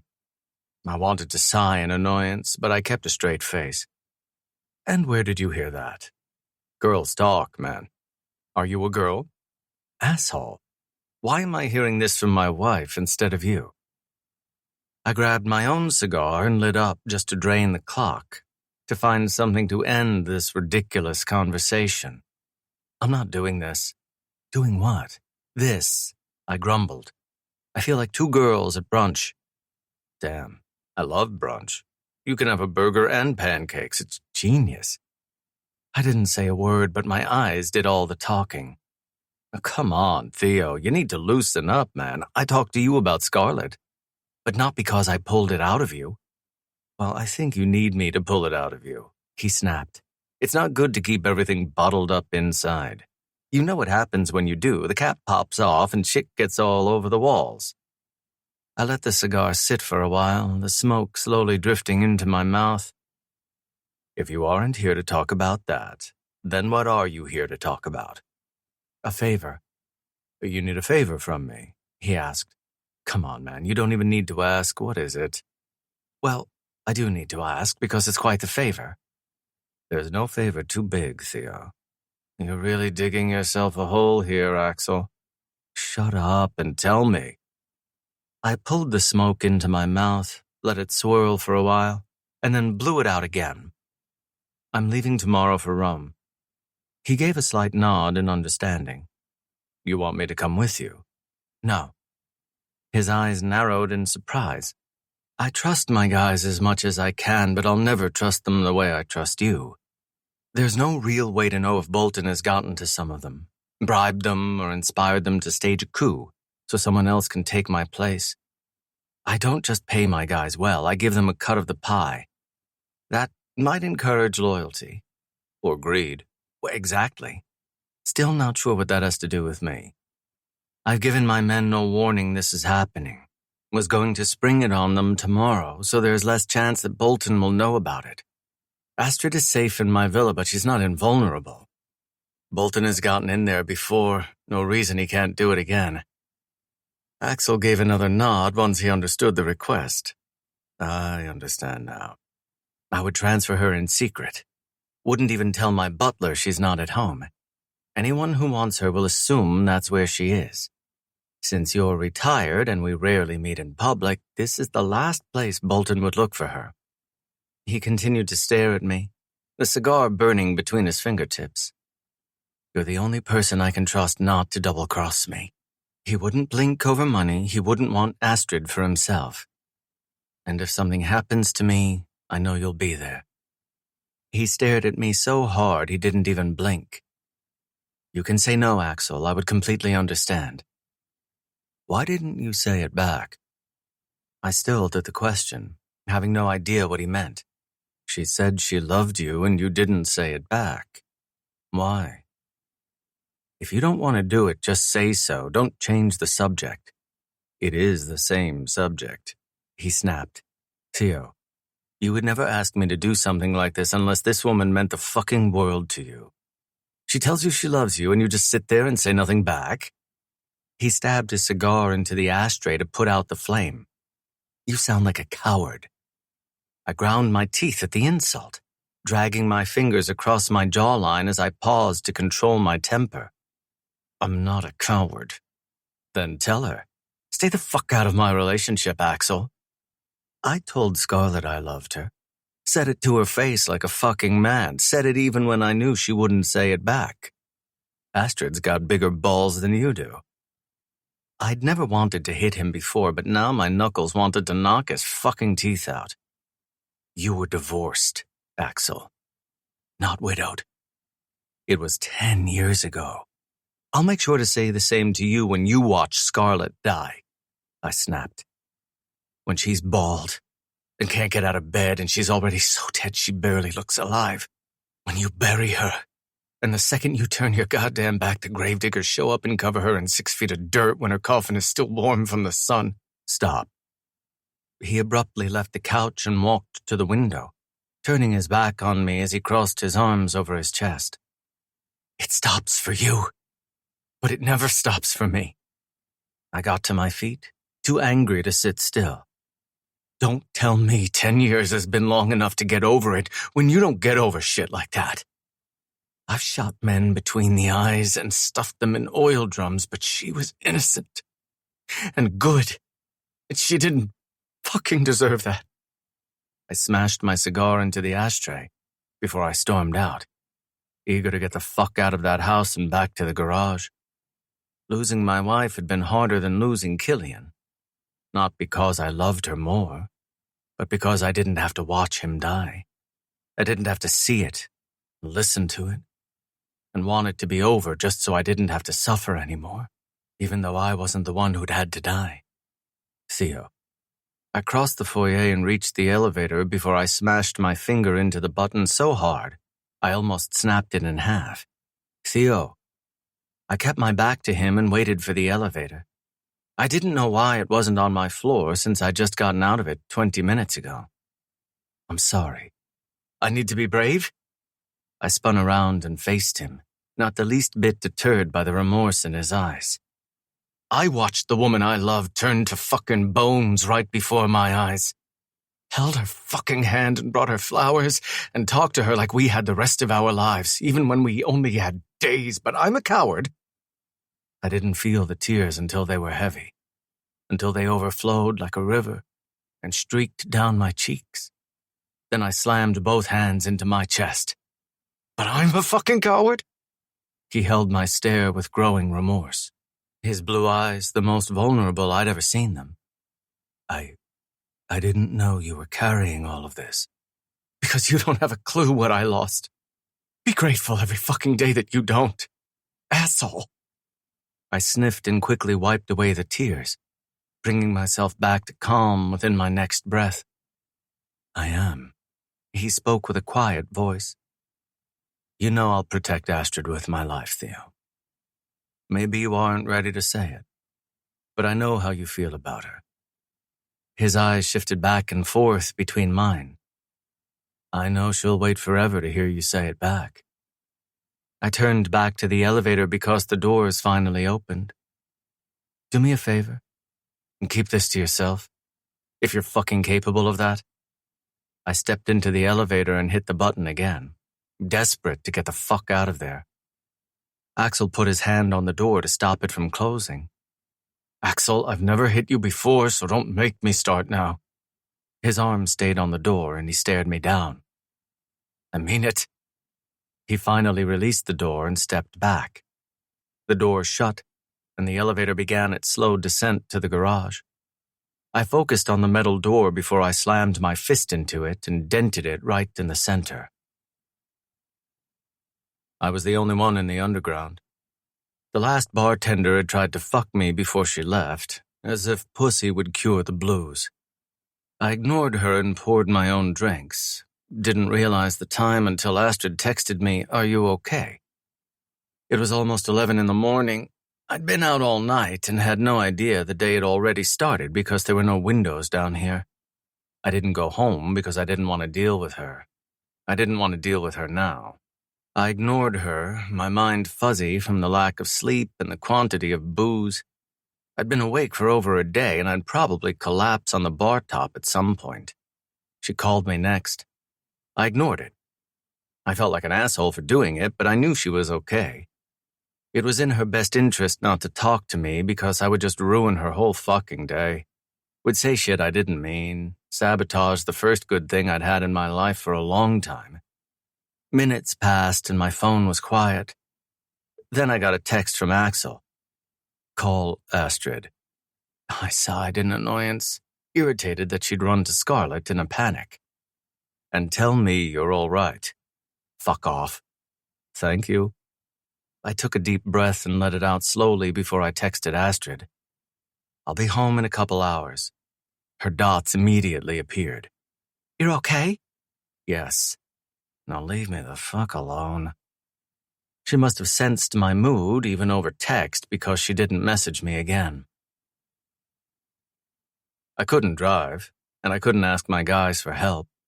Looking weak in front of the men who followed my lead was career suicide. I finally left the underground before the others started to arrive again. Went through the door of the restaurant and all the workers stopped what they were doing to stare. They'd never seen the door open before because it was locked during business hours, and I'd been there before the manager unlocked the restaurant doors, so they must have realized I'd been there for hours. Carry on. I left the restaurant and walked to my Range Rover parked on the street. Axel was leaning against the door, sunglasses on the bridge of his nose, arms crossed over his chest. "Thought you might need a ride, like last time." I wanted to punch him in the jaw, but I was too drunk to swing. "I can get a lift, asshole." "Then you'll have to come back and get your car." "That's my butler's problem, not mine." I pulled out my phone to order a ride, but I'd been out so long that my phone was practically dead. Probably wouldn't even last the ride home. Come on. I was close enough for him to unlock the car by gripping the handle. He opened the passenger door like some kind of chauffeur. "You're the last person I want to talk to right now." "Then we don't have to talk. Just let me get you home." "Deal." I got into the passenger seat and yanked the door out of his hand to slam it shut. Axel got behind the wheel and began the drive home, the sun dead center in the sky because it was high noon. He didn't say a word as he drove through traffic, didn't make small talk when we stopped at the red lights, kept his word and didn't ambush me with a conversation I wasn't ready to have. Fuck, I was so drunk. My vision was blurred and I could barely think straight. If someone came at me in that moment, I wasn't sure if I could even aim my gun at their head. I'd just waste bullets missing my target. It took forever to get home. Axel pulled through the gates onto my property and parked the Range Rover next to Astrid's car. "You need help? Fuck off." I got out of the passenger side and slammed the door shut before I walked to the side door.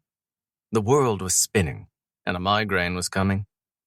I should probably go to the hospital and get my stomach pumped, but I was too proud for that. I'd rather die. Axel followed me inside. "What the fuck are you doing?" I turned back around. "Your butler is like 1,000,000 years old, and Astrid weighs 100 pounds. You aren't welcome in my house. Now get out. Just let me get you upstairs. Fuck off." I turned to the staircase and stilled when I saw Astrid on the bottom step. Her expression timid, like she knew she'd walked into something she shouldn't have. I ignored her and walked past her, gripping the banister for the first time ever and making my way upstairs. I was sick. So sick I'd probably hurl the second I arrived in my bedroom. My body was pure strength and muscle, but I'd never felt so weak. Astrid's voice was quiet down below. What's going on? Theo and I had an argument. Is he okay? He's fine, Axel said quickly. Give him some space until tomorrow. What happened? Axel was quiet for a long time. I was an insensitive jerk and said some shit I shouldn't have. Oh. Text me when he's doing better. I'll come by to talk to him. Okay. Thanks for bringing him home. I always have his back. I felt like shit when I woke up the next morning, but at least I felt like me. When I looked at my phone, I saw dozens of messages I'd missed because I'd been knocked out cold for almost an entire day. There were even more missed calls from my guys because they were afraid I was dead. I showered, then sent off quick messages to everyone to let them know I was alive and well, alive at least. A message from Astrid popped up on my phone like she could somehow hear me move around through the walls. Are you awake? It was one of the rare days when I ditched my daily gym session. Didn't have the discipline for it today. Yes. Her dots were instant. Can I come see you? I appreciated that she asked instead of barging inside. I wasn't in the mood to talk or explain what happened, but I couldn't avoid the situation. Yes. I tossed the phone aside, then looked at myself in the mirror, seeing how thin I looked after skipping protein and liquids for an entire day. My muscles weren't swollen like usual. If I stepped on a scale right now, I'd probably be 10 pounds lighter. She came in a moment later, wearing a summer dress cut low in the front. She should be at work right now, but she seemed to have blown it off so she could wait for me to wake up. She was barefoot as she stepped onto my plush rug, her eyes guarded like she didn't know she was walking straight into a hurricane. She kept her distance, like I was a bear that might maul her face. How are you feeling? All I could do was stare at her, admire the way the blue color of her dress complemented her so well. Her hair was straight and brushed back away from her beautiful face, showing the contours of her high cheekbones, the fullness of her lips. Better. She didn't fire off questions. She just stared at me with concern. I'm sorry you had such a rough night. I'm here if you want to talk, but no pressure. I'd expected her to storm in here and scold me for being out all night and then rip me apart for drinking like a madman, but she didn't do either. And she didn't interrogate me either. It made me want to pull her close rather than push her away. I'm sorry I made you worry. Her kind eyes looked at me with all the love she didn't have to voice. It was written on her face every day, long before she'd told me how she felt. I'm just happy you're okay. She forced a smile onto her lips, but it made her eyes emotional, like she really had been worried. Like a magnet to steel, I closed the gap between us and moved into her.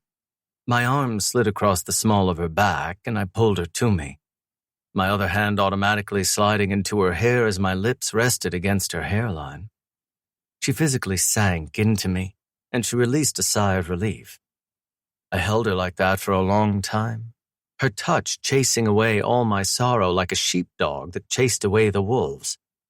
My heart rate started to slow, my body relaxed, peace came to me like a fog that slowly rolled in over the city. After a while, she tilted her head back to look at me, her small hand cupping my face as she looked at me, really looked at me in a way no one ever had before. I love you. She rose on her tiptoes to kiss me before I had a chance to say anything back, like she didn't expect me to say anything back. She just wanted me to know how she felt, said what was in her heart the moment she felt it, put herself out there even though another rejection would hurt. It was the most selfless thing I'd seen anyone do, to love someone without expecting to be loved in return. She never asked me what happened with Axel. 2 days went by and we spent many of those hours in bed. I took her out to dinner in the evenings, but we spent most of that time staring at each other across the table without saying a word. She didn't tell me she loved me again, but it was always written on her face. Every moment she looked at me, every moment we were together. She and Axel looked nothing alike, but they looked exactly the same when they wore that look. It was the same expression he showed whenever Scarlett walked into the room, whenever he spoke about her and she wasn't around. But I still couldn't say it. We were on the couch with the game on, her body snuggled into mine under the blanket as she slept against my arm. The ice in my drink had melted a long time ago on the coffee table because I was unable to reach for it without waking her up. But that was fine with me. My phone vibrated in my pocket with a text message, so I fished it out to look at the screen. "I'm downstairs if you're ready to talk." I sighed as I looked at Axel's message, not ready for the conversation, but understanding it was inevitable. I gently laid Astrid down on the couch, drank the watered-down scotch, and then headed downstairs. I walked into the study and found him standing in front of the hearth, arms crossed over his chest, wearing sweatpants and a t-shirt, like he'd left the house just to come here. He stared at me, his blue eyes trying to gauge my mood. I moved to the sitting area and stood in front of the couch but didn't sit down. The coffee table was between us. Axel was the one who'd decided to come, but he didn't appear to have anything to say. I didn't know where to start. "I'm sorry for what I said." His voice was quiet and somber. His typical grin and smart-ass attitude had been left in the car. "Really?" "I know." A slow grin moved over his lips. "Well, this is going a lot better than I expected it to." "I know you meant well. You always mean well." He shouldn't have said a lot of the shit that came out of his mouth, but I also shouldn't have reacted so harshly. "I only have one button and you pushed it." The smile disappeared. "I'll never press that button again, Theo." "I appreciate that." He looked down at the coffee table between us for a while. "I know it's not my place to say this, but have you ever considered talking to someone?" All I did was stare. "It might help, is all I'm saying." "I can talk to someone for the rest of my life, and it's not going to help, Axel." He gave a nod. "Fair enough." He looked at me again. "But maybe you should talk to Astrid about it. She knows what happened to Shayla. But maybe tell her how much it's affecting your relationship with her." This was one of those moments where I wanted to lash out, but I kept the bullet in the chamber. "I know you mean well, Axel, but let me handle my relationship." Axel stared at the big red button but didn't press it. "She's welcome to stay with us while you're gone. Just let me know when and I'll be ready." But now I felt guilty for snapping at him when he was the only guy in the world I could trust. I would never leave Astrid with anyone else. "I appreciate that." His eyes flicked to the door and stayed there. I turned my head to see that Astrid had walked inside, wearing one of my t-shirts and my sweatpants. The clothing ridiculously big on her petite frame, but she looked so fucking cute in my clothes, so unquestionably mine. "I'm sorry," she said quickly. "I didn't know where you'd gone." "You're fine, sweetheart." She clearly still remembered the way I'd screamed at her for helping herself to my bedroom, because she was always afraid of crossing a line she couldn't see. "You're staying with Axel tomorrow night." She glanced at him before she looked at me again, but she didn't ask any questions, like she already knew why. "I'm glad you two made up." "We'll always make up," Axel said, giving me his signature smirk. She came closer to me, her face free of makeup, her eyes still tired from the nap she'd just taken. "How long will you be gone?" My arm circled her waist, feeling the curtain of clothing that surrounded her little frame. "A day, if it all goes well." Her things were still in her bedroom, but she slept with me every night, so she pretty much had moved in. If I killed Bolton, I wouldn't ask her to leave. She could stay as long as she wanted to, or never leave. "I've been dreading this." "Imagine how good you'll feel when it's over," Axel said, "when you can live your life freely." "But that freedom comes at a cost, risking the man I love." Axel's gaze shifted to me and stayed put. I held his gaze but said nothing. There were words packed in his silence, but he didn't speak them. He looked at Astrid again. "Theo is the most capable man I've ever met. Your scrawny little ex-husband doesn't stand a chance." Chapter 9. Astrid. I sat behind my desk at the gallery, but ignored the emails on the screen. I was too distracted by upcoming events to care about selling paintings. Theo told me he would have to get me to Axel secretly, so even his butler wouldn't know I wasn't in the house. He'd already dropped off my bag of things at Scarlett's restaurant, so she could take it home after she finished up her work in the office. The plan was in motion, and I couldn't stop it. The bell over the door rang, and my eyes immediately flicked to the person who walked inside, Theo. He had a paper bag in his hand like he'd picked up sandwiches while he was out and about. "Hungry, sweetheart?" "Only for you." "Sure." We took our usual seats in the gallery, sitting across from each other in the leather armchairs. As usual, he held his huge sandwich in a single hand, because he was big enough to do it. He took bite after bite, devouring the whole thing in just a couple of minutes. Whenever he chewed, he looked at me, comfortable in our silence. I was relieved he'd gotten me a children's size, because that was all I could eat. I used his gym in the morning to run my 3 miles, but that was the extent of my athletic abilities. There had been one time I had run on the treadmill while he lifted, and I'd almost tripped and slammed my face into the running belt because I was so distracted. He stacked so much weight on the bars, then lifted it all, his skin flushing red and his veins popping from the exertion. He did his sets, his arms getting plumper with the blood that flooded his muscles. "Are you nervous?" I asked. "No." He rolled up the paper and crumpled it in his hand. "How can you not be nervous?" "Because I'm too pissed off to be nervous." He snapped at me out of nowhere. "Because I've wanted to kill him with my bare hands since the moment I saw what he did to your face. Because taking his soul from his body is the only way I can forgive myself for failing you. Because he killed my brother and burned his bones, and I won't stop until he gets the same. That's why I'm not nervous, Astrid." The rage in his eyes made me look away. I felt like I'd crossed an invisible boundary. "Even if you asked me not to do it, I don't think I could." I'd loved Bolton so much, and it was still hard to believe that love had died so suddenly, but it did. It died the moment he raised his hand to me. The love and respect that somehow survived his infidelity had been irreparably destroyed in that moment. "I want him dead as much as you do, Theo." "I really don't think you do, sweetheart." I wouldn't ask him to make it quick, wouldn't ask for mercy. I'd asked Bolton for mercy, and he refused to give it to me. And he'd done worse things than strike me and throw me into the fridge. Please be careful. Don't underestimate him.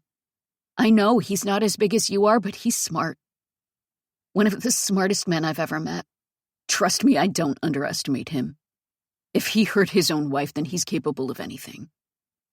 I wasn't sure if I could make it through the night without knowing if he was okay. I wasn't sure if I could sleep, let alone breathe, until I knew it was done. What if we just leave? Move to Croatia or Mykonos. Just avoid it altogether. With his elbows on the armrests, he massaged his knuckles. "Do I look like a man who runs, sweetheart?" "No, because I don't run from anyone. They run from me. You don't think I can win." He cocked his head slightly as he looked at me, the disappointment heavy like storm clouds. "That's not it." "It sounds like it." His voice rose in anger. "It's not," I said quietly. "I would have killed him that night if I'd known you were okay with it. I had to fight him with one hand behind my back, and I still won. And you think I can't? It's not that I don't think you can, Theo. But you're the single most important person in the world to me. And there are no words to describe how fucking devastated I would be if you didn't come back. If you were killed. Because of me. My eyes started to water. I'm scared. Never been so scared in my life, okay? He kills people for a living. He's a professional. He lurks in the dark and takes people before they even know he's in the room. He's a sneak and a coward. He doesn't come at his opponents head-on like you do. His eyes were locked on me, and his steam seemed to have evaporated. I wanted to tell him I loved him again, but I'd already said it too many times. It was a miracle he hadn't run off. He let the silence continue, his dark eyes steady on mine. I looked away, unable to handle that stare a moment longer. Sweetheart. After a breath, I shifted my stare back to him. I'll come back to you. I promise. Don't make a promise you can't keep. Other men can't, he said. I can. I looked away again, wanting to hold on to that promise like a life raft out at sea. There's something I want you to know. His voice lost its bite, turning soft like the storm clouds had passed. I looked at him again. He straightened in the chair, elbows on the edges of the armrests, his hands together. I'm not ready to reciprocate your feelings, but one day I will be ready. I inhaled a sharp breath when his promise reached out and grabbed my heart. He'd never addressed the words I said.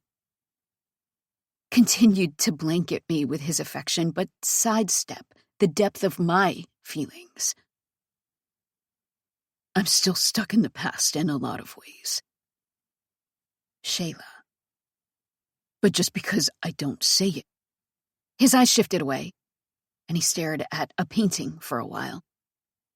The silence lasted so long, it seemed like he'd completed his sentence. But after a minute, his eyes came back to me. Doesn't mean I don't feel it. It was almost 10 in the evening when Theo pulled into the underground parking garage. It was for patients of the medical offices across the street, so it was completely vacant at this time of night. When Theo turned to descend farther, I saw a car parked there.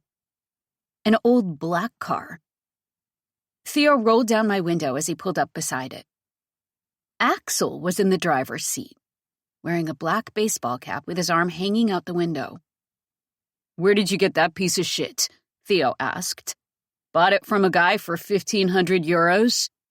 You think I'm gonna let you drive my girl around in that? You think anyone is gonna follow me in this? Axel asked, snorting in disbelief. I'll abandon the car a couple blocks over and we'll walk. No one will have a clue. Theo looked annoyed, but he didn't argue further. He looked at me next. You ready, sweetheart?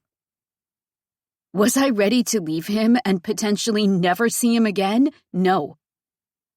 Axel looked away and scrolled on his phone in an attempt to give us privacy.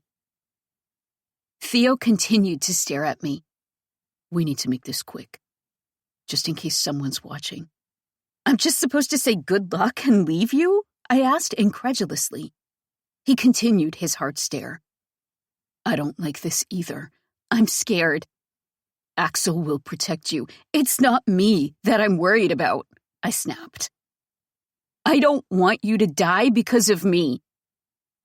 Because I made the biggest mistake of my life when I married a jackass. We already had beef, he said. This showdown is inevitable. Now I just have another reason. His gaze looked less hard when he looked at me like that. Like I was a garden on a spring day. Like I was a bunny that snuck inside to eat his carrots. Axel hit the button and rolled up his window so he wouldn't be able to hear us anymore. I'll let you know as soon as it's done. And if I don't come back, don't. That was a conversation I simply couldn't have. I looked away and stared at the dashboard because his eyes weren't enough to soothe me. There's no fucking way I'm doing that. He let the subject drop and moved his hand to mine. It was twice the size of my palm with long fingers. and he grabbed my hand and squeezed it. "I'll see you soon, sweetheart." I stared at his hand on mine, the cords and the ink visible on the skin. My fingers gripped him back because I didn't want to let go. Tears burned behind my eyes and wanted to break free, but I fought like a commander holding back the enemy. It was time for me to leave. But once I released his hand, I may never get it back again.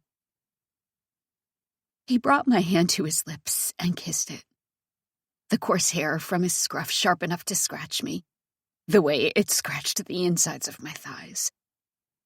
Then he leaned across the car, his elbow on the center console, and kissed me. A slow kiss. A sad one, a final one. His kisses always made me melt, but not this time. This time, it made me miss what I hadn't yet lost. It made me say goodbye when I wasn't ready to leave. It reminded me that I had what I always should have had. And it might be gone by tomorrow morning. It took all my strength to open the door and leave him. Took all my strength not to look back. We ditched the car and walked to Axel's villa, entering his property through a back doorway from the alleyway. We crossed the grounds, then entered through a side door connected to a patio. Once we were inside the house, Axel walked me upstairs to the second landing. "Scarlett and the kids are asleep." It was past 11, so that didn't surprise me. That's okay. "She's happy you're here, though." He opened the guest bedroom door and let me walk inside. "Aldo knows you're here. Let him know if you need anything." It was a room with a queen-sized bed and a small sitting area. It was nice enough to be a room in a hotel. But it felt empty and cold without Theo. "Thank you." I saw my bag on the couch but didn't reach for it. Axel took off his cap before he ran his fingers through his flat hair. "You can let me know if you need anything, too. You have my number." I sat on the couch, the only light in the room coming from the lamp on one of the nightstands. "Thanks, Axel." He lingered in the doorway as he held the cap at his side. "Would it make you feel better if I told you I'm not worried?" I shook my head.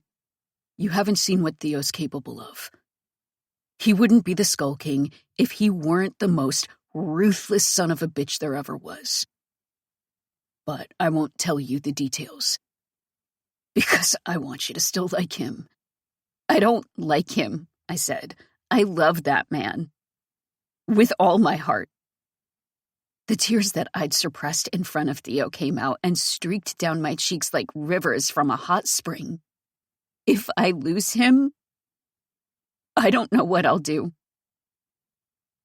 Axel watched me cry from the doorway, immobile, like he didn't know what to do or how to comfort me.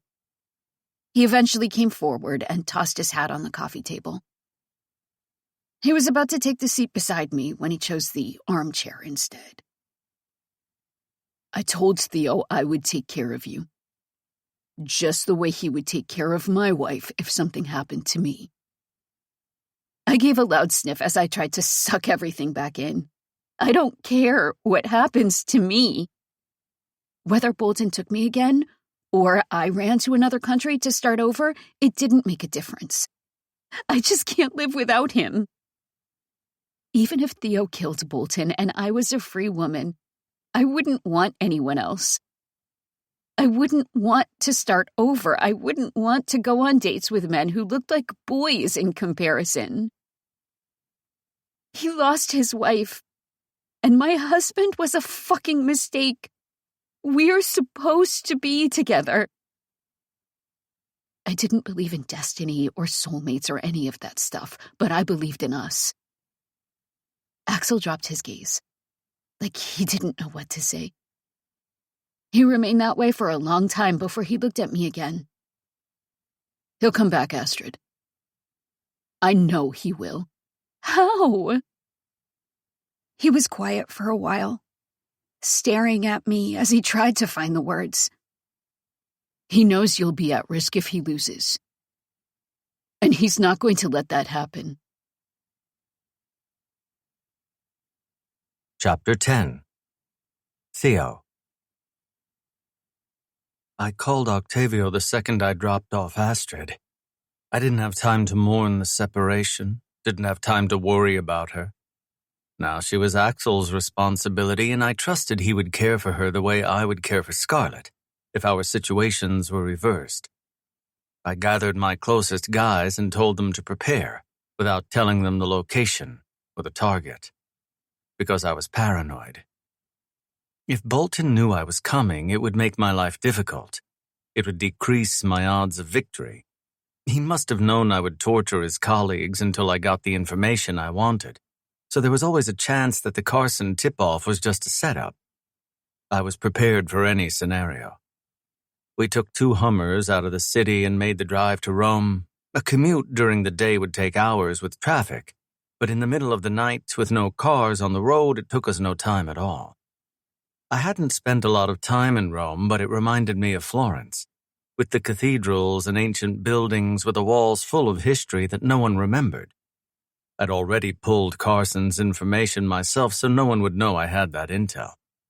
I had her address, a nice apartment that seemed out of a single woman's budget, which told me that Bolton had paid for it.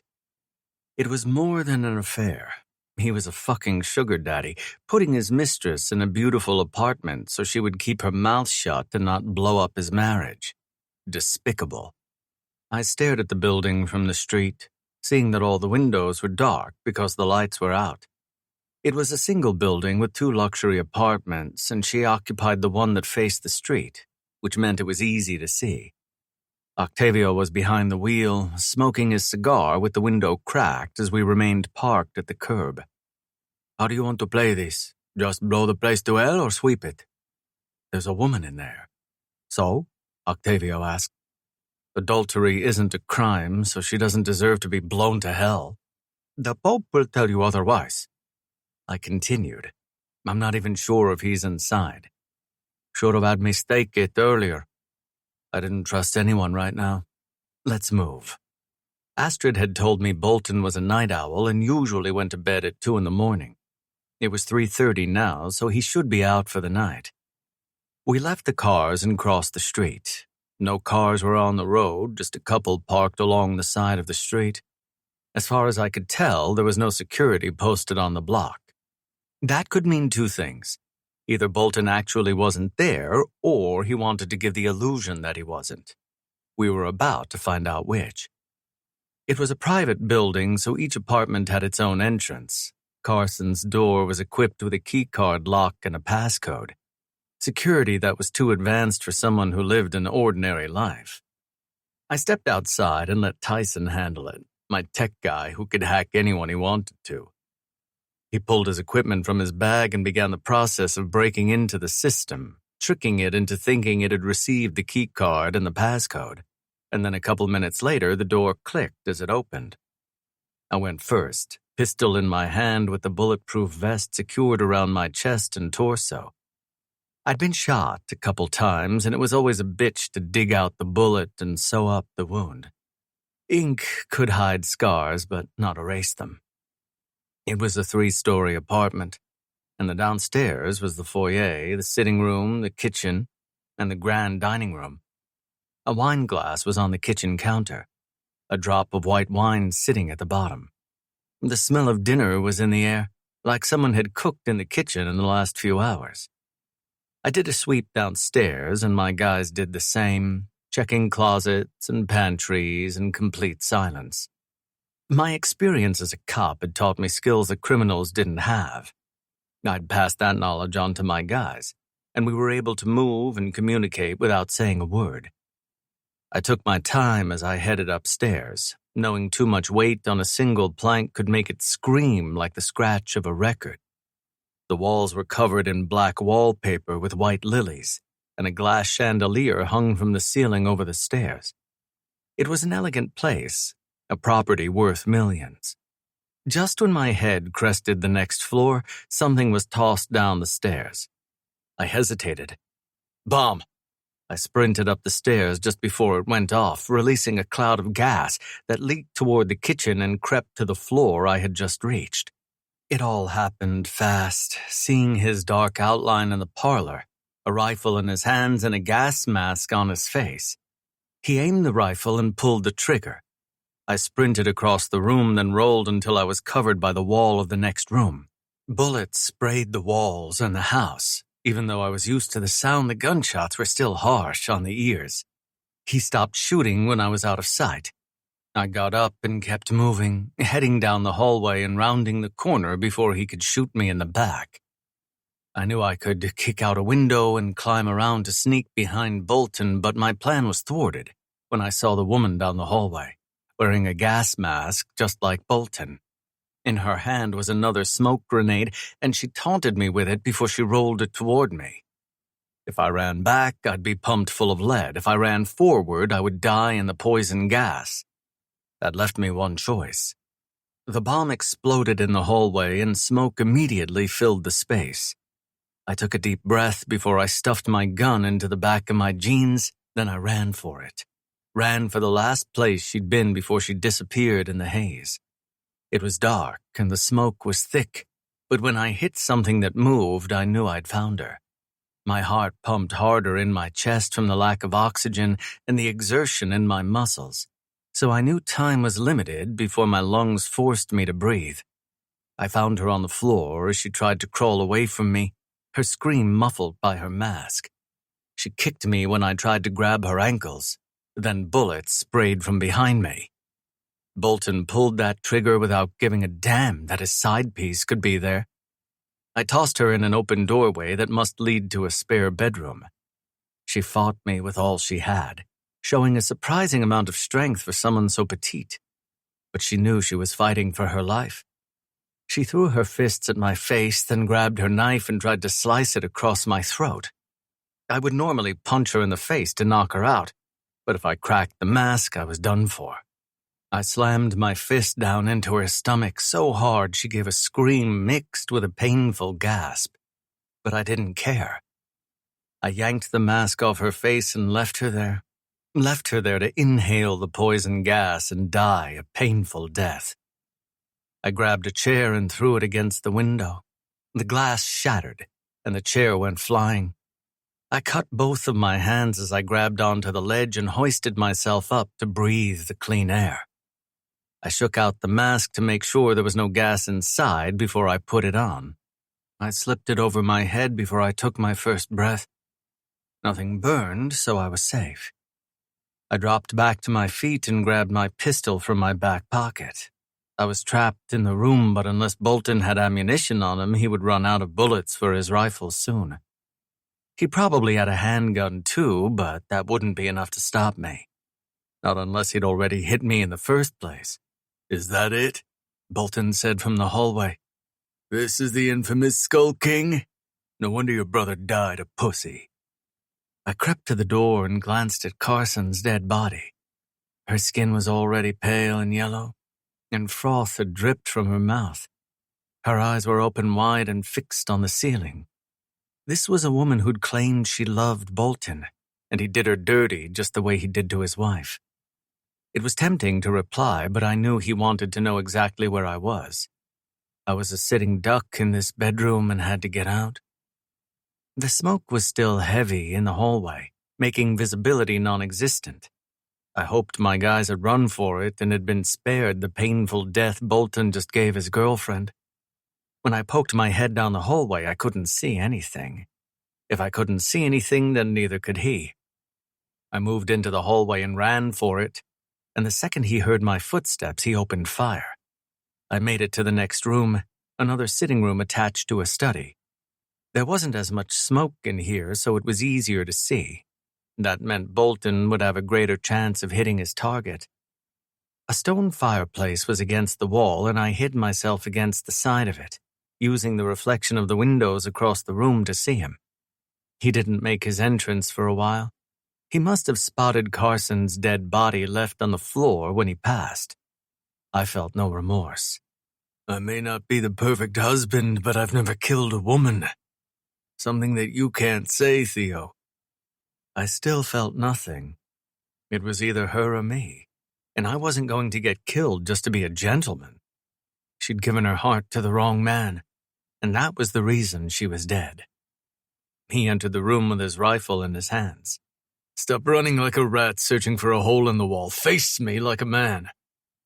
I turned the corner and shot him, missing his head and neck and getting him in the shoulder. He winced before he squeezed the trigger and blew the last of his rounds. I ducked back behind the fireplace and heard the click of the gun when the barrel came up empty. I rounded the corner and rushed him, aiming for his head this time. He chucked the rifle at me, then ducked behind the couch. The gun smacked me right in the face and blood came from somewhere, but it didn't stop me. Now look who's the fucking rat. I kicked the couch and made it tip over on top of him. He crawled out before it landed on him and fired his handgun at me, hitting me right in the shoulder, the exact place where he'd stabbed me. I yelled because it hurt like a motherfucker. The scar tissue ripped open as new trauma dug into the sensitive flesh. He was quick and nimble, so he was on his feet fast. He ran straight at me, right into my gun as I pulled the trigger. I didn't know if he took a bullet or not because he kept going. He hit me hard, then grabbed my mask and tried to pull it off. I punched him hard in the face, trying to crack the glass so he would die just like Carson. He yanked at my mask and finally got it free. I held my breath and punched him again. My gun had been knocked free at some point, his too. But he had a mask and I didn't, and that meant I would die the second he punched me in the stomach. That thought seemed to cross his mind because he rushed me, his entire body aimed for my core. I dodged out of the way and hurled my entire body against the window. I felt the glass shatter at my weight. I felt my body become airborne once I was in free fall. The streetlights were visible. The air was cold for a spring night, and I felt myself fly until I hit something. It wasn't concrete. If it had been concrete, my arms and legs would be broken. A car alarm went off, and I knew I'd landed on one of the vehicles parked on the street. "Theo!" Octavio ran to the car. "Move!" He tugged on my arm. I looked up and saw Bolton stick his head out the window. He aimed his handgun down at me. I rolled off the car and hit the concrete. Gunshots continued. Octavio fired at the window and forced Bolton to retreat inside. The other guys came out and helped me to my feet. "Get him to the car," Octavio said. "I'll cover you." He aimed his rifle and sprayed all the windows, keeping Bolton back so we could make our escape. The Hummer pulled up and I threw myself inside. I didn't land on a seat, just against the floor so everyone could pile in. Octavio sprayed his rifle as he backed up to the Hummer. He fired off all the rounds until the chamber was empty, and he jumped inside. He yanked the door shut, and then the driver took off, making us all lean to the opposite side. Bolton must have found another rifle because he sprayed the Hummer with bullets as we made our exit. When we rounded the corner, the bullets stopped. I was still on the floor against the door, feeling the pain of the bullet in my shoulder and the aches in my body from falling 20 feet onto the roof of a car. But the pain that hurt most of all was my failure. I'd failed her. Chapter 11. Astrid. I was awake all night. Couldn't sleep, couldn't sit. My phone was always in my grasp as I wandered past the windows. I eventually went downstairs because my room started to feel suffocating. I'd visited other parts of the house, like the study and the kitchen, so I assumed I was welcome to do so. When I walked into the study, Axel was there. He sat in one of the armchairs, dressed in the same shirt and sweatpants I'd seen him wearing earlier. His ball cap was gone because he'd left it in my bedroom. He didn't notice me right away. Not until I took a seat in the other armchair, the one I'd seen Theo occupy. His eyes flicked to me. "Have you heard from him?" Axel shook his head. That was the answer I expected, but it disappointed me anyway. I set my phone on the table beside me and tapped the screen to check the time. It was almost 5 a.m. Theo had dropped me off 7 hours ago. But now that felt like days in the past. Axel stared at the cold fireplace. You said you weren't worried, but you look worried. Just anxious, he said. It was dark, so I hadn't noticed the rifle leaned up against the opposite side of his chair. My heart dropped at the sight. Why do you have that? I told you I was anxious. Axel, do you know something?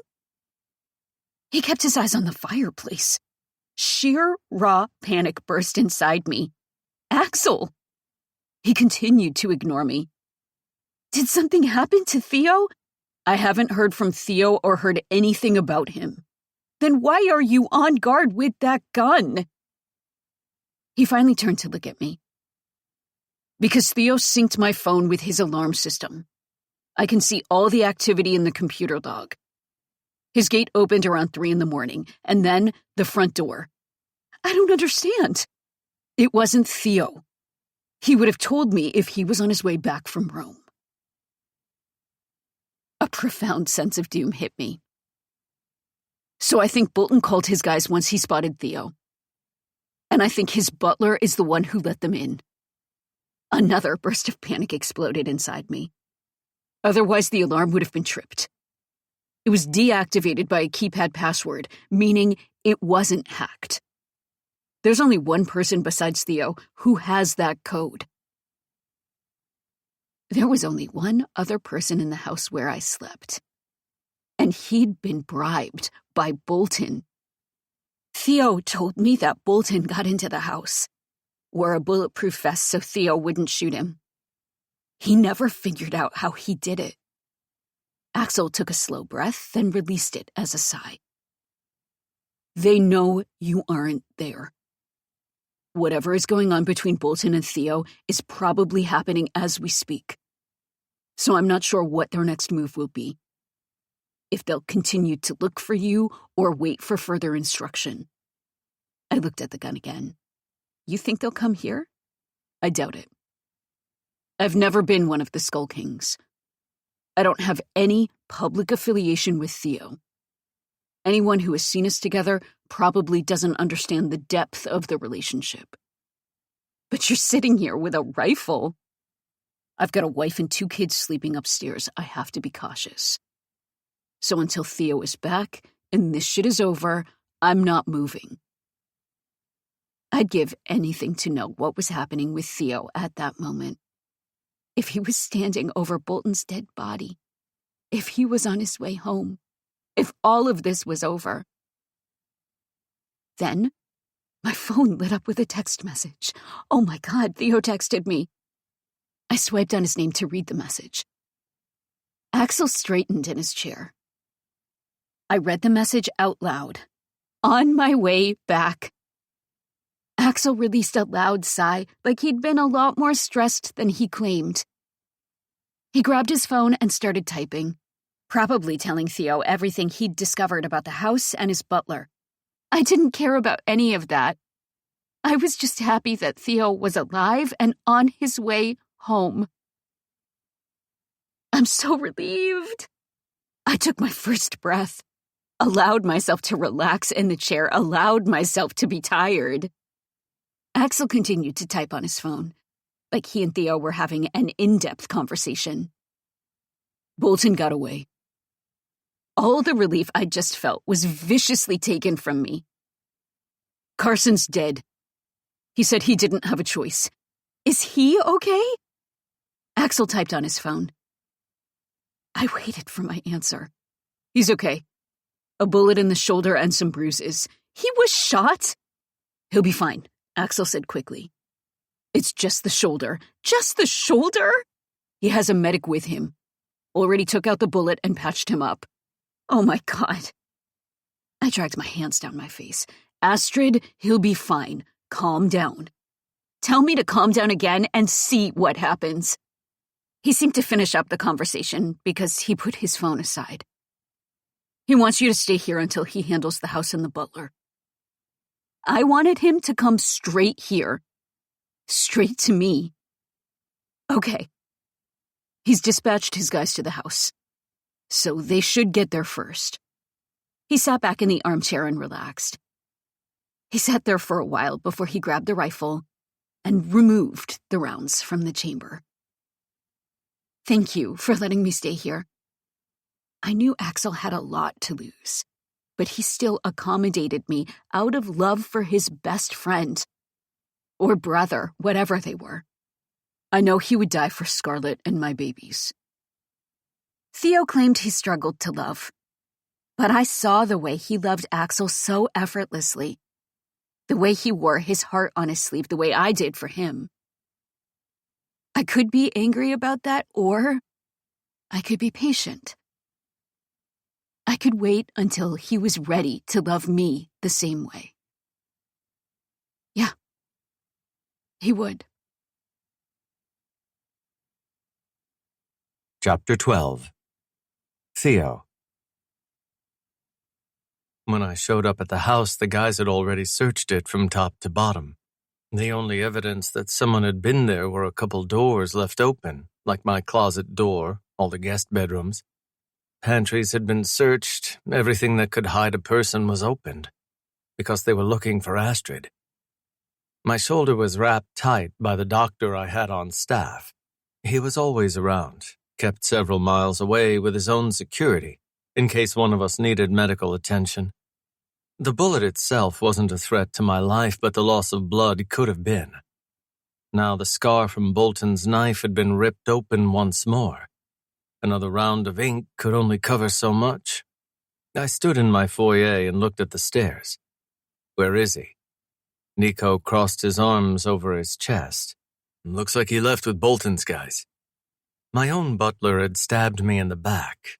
I paid him well, treated him well, and once Bolton waved a wad of cash in his face, he was willing to let Astrid be kidnapped and me be killed.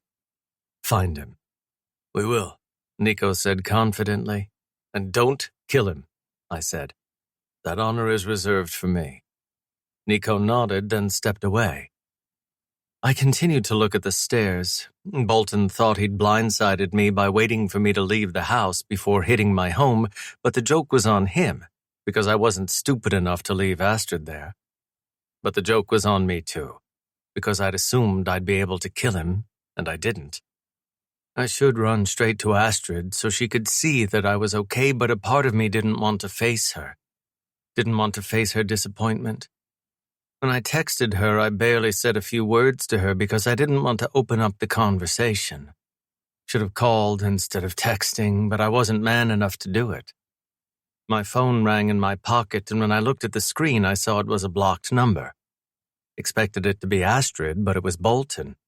I took the call. I hoped you choked on that poison gas. And I hoped you broke your spine. Life is full of disappointments, isn't it? My brother wouldn't be disappointed that I'd sacrificed his remains, but he would be disappointed if I didn't put this motherfucker in the ground. If I let him kill me, Killian would give me an earful if we saw each other again. What do you want, Bolton? It's not what I want. It's what you want. I wanted you dead, but I didn't get my wish. But I'm sure you want your butler back. More than anything, almost. He took the cash and booked it, but I have a tracker on the bag so I know where he is. I wasn't going to play this game. I'll give you the tracking information, but you know what I want in return. Not going to happen. Your girlfriend just died and that's all you care about. I don't have a girlfriend. I have a wife and I want her back. Why do you want a woman who doesn't want you? Because she's mine. His calmness evaporated, and he turned maniacal like he had in the past. Give her back, or... I decided to take the advice I'd given Astrid and hung up on him. I've got to kill this asshole. Chapter 13. Astrid. Hours passed and we didn't hear from Theo. He didn't come to the house to get me. It was radio silence. Scarlett sat with me in the living room, her kids playing with their toys on the floor. Axel couldn't keep his eyes open much longer, so he'd gone to take a nap. Scarlett watched her kids play before she looked at me again. I know he's okay, but I don't know what's taking so long. Call him. He would have called me if he wanted to talk.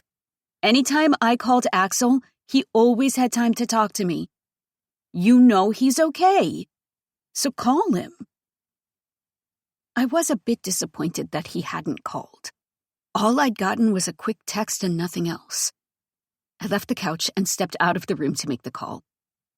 With the phone to my ear, I listened to it ring. He didn't pick up on the first or second ring, but he did pick up. There was a long pause because he didn't say anything right away. "Hey, sweetheart." I closed my eyes as I treasured the sound of his voice. He remained quiet as he waited for me to speak. It took time to form words. "I'm glad you're okay." He said nothing. "Axel told me you were shot." "Don't worry about it. I get shot all the time. Is that supposed to make me feel better?" There was no smirk in his voice. Just the same seriousness. "I failed you." His voice was strong but full of defeat. "I'm sorry. You didn't fail, Theo. He's alive, isn't he? You're alive. That's all I care about. That's why I haven't called." Didn't want to have this conversation. "Theo." My heart ached for him. "Axel told you what happened at the house." "Yeah." "I want to come get you, but I can't." "Why?" "I need to transfer you in secret again, just in case anyone's watching, and they probably are." I was disappointed. So disappointed that I wouldn't get to see Theo. Feel those big arms encircle me and make me feel safe. But I didn't complain. I didn't make it harder for him than it already was. "I understand. I'll make a plan with Axel. He's asleep right now, was up all night. I'm dead tired, too." "Where are you going to go?" "Home." "Even though Bolton's guys broke in?" "They didn't break in," he said. "They were let in." "What are you going to do about that?" "Kill him. But that'll have to wait. Got too much shit going on right now." There was nothing else to say, but I stayed on the phone with him, just wanting to be with him over the line, to feel connected in some way. I should let him go and get some rest, but I wanted to be selfish. "I'll let you get some sleep." It hurt me to say it, hurt to loosen my grip and let him drift away. "I'll call you when I wake up." "Okay." I knew I shouldn't say it, just needed to keep my mouth shut, but I couldn't help it. Not when a bullet could have hit him somewhere else and taken him from me. "Love you, bye." I hung up before he could say anything because I didn't want to make it awkward, make him feel pressured to say it back. I joined Scarlett again. "How is he?" she asked. "He seems okay. Says he needs to make a plan to get me back without anyone knowing." She gave a slight nod. I figured that would be the case. I guess it's a good thing that Theo and Axel have always kept their relationship private. Theo keeps all of his relationships private. Axel told me none of his guys even knew about Shayla. It's a smart way to be when you're in the game. If no one knows who you care about, they can't be used against you. Yeah. Hopefully you'll be reunited with Theo soon. I know this separation is hard for you. Hard wasn't the right word. Unbearable was a better fit. The next day, Axel called me into his study. "Are you claustrophobic?" I don't know." "Well, you're about to find out." He came around the desk in jeans and a t-shirt. After catching up on sleep, he didn't have the bags under his eyes anymore. "We talked through a lot of different scenarios, but none of them were foolproof. So I came up with this idea. I don't care what it is, I'll do it. I just wanted to go home to my man. There are a lot of old tunnels and catacombs under the streets. And there's one under my property. I thought Paris was the one with the catacombs. Well, if you knew your history like I do, you would know that's not the case. What do you think? You want me to crawl underground? Like a rat? You're the one who said you'll do whatever it is. Sure. But this is the last thing I expected you to say. I didn't expect to crawl in the dark and get covered in mud and whatever else was down there. But I'll do it. I think my tetanus shot is up to date. There are worse things than tetanus down there. You mean rabies? No. He released a slight chuckle. Don't worry, I'm going to come with you. I've mapped out the tunnels and the exits. Theo's going to have his guys pick you up on the surface. Then I'll make my way back alone. I felt bad that he would have to walk back alone in the dark with the rats. But this seemed to be the only way. When do we leave? Tonight. Okay. Instead of thinking about the horror of the sewers, I tried to think of what would be at the end of it. Do you have a fly swatter or something? He cocked an eyebrow. What are you going to do with a fly swatter? I hate rats. He chuckled. I don't think a fly swatter is going to do much. But I think we have one around here. I said goodbye to Scarlett and followed Axel onto the side of their property. Stones had been dug up, and the dirt had been removed, showing a drainage system used to capture the rain and deliver it to the sewers below.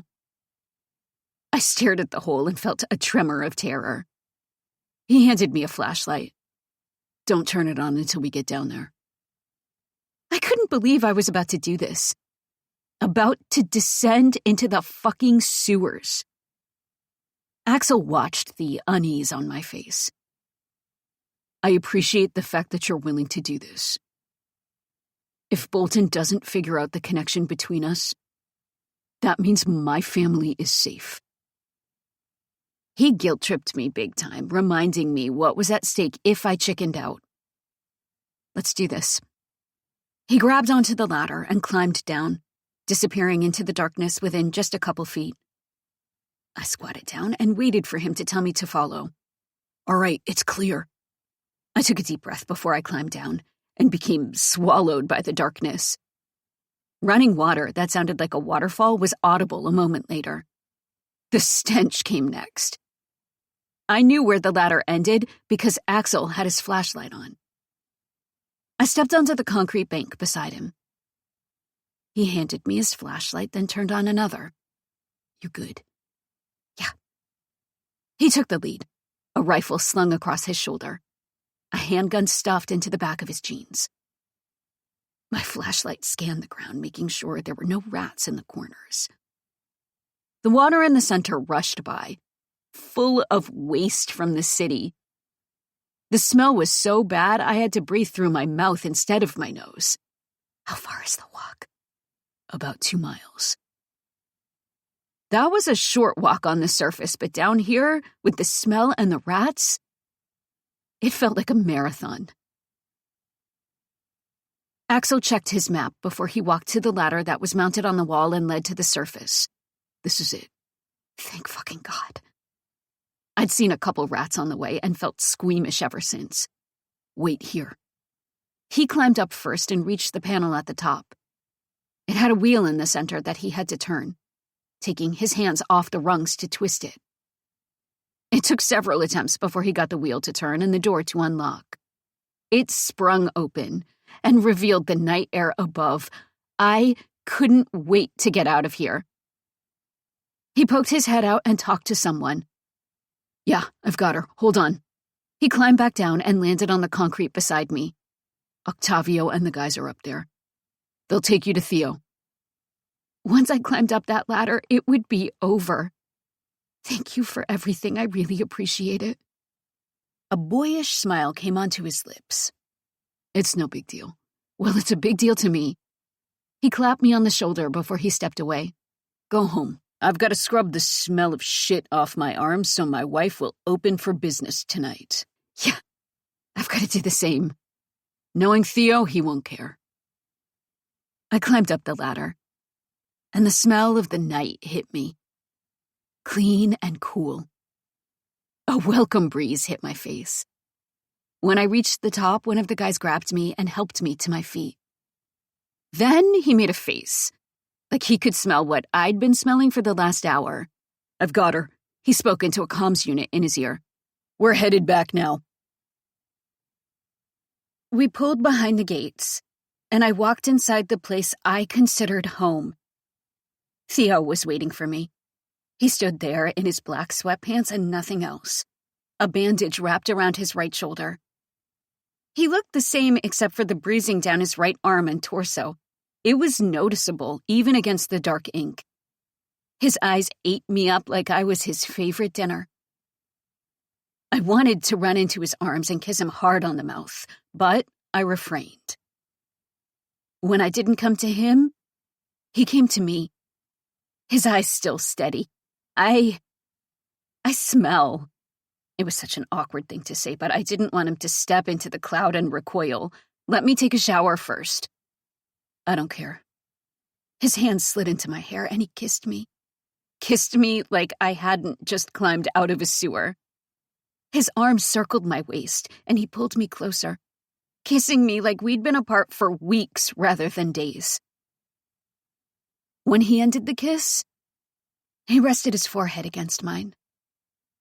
I'll shower with you. We stood under the water together. My clothes had been thrown away and my skin scrubbed with an entire bar of soap. I washed my hair twice, just to be sure. Theo found the situation amusing. There were so many rats down there. I'm glad that's all you saw. You don't understand, these were big fat rats. When he smirked, his eyes lit up too. You're braver than most people. Well, Axel was with me, even so. Most women wouldn't have done what you did. Well, I wanted to come home. Really wanted to come home. I missed you. Affection shone bright in the darkness of his eyes.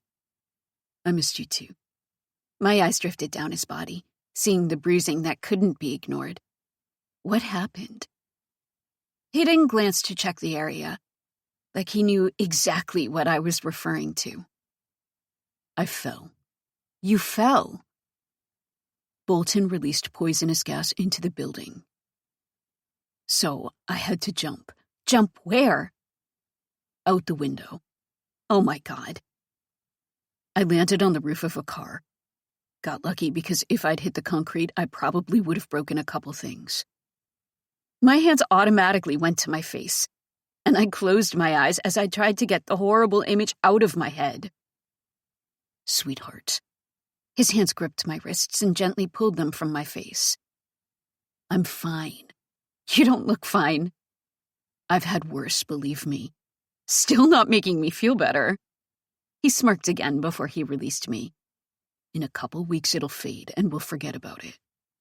How did you kill Carson? His lightheartedness immediately evaporated. She released a gas grenade, so I had to take her mask or die. She didn't think her plan through very well. So you ripped it off her face? Yes. I don't feel bad about it. I would have spared her if I could, but she gave me no choice. You shouldn't. I felt bad for her, but for different reasons. I didn't know what Bolton had told her, but it was probably all lies. She made her choice. I'm glad you don't think I'm a monster. He was the size of a monster. He looked like a monster in some ways. But he was nothing like Bolton. He's the monster. We finished in the shower and moved to the bedroom. I'd only been gone for 2 days, but it felt so much longer than that. When I looked at the bed, it felt like I hadn't seen it in years. Theo set his things on the nightstand like he did every night, his phone and his watch. Then he pulled back the covers so he could get inside the sheets. He was buck naked, so he obviously didn't plan to sleep. He moved to the center of the bed, sitting up against the headboard, his hard dick against his stomach. He looked at me expectantly, like a horse waiting for its rider. I gently climbed on top of him, careful not to touch anything on his right side since he was bruised and had a gunshot wound in his shoulder. I focused on the left side of his body, placing my hands against his chest, looking at the hunk of muscle that was all mine. His hands gripped my ass cheeks, and he pulled me in to kiss me. His lips moved with mine before he gave me his tongue, hungry for my kiss, hungry for my body. His big hands continued to grip my cheeks hard, pulling them apart. One of his hands curled underneath, and his long fingers reached my clit. That was how big his hands were, that they could snake around my body like that. He rubbed my clit as he continued to kiss me, his big dick twitching in anticipation. His mouth claimed mine and took the lead. It would have been one of those nights where he did all the work if his shoulder allowed it. But it would take at least a couple days for it to heal enough for him to use.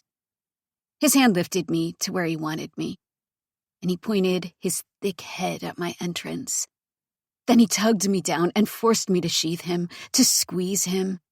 Something big being wedged into a small place. I winced and breathed as I took him. And he just watched. He guided me farther down until there was no more room for him. Ride my dick, sweetheart.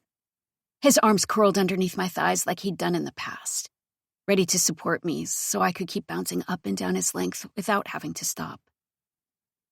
My hand gripped his good shoulder, while my other palm planted on his chest for balance. I moved down until it hurt, then bounced up again, able to move at a steady pace because of the assistance he provided. A quiet moan escaped his throat, just like that. I took his dick over and over, eyes locked on his, my breaths growing deeper and louder. When he started to really enjoy it, he forced me down a little farther, wanting to give me more of his dick even though it made me wince. In unison, we moved together, my little channel taking his fat dick, breathing in sync and sometimes moaning in rhythm too. I was tired and my legs started to shake, but it was so good I didn't want it to stop. So fucking tight. His arms started to move me faster, dragging me up and down his dick quicker than I could move. You're almost there, I can feel it. My nails started to come out and claw his skin. My breath shook and turned uneven. Tremors moved through the muscles in my legs, but I pushed through it because it was so damn good. His dick was too big, but I wouldn't change it. I wouldn't change any part of him. I felt the heat of the sun before I was set ablaze. Then the flames burned me from head to toe, and I smashed his dick as I released my moans and my cries. There you go, sweetheart. He thrust up from below, hitting me hard and fast, getting off on my tears. His dick hardened a little more, and then he released a moan that sounded like a growl. He filled me as he thrust. His eyes dark like the bark of a tree, his skin so red, it looked sunburned. The next 30 seconds were a blur. Just moans and pleasure and tears. When I made it to the other side, my body felt dead. But my heart had never felt more alive. My eyes focused on his face, and I cupped his cheek, kissing him like I was prepared to start over and do it all again. His big hand squeezed my ass before he pulled me close, his arms circling me like the steel bars of a cage. His dick was still rock hard inside me as he kissed me, as he crushed me against his chest. Damn this pussy. Chapter 14. Theo. When I woke up the next morning, Astrid was passed out beside me. She was tucked into my side like glue, her forehead against my arm as her hand gripped me. She breathed gently, her whole body relaxed. I watched her for a couple minutes before I made my way into the bathroom. The bruising along my side had gotten worse. The discoloration of my shoulder was hidden by the bandage I would have to change daily for a week. None of it was alarming, but it had been for nothing since Bolton was still around. I couldn't lift with my injury, so I took a quick shower, then headed downstairs. The house was quiet now because my butler had taken off with a bag of money in the trunk of his car. The chef was gone too, dead or bribed, I didn't know. I hadn't cooked for myself in years, but I would figure it out. I stepped into the kitchen and looked around, seeing all the produce that was still stocked. If my butler was on Bolton's payroll, I didn't understand why he hadn't just poisoned me. Maybe because he couldn't guarantee that he wouldn't poison Astrid too. My phone rang in my pocket, and I answered it. Yes? Yes? Axel asked. I marched through a sewer for you and that's how you talk to me? I smirked. Didn't check the phone before I answered, trying to find something to eat. Oh, gotcha. Too bad you don't have a sexy little thing who knows her way around the kitchen like I do. I'm sure Astrid can cook, but she's knocked out cold right now. He purred. Way to go, Tiger. How are things over there? The same. Scarlett's at work right now, kids are with the nanny, so Daddy can have his coffee. I opened the fridge and looked around, seeing the carton of eggs and all the ingredients I used for my shakes. I started to take everything out and pile it on the counter. All quiet then? Yep. How did you know about the tunnels? Remember that project we did in primary school? He asked. We had to do a research project on modern-day history, so I picked the catacombs. My dad helped me with it. I called him and he still had all my stuff, so he sent it over. No, I don't remember that. But I was a shithead. Still are, he said with a chuckle. Well, thanks for doing that, Axel. It's no problem. I mean it. You're the reason she's still here. Axel didn't say anything, but it's a good thing we treat our relationship like an adulterous affair. It seems that way. I don't know how anyone would figure out she was here, not after taking the tunnels. If Bolton did somehow suspect me, I doubt he does anymore. I'll take her to work today so he knows she's with me again. You think she should be going to work right now? I'll have her go today for appearances, but then that'll be it until this is done. He gave a sigh. Can't wait for this shit to be over. Me too. I walked to the coffee machine and started my espresso. How's the shoulder? It's fine. Don't even notice it. Okay, tough guy. I'd just taken a drink of my coffee when Astrid walked into the room wearing one of my shirts as a blanket. I'll talk to you later, man. Tell Astrid I said hi. He hung up. I put the phone on the counter before I walked over to her. She smiled as she stepped into me, giving me a tight hug like I was her favorite teddy bear. I squeezed her back and brushed a kiss to her hairline. Want some coffee? Sure. She moved for my coffee cup. I'll take this one. She gave me a playful smile before she leaned against the counter and took a drink. I smiled before I turned back to the coffee maker and made another espresso. She watched me, drinking her coffee. How's Axel? Good, I said. After breakfast, get ready. I'm taking you to the gallery. The gallery? She asked blankly. I'm not going to work today. I'm coming with you. You aren't going anywhere with those injuries. I want Bolton to see us together, so he knows you aren't anywhere else, like with Axel. Once she understood, she let the argument die. Okay. When this is done, we can have our fun, sweetheart. I'd slept through the night, but I would have slept harder if I knew my enemies were in the dirt. Until he was dead and I could look at his corpse with my own eyes, I would always look over my shoulder. What's your next plan? Honestly, I didn't have one. I don't know. He must have changed locations by now. I didn't know how I would find him, not without a lead. He would wait me out and hit me when I least expected it. Every war in history spanned years, and this one was no different. She drank her coffee and tried to mask her disappointment in silence. Maybe you could use me as bait to draw him out. I'll figure this out, sweetheart. I didn't mean to snap at her, but I didn't lose my brother's remains and get shot just to use her as bait on a hook. I always do. I left Astrid at home that night, protected by the walls of my fortress. The codes to the system had all been changed, and I had a security team stationed outside the property every hour of the day. The only way Bolton could get to Astrid was if he bombed the place, but he would kill her in the process. I was at the underground with Octavio and the guys, preparing our hit against the Brotherhood. We go in, guns blazing, Octavio said.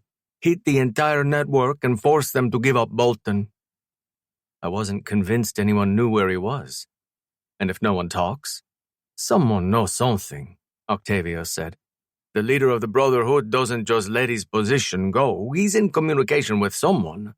If we can't pick them off one by one, we'll just take the whole damn thing. I didn't tell Astrid about the plan. If I did, she would worry herself to death, and she was already worried enough about my well-being. I didn't leave her with Axel, not when he'd already done me a huge favor by protecting her once. Let's do this. I strapped on my bulletproof vest, then grabbed a rifle from the cabinet. My phone rang in my pocket. It was Axel. If it were anyone else other than Astrid, I would have ignored it. Let me call you back. Silence. I waited for Axel to say something. You there? Oh, I'm here. A smirk was in his voice, a dangerous one. Axel, however, is not. I froze on the spot, and for the first time since I could remember, I was truly scared. I've got Scarlett here, Bolton said, and I thought Astrid was feisty. Scarlett's voice came from the background. I swear to fucking God, I'll kill all of you. Her voice was cut off, like someone had punched her in the face. My heart cracked right down the center, but I kept an even tone. What do you want, Bolton? I'm glad I have your attention, Theo, he said. Axel won't come to her rescue, not when I have a gun to his daughter's forehead. You motherfucker. Yep, that's me, he said simply. But all of this could have been avoided if you just hadn't touched what was mine. So you're the motherfucker if you ask me. But I have some good news for you. You can save Scarlett and Axel and their two little ones if you do what I say. I knew what he wanted. Astrid. All the guys knew something was amiss because they stopped what they were doing to stare at me. If I handed her over, I might not get her back. He would take her somewhere far away, make sure I couldn't find them again. She would endure his malice and his cruelty. But if I didn't hand her over, Scarlett would die. I couldn't even entertain the idea. Couldn't imagine the look on my brother's face when he found out that his wife died because I refused to give Astrid up. That he would raise their children as a single father because he'd lost the love of his life. Fuck. Are you listening, Theo? It took all my strength not to strike with an insult, to be obedient. Yes. Good, he said. You're going to walk to the street outside the restaurant. A black van will pull up and you'll get inside. No guns and no men. My eyes shifted back and forth, trying to understand these demands. I don't understand. They're simple directions, Theo. I assumed you'd want Astrid. You assumed wrong. My heart should pound in my chest, but it remained slow. His plan started to unfold in front of my eyes. Once he had me, he would kill me, and nothing would get in his way again. Astrid would have nowhere to run. Axel would need to focus on protecting his family, as he should. It's you, or Scarlett. What's it going to be, Theo? If I'd known that a love affair with Astrid was going to get me killed, it probably wouldn't have changed anything. I would still want her. I just wished the story would end happily for her, instead of trapped with him. You have 5 seconds before I change my mind. He spoke to the guys in the background. Cock the gun and put it to her head. Scarlett screamed in the background. There was no other choice. I had to do this. I'm coming, asshole. Oh, good, Bolton said. I'll have a scotch waiting for you. I hung up the phone and looked at Octavio. He seemed to hear everything based on the sadness in his eyes. I took off the vest and left it on the table, put down the rifle and removed the handgun from the back of my jeans. What's the plan? Octavio asked. There is no plan, I said before I turned around. He won. I was handcuffed and a bag was placed over my head. You weren't blindfolded if you were going to die, so Bolton was paranoid that I would get the upper hand and call for backup. If I didn't know where to send them, then I would be cut off at the knees. It was a long drive, at least an hour and a half. The road was smooth before it turned bumpy as we went into the countryside. They were probably taking me to a village in the middle of the hills, surrounded by acres of olive trees and vineyards so remote that gunshots wouldn't be heard. I didn't say a word, and neither did the guys in the car. I should be panicked right now, but the sense of defeat was potent. All I cared about was getting Scarlett out of there. Some men would have shot Scarlett when I turned up just because they could, but I didn't believe Bolton would do that. Not when he knew Astrid cared about her. As sick and twisted as his mind was, he knew he wouldn't be able to fix their marriage if he killed her friend. We drove up a hill and then the van came to a stop. The door was pulled open and the bag was yanked off my head before they shoved me out of the van. With my wrists still bound together, I walked forward, looking at the Tuscan villa as it stood glorious in the uplighting. The guy behind me pushed me forward. Move. I threw my body back and hit him so hard he faltered backward and smacked into the van door. Tell me to move again. I might be handcuffed and they might have guns, but I was still bigger than every single one of them. He looked pissed off but didn't do anything. Bolton would want me to die by his hand, so I knew there would be no retaliation. They took me through the terrace, a fountain in the center with lights hung overhead. Must have been one of Bolton's properties. Perhaps he took Astrid here in the summer once the crowd swelled in the city. They walked me through the double doors and I entered the home. We passed the foyer, then entered the large living room, big enough to comfortably fit 20 people. Scarlett was on one of the couches, her hands tied behind her back, her left eye black and swollen. She looked at me, and her uninjured eye started to well up. I was the one about to be shot and dumped in a landfill, but I chose to comfort her. It'll be all right. Bolton walked into the room in a collared shirt and slacks, a grin on his face. Glad you could join us, Theo. Take a seat. I remained where I stood. We made a deal. I continued to stand in front of Scarlett, even though I couldn't do a damn thing to protect her. Now let her go. We'll get to that. Bolton moved to one of the armchairs, practically giddy as he crossed his legs. We get to it now. Astrid will understand why you killed me, but she'll never forgive you for tormenting her friend. Now let her go. Kill you? He asked. Did I say I was going to kill you? Then what the fuck did he want me for? What was this plan that I couldn't see? Bolton just let the woman go. His arms rested on the armrests as he gave me a long, hard look. Then he looked at Scarlett. You want to go home, sweetheart? Scarlett didn't speak.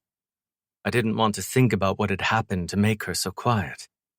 Miss the kiddos? He asked. Stop antagonizing her and let her go, I snapped. I mean it.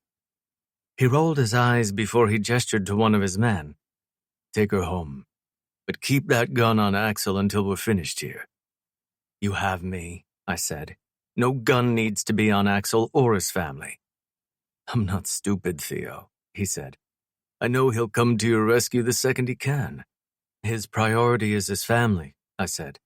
He's not going to leave them after what just happened. Keep the gun on him until we're done. Now he raised his voice, his giddiness fading.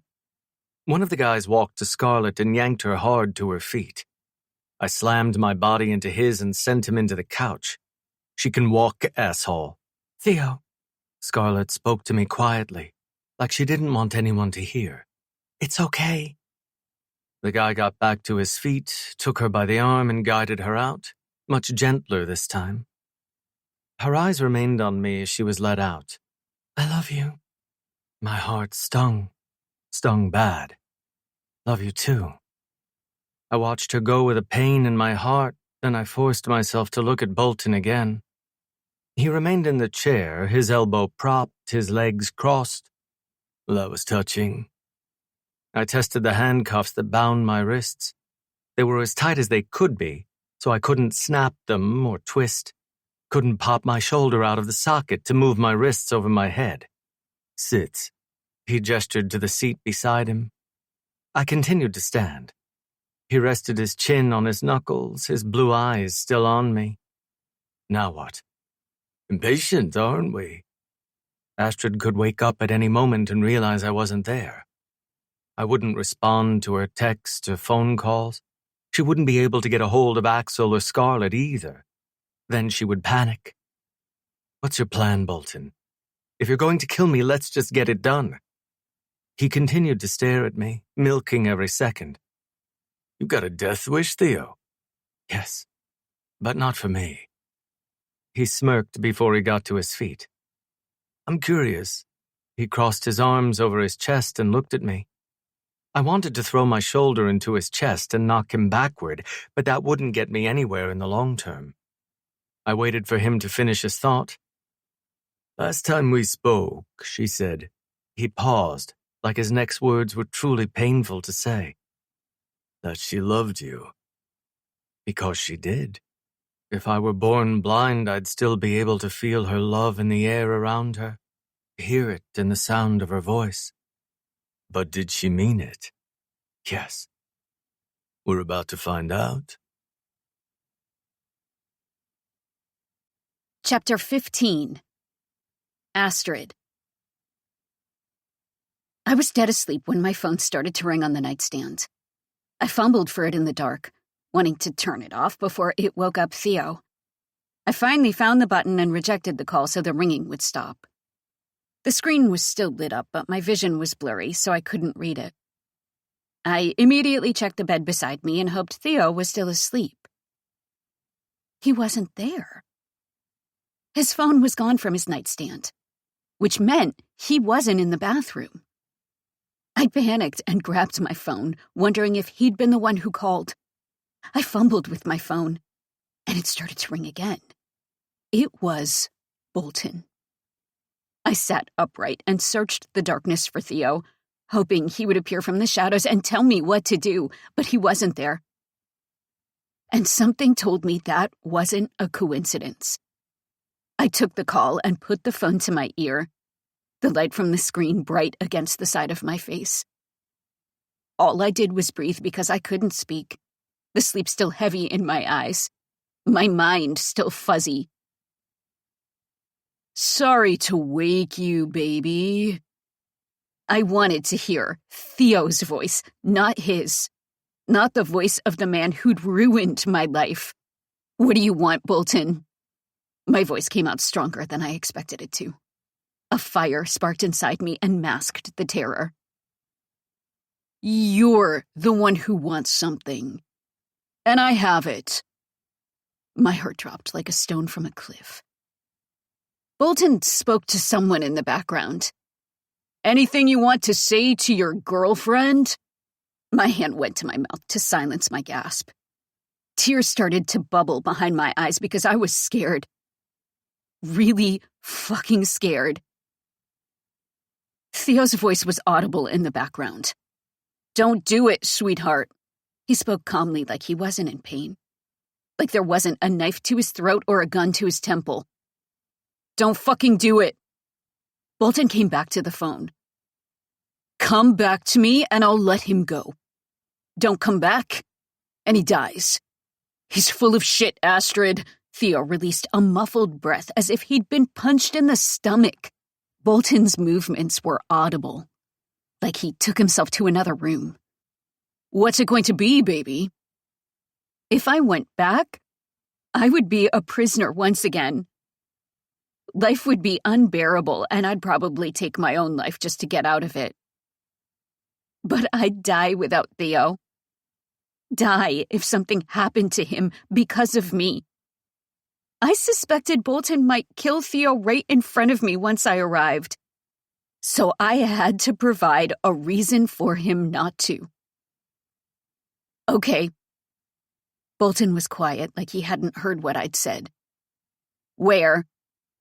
He was quiet again, like he needed a moment to accept my decision.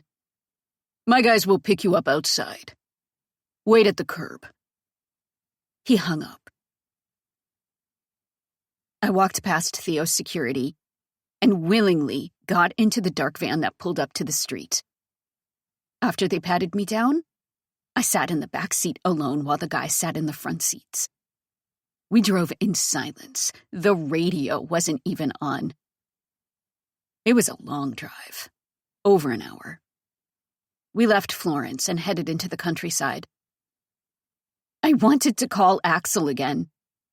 I'd called before I left the house and he didn't answer. I'd called Scarlett too, but she didn't pick up. I hoped they weren't involved in this. After an hour of heart palpitations, we pulled up to the Tuscan house we used in the summertime. It had a pool that overlooked the olive trees. I'd had a lot of good memories of this place, but now they were erased by this horrible night. They opened the door for me, and I headed into the house through the terrace entrance. The lights were hung across the patio with the fountain in the center, where we'd had breakfast in the mornings. His guys opened the double doors, and I entered the foyer, and then the sitting room.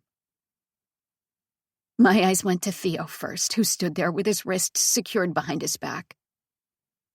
His dark eyes looked at me, giving a reaction so subtle no one else would notice it. But the rest of him was hard and pragmatic, like I was another one of his men who'd entered. Bolton was in the armchair, a handgun on the table beside him. "Glad you could join us, baby." He got to his feet and came within a few feet of me.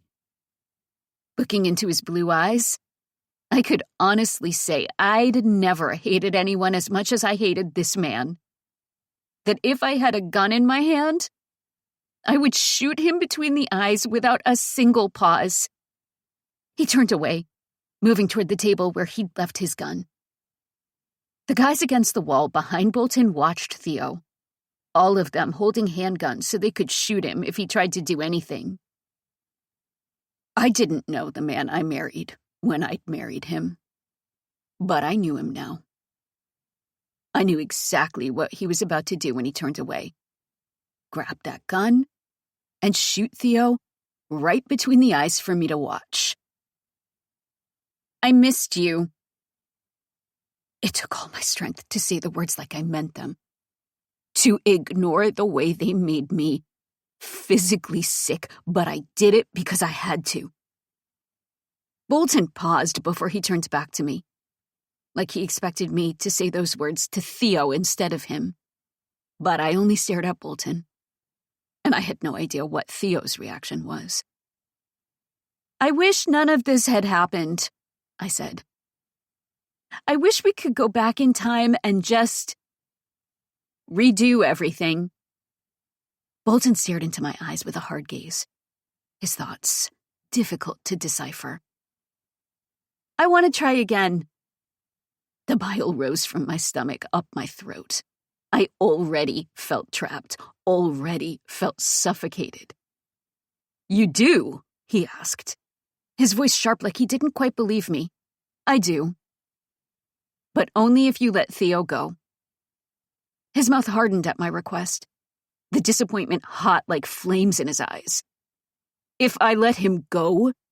If you don't let him go, then I'll just be your prisoner like last time, and we both remember how that went. If you want me to actually try to make this marriage work, then Theo needs to live, because if he dies, then I'll die too. You'll have to watch me every second of the day, because the moment I see an opportunity to end it forever, I'll take it. But if you let him live, I'll try. I'll really try. We can move and start over somewhere new. You can leave the Brotherhood and we can start a new life, have a family. But I can't do that if you kill him." Bolton continued his steady stare. Slowly, it softened, like he was tempted. The silence trickled by, growing heavier by the second.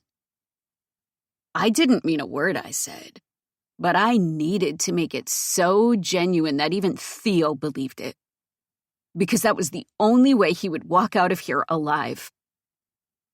Bolton gave a quiet sigh.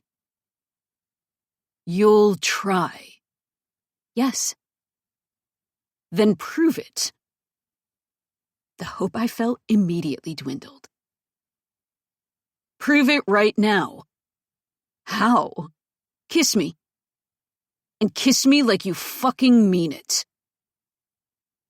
Disgust filled my insides, along with betrayal. The only man I wanted for the rest of my life was Theo. He knew I loved him. Because I'd said it more times than I should have. Said it even though I knew he wouldn't say it back. This was all a facade, and he knew that, but I still felt like shit for doing it. I sucked it up. I stepped up to Bolton, closed my eyes. And the second my mouth was on his, I pretended that he was Theo. That we were at home in his bedroom. That we'd just walked in after a nice dinner at his restaurant. His big arms held me to his chest, and he smothered me with his warmth. My mind made it feel real because it had to.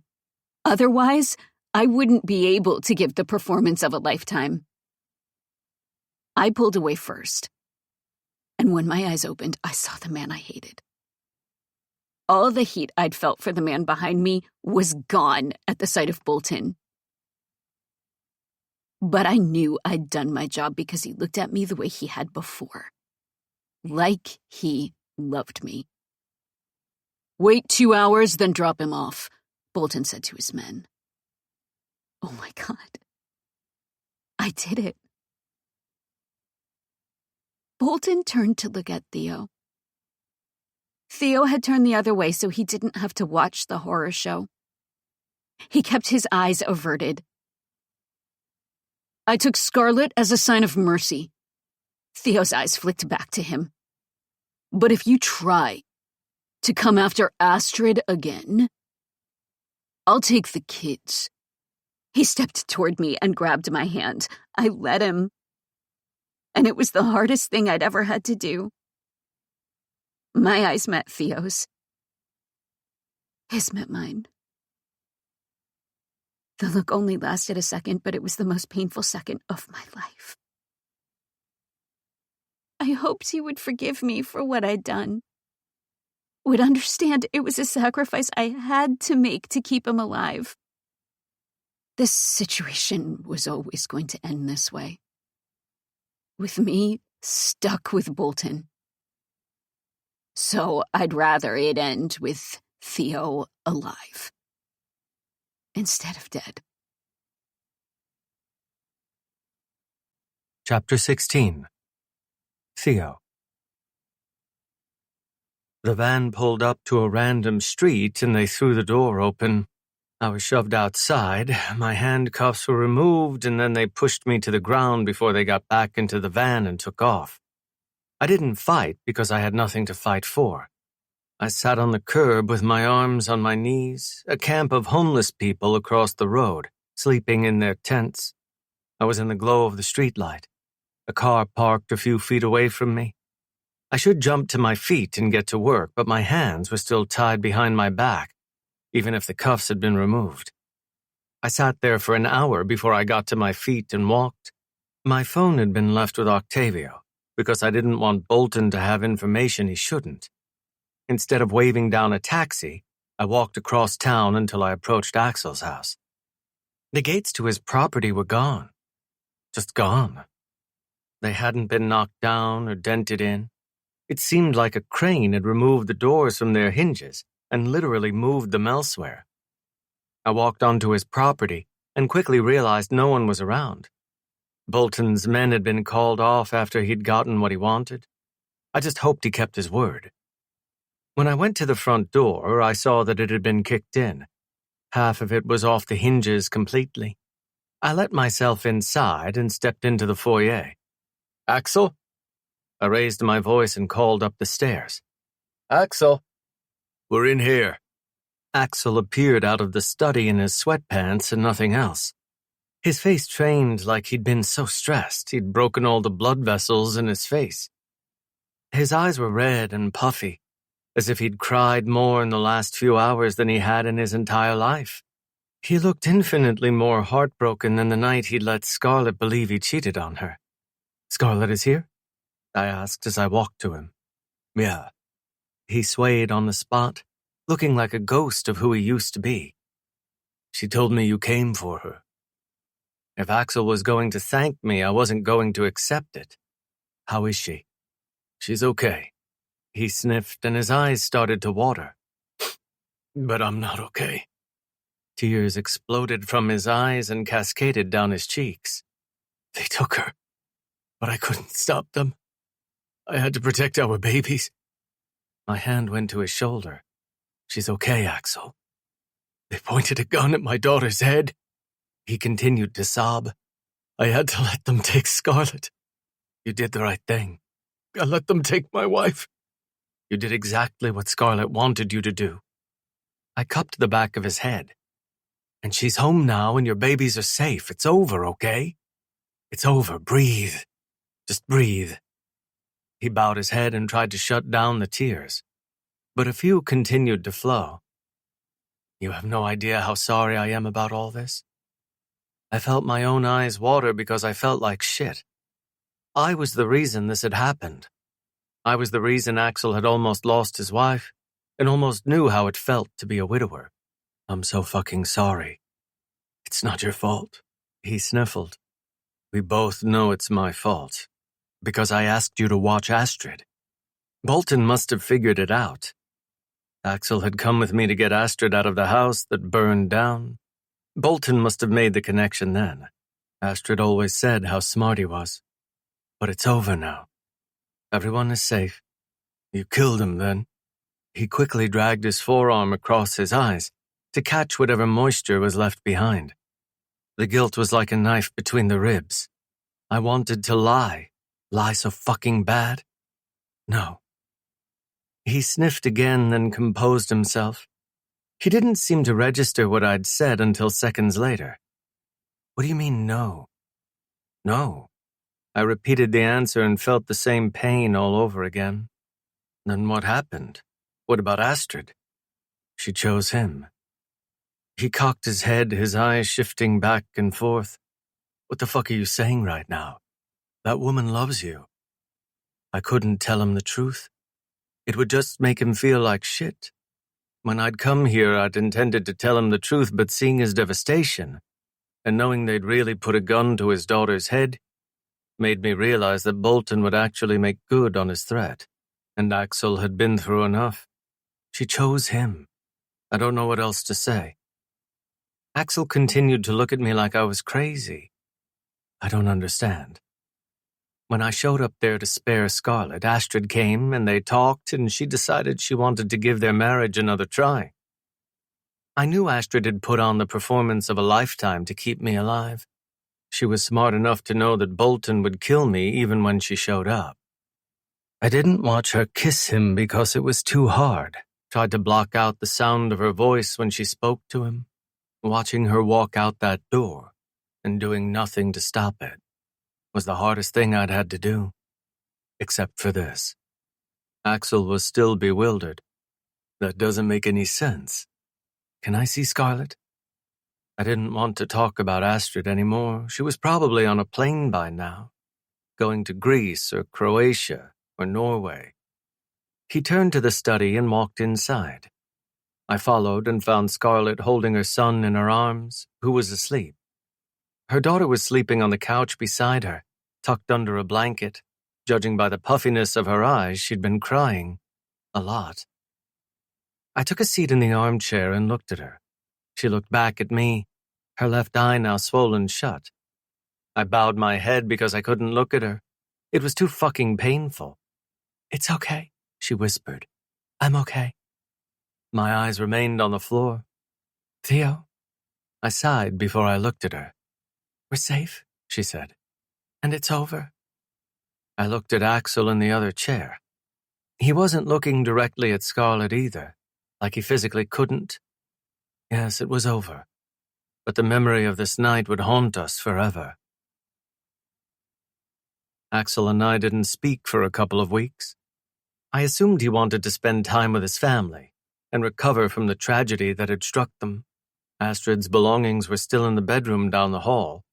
I'd hired a new butler and forgot to chase down the old one. I returned to work and didn't mention Bolton because the feud would need to stay buried. I felt like shit for letting Astrid go, but there was nothing I could do. I didn't want Axel to lose one of his kids. I knew Astrid didn't want that either. So I was stuck, and so was she. The house felt haunted by her ghost. When I looked at the bed, I used to remember Shayla dying in it. But now I remembered Astrid's smile when she woke up in the morning. The way she squeezed me like a stuffed teddy bear. The way she handled my big dick like it was no problem, when it was a big problem. The way she told me she loved me so many times, and didn't care that I never said it back. I should have said it back. I sat behind my desk in the study and looked at the painting on the wall, the painting that we'd looked at together. I bought it because I loved it, but I also loved the woman who'd sold it to me. And now she was gone, just like Shayla, as good as dead. Frank, my new butler, entered the study. "Sir, Axel is here to see you. Should I show him in?" I didn't expect to hear from him, possibly ever. A minute later, Axel walked inside, the color back in his face, but the spring absent from his step. He approached one of the armchairs and sat down, hands together in his lap. He looked at the surface of my desk before he looked at me. "Haven't heard from you in a while." "I figured you didn't want to hear from me." Axel looked away.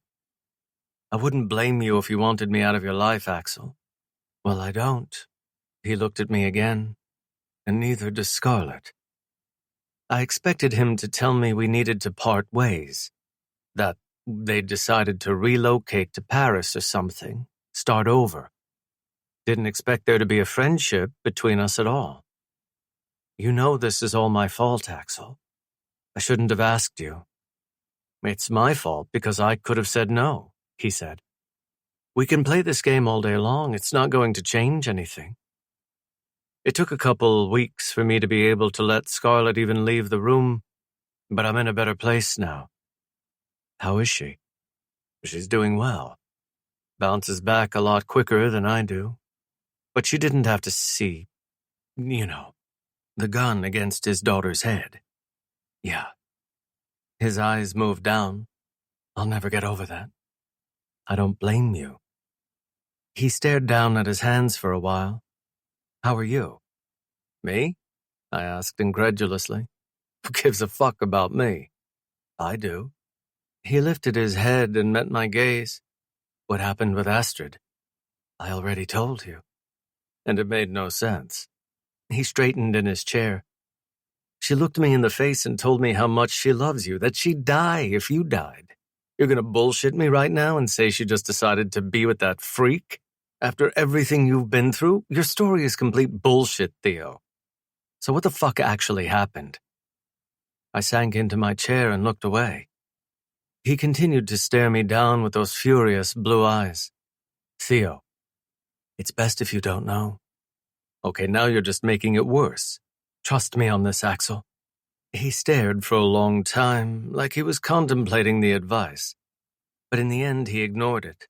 "I want to know the truth, and you're going to tell me." I gave a quiet sigh in frustration. "Well?" He straightened in the chair again. I didn't want to tell him, but he would pester me until I cracked, like a walnut under a boot. She's smart. Knew he was going to kill me right in front of her. So she did the only thing she could to keep me alive. Convinced him that she was willing to work on their marriage, but only if he let me go. I left out the details of the kiss, but I wanted to pretend that never happened. It meant nothing to her, but it still hurt like hell. Axel examined me with a curtain of confusion across his eyes. "That was weeks ago. You've just been sitting on your ass ever since. She's stuck with some psychopath and you're just staring at some ugly-ass paintings." I looked away, choosing to stare at one of those paintings instead of him. "What the fuck, man? There's nothing I can do. No one can hide forever. He's somewhere and you'll figure it out. He said if I try, he'll kill your kids." It hurt to say it out loud, to say something so fucking indescribable. And I know he means it. I didn't look at Axel because I couldn't tolerate his reaction. I can't risk that. If I could talk to Astrid, I know she would say the same thing. She would rather live a miserable life than let an innocent child be killed. I kept my eyes on the painting because I wasn't man enough to look at him. The silence stretched for a while. It went on for so long it was easy to forget that Axel was there. If I focused on the painting long enough, I felt like I was the only person in the room. Axel eventually found his voice. That asshole came into my house and took my wife. He deepened his voice instead of raising it, the fury packed deep inside, and put a gun to my little girl's head. I'm not going to let that go. I turned to look at him. Ever. I understand your anger. No, you don't, he said quietly. I want my gun against his temple, and I want his brains on my clothes after I pull the trigger. Axel. I understood his rage. I understood the desire for bloodshed. But he wasn't thinking clearly. It's over now. Bolton's gone and your family is safe. Be at peace. How can I be at peace when your woman is gone? My eyes shifted away. Astrid is a prisoner again. Axel. I'll never get the image of Scarlett's black eye out of my head. I can't risk your family because they're my family too. I'd watched my wife die, and I didn't want Axel to ever know such misery. His eyes shifted back and forth between mine. Astrid is family too. She's not my wife, but she will be someday. I wouldn't put my family's life on the line for just anybody. I know the way you feel about her. I can see it on your face every time you're in the room with her. Whenever you talk about her, your entire energy changes. You love this woman, which means I love her. I couldn't look at him. He'd already done so much for me. I couldn't ask him to do anything else. Theo, I gave a sigh before I met his look. Let's get your woman back. But he'll come for your family. I'll send Scarlett and the kids away. She won't even tell me where they're going. And this time we don't leave until Bolton is dead. Until his heart is stopped and his blood needs to be mopped off the floor. Until that oil drum is sealed. We don't leave until this shit is done, you hear me? I can't let you do this for me. Well, I am. Talk to Scarlett first. I will. But I know she'll agree. I got my woman, and you deserve yours. Chapter 17. Astrid. Bolton sat across from me at the table in the restaurant. The other tables were full of couples enjoying a late-night dinner on a beautiful summer night. When we got on the plane, Bolton didn't tell me our destination. But the second we landed, I recognized Madrid. We had a summer home there we'd hardly ever used. It had been a rough couple of weeks, but there'd been a lot of improvements. I told Bolton if he ever struck me again, I would never try again. That he would only look into my soulless eyes until he decided to kill me. Those words seemed to wound him, because he hasn't shown a hint of anger around me. I participated in conversations like I did in the past. Seemed invested rather than indifferent. Pretended to try, even though I was dead inside. He tried to be intimate with me a couple of times, but I told him I wasn't ready. Instead of getting angry or forcing me, he accepted it without complaint. It seemed like giving him just a little bit of myself was all he wanted. I drank my sangria. It's good. He gave a nod in agreement, but his eyes remained focused on me. Intent and possessive, the way he used to be when our relationship first started. When I was the only thing that was ever on his mind. But there was no amount of progress he could make to change the way I felt. To change the fact that I hated him. I hated him for what he'd done to me, but I hated him more for what he'd done to Axel and his family. The way he'd destroyed the lives of innocent people to get his way. A part of me hoped that Theo would come for me, but I knew that was just a dream. Once a few days turned into a week and he didn't break down the front door, I knew he'd let me go. Not by choice, but because he had to. Because Bolton was perfectly capable of killing an innocent child. It hurt to be abandoned, but I knew it was the right decision, the only decision. The waitress brought our dishes, then walked off. We ate in silence, sometimes drinking our sangria between bites, exchanging looks across the table. Bolton stared at me constantly. Wore his wedding ring the second I told him I would try again. He never took it off. Not even when he worked out or showered. We slept in the same bed, but I always stuck to my side. If he spooned me from behind, I let it happen, but I never initiated affection. Do you still think about him? I stilled at the question, because Bolton hadn't mentioned Theo since we left. We'd started our new lives in Madrid. Got swept up in the humidity and the culture. Bolton had always been a master of languages, so he spoke Spanish, French, and Italian. This place felt like home to him immediately.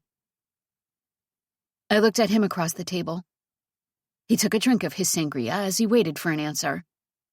Sometimes, I guess. All the time. Every morning when I first woke up, throughout the day. When I lay there at night and tried to fall asleep, in my dreams. In the shower when I touched myself. There was no anger in his look. Do you still think about Carson? In case he was angry, I wanted to cancel out the rage and subtly remind him of his long-term relationship that he'd carried on behind my back when I was his wife. Not really. It was a cruel answer. I know she passed away. He gave a slight shrug. I warned her it would be dangerous, but she wanted to stay. It sounds like she loved you. That woman was so in love with my husband that she was willing to die for him. That should make me angry, but I felt nothing. I pitied her for giving her heart to someone who couldn't care less about her. She did, he said simply. But there was only one woman I ever loved. He looked at me as he said it, as if he expected me to melt into a puddle on the floor because it was so damn romantic. Instead of hitting back with a scathing retort, I let it go. I'd tried to escape from this man so many times to no avail. Even the infamous Skull King couldn't save me. I was tired of running. Tired of trying to change an unchangeable circumstance. So I accepted it. Accepted that I'd had a great love that had only lasted months, but would burn in my heart forever. My guys tell me he's spending time with a woman named Laura. It was like trying not to laugh at the funniest joke you'd ever heard. Trying not to scream, even when you were so scared you pissed your pants. To keep a straight face and pretend that meant nothing to me was the hardest thing I'd ever had to do. Maybe she was just one of his favorite whores. Maybe he assumed I was already in bed with Bolton. Maybe he was trying to move on as quickly as he could so it would hurt less. Whatever the reason might be, it hurt. I loved him, but he didn't feel the same way. Bolton's eyes locked on my face as he grappled with that piece of information. So I can't say that I'm surprised. If I could go back in time, I would take it all back. For a man who said and did horrible things, he could seem so genuine in his apologies. He seemed sincere and full of contrition. Maybe he really meant what he said. But he could still flip on you a moment later. You wouldn't have met him and none of this would have happened.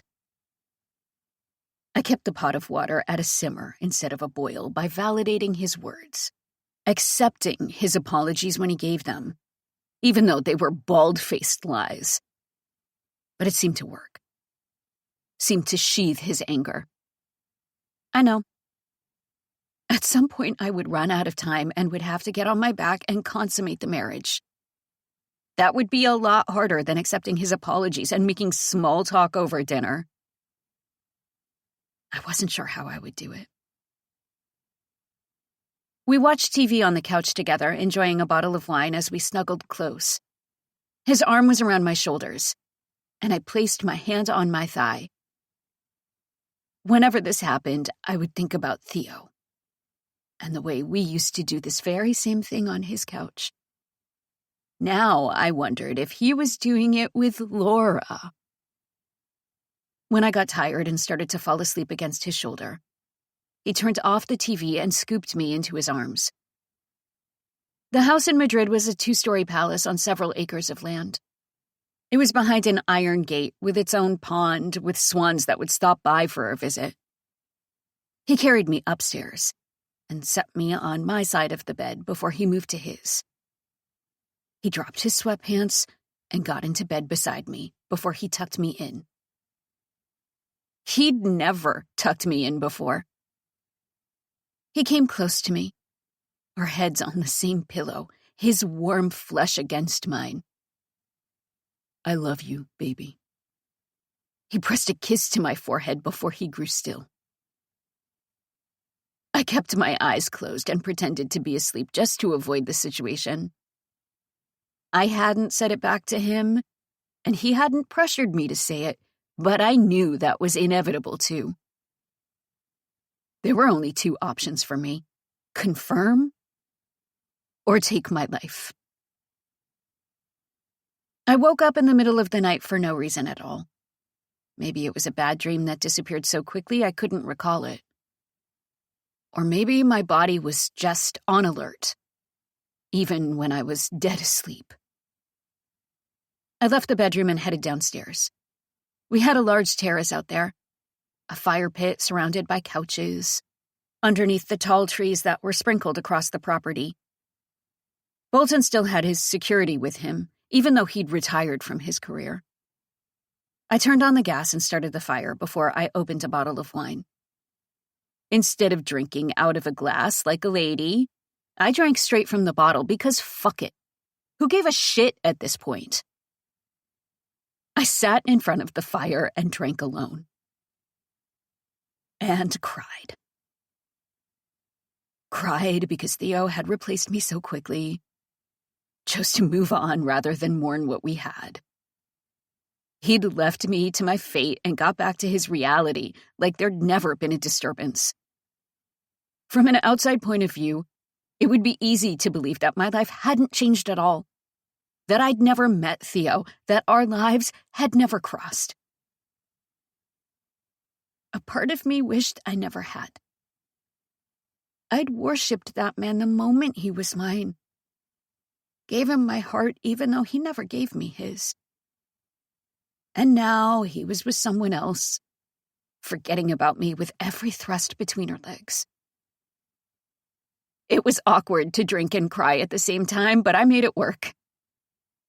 Then, I heard the sound of the door behind me. It was quiet, almost unnoticeable, but it was distinctive in the silence. My back was to him, so I had the opportunity to suck in a deep breath and steady my tears, soothe my lungs, and quiet my heart. I quickly wiped away the tears with my forearms and prayed that the darkness would hide the evidence. He came out in just his sweatpants and slippers. The fire cast shadows over the lines between his muscles. He was much leaner than Theo, but had always been ripped like a soccer player. He was a handsome man in his own right. And before I'd met Theo, I'd thought he was the best-looking man I'd ever seen. But things changed. He sat in the center of the other couch, leaning forward with his elbows on his knees. He stared at the fire for a while.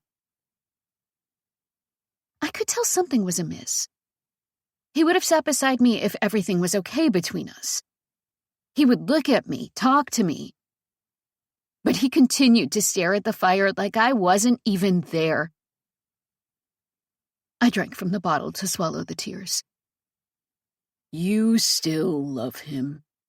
He spoke with resignation, with defeat. Love doesn't just die, Bolton. I wouldn't be here right now if that were the case. I made that up on the spot. The booze giving me more courage than I would have had otherwise. You should have seen how many times I cried over you when I slept alone and wondered if you slept alone too. But you said you would try. He finally looked at me head on. I am trying, Bolton. When a building falls in an earthquake, it takes time to rebuild, or you were just bullshitting me. And now that you know he's fucking around, you wish I'd just shot him. The adrenaline was like a haze over my eyes. I felt like I was running even when I was stuck in place. The panic was beneath my skin, but the paleness was probably visible in my cheeks. The blush from the wine wouldn't be strong enough to hide it. I wasn't bullshitting you, really. He raised his voice, looking at me like an enemy for the first time since we'd come here. Because I'm upstairs sleeping alone with a dry dick, while you're down here crying over another guy. I knew we'd crossed the line I'd tried so hard not to cross. I'd pressed an invisible button, and his rage was provoked. Whenever Bolton got to this level, it was hard for him to come down again. When an ice cube melted, it couldn't just be put back together like it had never melted in the first place. As I said before, love doesn't just, he doesn't love you. Now Bolton was on his feet, rising above the flames like the devil. He's balls deep in pussy every night, while I'm here working my ass off for a morsel of your attention. He stepped toward me. I left the wine bottle on the couch, its contents spilling onto the cushion, and I backed up. I love you. I fucking love you, and you're backing away from me like I'm some kind of monster. 'Cause that's exactly what you are. I'm backing away because I'm scared. We're going to go upstairs, and we're going to fuck. It's been weeks, and I've barely gotten a kiss from you. I said I'm not ready, but if Loverboy walked in here, you would be. He grabbed the end table and threw it across the terrace. It hit one of the umbrellas and made a loud ding as it struck metal. So let's go. He grabbed me by the arm and yanked me toward the door. Time to get back on the horse. A loud explosion shattered the silence of the night. Flames 20 feet high came from the gate across the lawn. I dropped to the ground on instinct and hit the pavement, losing my balance from the bottle of wine I'd enjoyed on my own. What the fuck? Bolton got back to his feet and looked directly at the fire. Gunshots went off in the distance, automatic rifles pushing out all the rounds. I stayed on the ground because I didn't know what else to do. Another explosion hit, coming from a different direction. Bolton headed to the back entrance. Get inside, Astrid. He left the door open as he ran into the house to retrieve his guns. I rose to my feet and looked at the lights of all the cars that were driving onto the property. At least 12 of them. This attack could be from one of Bolton's disgruntled clients, or it could be Theo. My heart nearly sprouted wings and sang like a songbird. I wanted to run directly to the lights, but I didn't know exactly what I was running to. But if Bolton lived, then my escape wouldn't matter, because he would never stop hunting me. I turned to the door and ran inside. What's happening, Bolton? I moved into the study and found his guns piled on the desk. He had a bulletproof vest across his chest. I'm scared. Tell me what's going on. He spoke into his radio. Use the flamethrowers to melt the tires. What the fuck is going on? Bolton turned to me. I'm going to put you in the safe room until this is over. Come on. He stuck a pistol into the back of his jeans and let his rifle hang across his chest by the strap. He grabbed my hand and dragged me into the hallway, then removed a plank in the floor. Underneath was a vault with a keypad in the center. He had to use his thumbprint to activate it first. My eyes went to the gun at the back of his jeans. It was within reach. What about you? I've got to finish this. He entered one code, then moved on to the next like it was a series. Who is it? What if something happens to you? He might want to put me in the safe room because he was genuinely concerned about my well-being. Or perhaps he knew Theo had come, and he wanted to make sure he couldn't get to me. Even if Theo won the war, if he didn't find me in the house, he might assume I was dead or somewhere else. Bolton ignored me, concentrating on the vault. I'd never been so scared in my life. Felt my hands grow clammy and sweaty, even though I hadn't even tried anything yet. But I took my shot and snatched the gun. He was fast, far faster than I thought was humanly possible, and he tried to wrestle the gun out of my hands. I squeezed the trigger even when I wasn't sure where the gun was pointing, whether at him or me, or the floor or the ceiling. But then he released the gun and dropped to the floor. I covered my face and immediately looked away. The gun dropped to the floor with a thud. I turned against the wall and slid to the floor, sobbing at the sight that would be forever seared into my mind. When my ass hit the floor, I threw up on the rug, then lay on top of it, breathing so hard I began to hyperventilate. My panic was a combination of tears and screams, the gunshots and explosions shaking the walls around me. I couldn't get up. I couldn't move. I closed my eyes and waited for someone to get me. Chapter 18. Theo. I charged at the guy in front of me, and he sprayed me with bullets. My body pulsed several times as the bullet struck the vest. The impact would leave bullet-sized bruises behind. "You missed, asshole." I slammed my gun into his face and knocked him out like a light. The broken gate had collapsed on the ground, and the path to the house was clear. Octavio and my men continued to fight Bolton's security along the fence. They were outnumbered and unprepared. I knew I would lose some guys, but Bolton would lose all his guys. Axel trailed behind me. "You all right?" "That was the easy part. Now comes the hard part." Axel changed out the rounds on his rifle, then caught up to me. "I'll cover you." "I know." I didn't waste my time trying to open the front door. I aimed my rifle at the lock and the hinges and fired until the door became unlevel. When it was loose, I kicked my foot into it several times before it fell in. Axel aimed his rifle, ready for whatever trick Bolton had up his sleeve. I stepped into the house and did a quick scan of the foyer. The lights were off. There was a table with a vase of lilies, and the walls had paintings of flowers and watercolors, and two curved staircases were on either side of the entry that led upstairs. I went through the grand opening that led to the rest of the house. Astrid?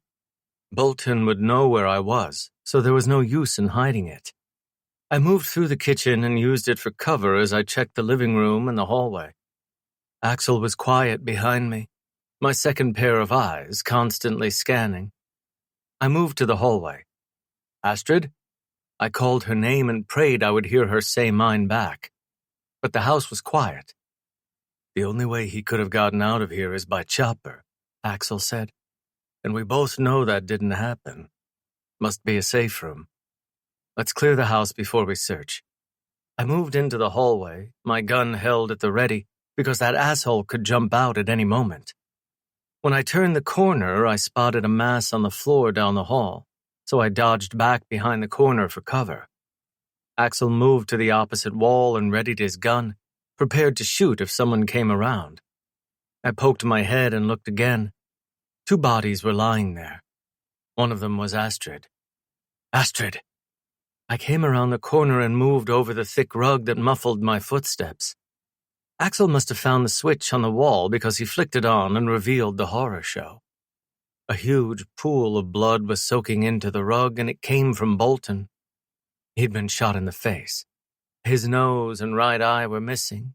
The gun was there in a puddle of blood. I rushed to Astrid next. "Astrid, I grabbed her and immediately searched for a pulse in her neck, checked that she was breathing because it seemed like she wasn't. She had no wound that I could see, but she seemed dead. I turned her over and pressed my thumb into her neck. She has a pulse, it's strong. Axel continued to examine Bolton. What the fuck happened? Sweetheart. I tried to wake her gently by giving her a shake, by turning her face toward me. Sweetheart, I need you to wake up. I checked her pulse again. Slow because she was asleep, but still strong. Did he poison her? I saw the vomit that had been next to her. It was hard to know exactly what had happened, but I had a guess. She shot him and passed out. Axel rolled Bolton over and checked for a pulse, unless he killed himself, and she still passed out. He wouldn't shoot himself in the face.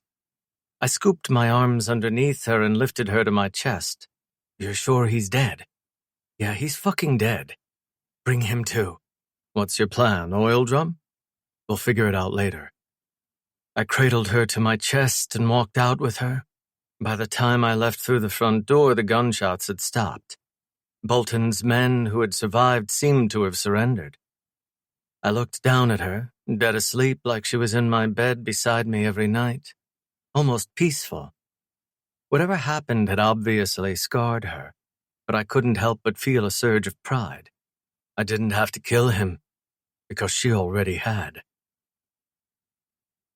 We got on the plane. I'd only lost a handful of guys, and Octavio and the others made sure their bodies were loaded onto the plane. They deserved an honorable resting place, not to be left behind in a different country. Bolton's body was kept separate from the rest of them. Astrid was still asleep. I laid her on one of the couches and tucked her in with a blanket. Even when the plane took off, she didn't wake up. Didn't notice the way her body lurched forward and rolled back. I kept her in place. Axel called Scarlett. It's over, baby. I'm on my way home.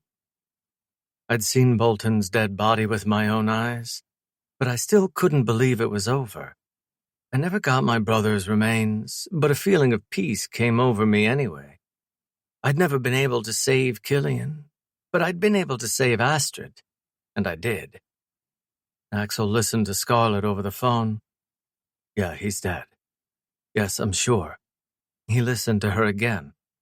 100% Astrid shot him in the face. He listened again. But she seems okay. She's been unconscious this whole time. We think she shot Bolton and passed out when she realized what she'd done. I knew that was exactly what had happened, because Bolton wasn't the kind of man to go down without a fight. He'd probably had a plan up his sleeve, but Astrid had stopped that plan from coming to fruition. I love you too, he said. I'll see you when I get home. He hung up and released the heaviest sigh I'd ever heard. He tucked his phone in his pocket, then relaxed in the chair across from me. You all right? So glad this shit is over. I can go back to fucking my wife and raising my kids in peace. Guilt returned in fresh waves. I appreciate everything you've done, Axel. I know, he said, and I would do it again. I sincerely hope that never happens. He looked out the window for a while. It might happen again, if you stay in the game. His eyes shifted back to me. The Skull King has at least 5 targets on his back at all times. You know Astrid will never be safe. I held his gaze, but I wanted to look away. I'd accomplished what I set out to do, and now that it was over, I had to think about other shit I didn't want to think about. I had to make decisions that would change the rest of my life. Something you should think about. This is my life. I don't know how to live it any differently. It's been different ever since Astrid came into the picture, and it'll continue to be different as long as she stays. My advice? Embrace the change, one day at a time. The plane arrived in Florence 2 hours later, and it was a rough landing. The bounce of the wheels on the tarmac was felt throughout the entire cabin. It was enough to make Astrid wake up. I was on the same couch, her feet in my lap. My arm draped over her legs in case there was unexpected turbulence. She opened her eyes and looked at the ceiling of the cabin for a couple of seconds, slowly blinking as she processed her surroundings, as if she was in a dream. She looked down at her feet, then her gaze made its way up my body until our eyes met. The plane had slowed down as it made its way to the hangar, but the engines were still loud and the guys were gathering their things. When Axel realized she was awake, he left his seat and moved elsewhere. She continued to stare at me. She blinked every few seconds. Then her breaths increased as reality set in. That she hadn't left one dream and stepped into another like she paced an endless hallway. She dropped her legs to the floor and sat up, the blanket sliding off. She continued to look at me with a guarded expression, like seeing my eyes in the light of day still wasn't enough confirmation. But something seemed to click in her head, because she suddenly moved into me, hooked her arms around me, and crawled into my lap. She gave a quiet gasp as she held on to me. I pulled her close and squeezed her, my lips against her hairline, feeling her breathe hard against me, feeling her cry. The door opened, and Axel and the guys stepped down the stairs and left the plane. She stayed in my lap and seemed to have no intention of leaving. The pilots left and then the flight attendants. It was my plane, so I could sit there as long as I wanted, as long as she needed. I shot him, she whispered it to me, like she didn't want the world to know what she'd done. It happened so fast. It's okay, sweetheart. I meant to shoot him. It's just, that's not how I meant to do it. I know. She stayed burrowed into my chest and started to cry. I can't get the image out of my mind. She'd been around this world for a long time, but she'd never seen anything firsthand. Never watched a bullet leave a gun. Knew people were killed but never witnessed it herself. She wasn't a killer. She wasn't like me in Bolton. Don't feel bad, sweetheart. He gave you no other choice. You may have killed him, but you're still the victim in all this. I kissed her hairline before I brushed her hair out of her face. After she cried a while longer, she sat back and looked at me, eyes red and puffy. He was about to hurt me when you arrived. Was angry that I'd been crying over you. If you'd waited just an hour... She never finished the sentence. And I didn't want her to. It's over now, you're free. We're free. She gave a slow nod before she sniffed. I didn't think you were going to come. Her eyes remained down, like she didn't want my explanation. I wasn't going to, until Axel talked me into it. She lifted her gaze and looked at me. I couldn't risk Axel's family, but he said you were family too. She just stopped crying, but now her eyes watered once more. I love him. He and Scarlett love you too.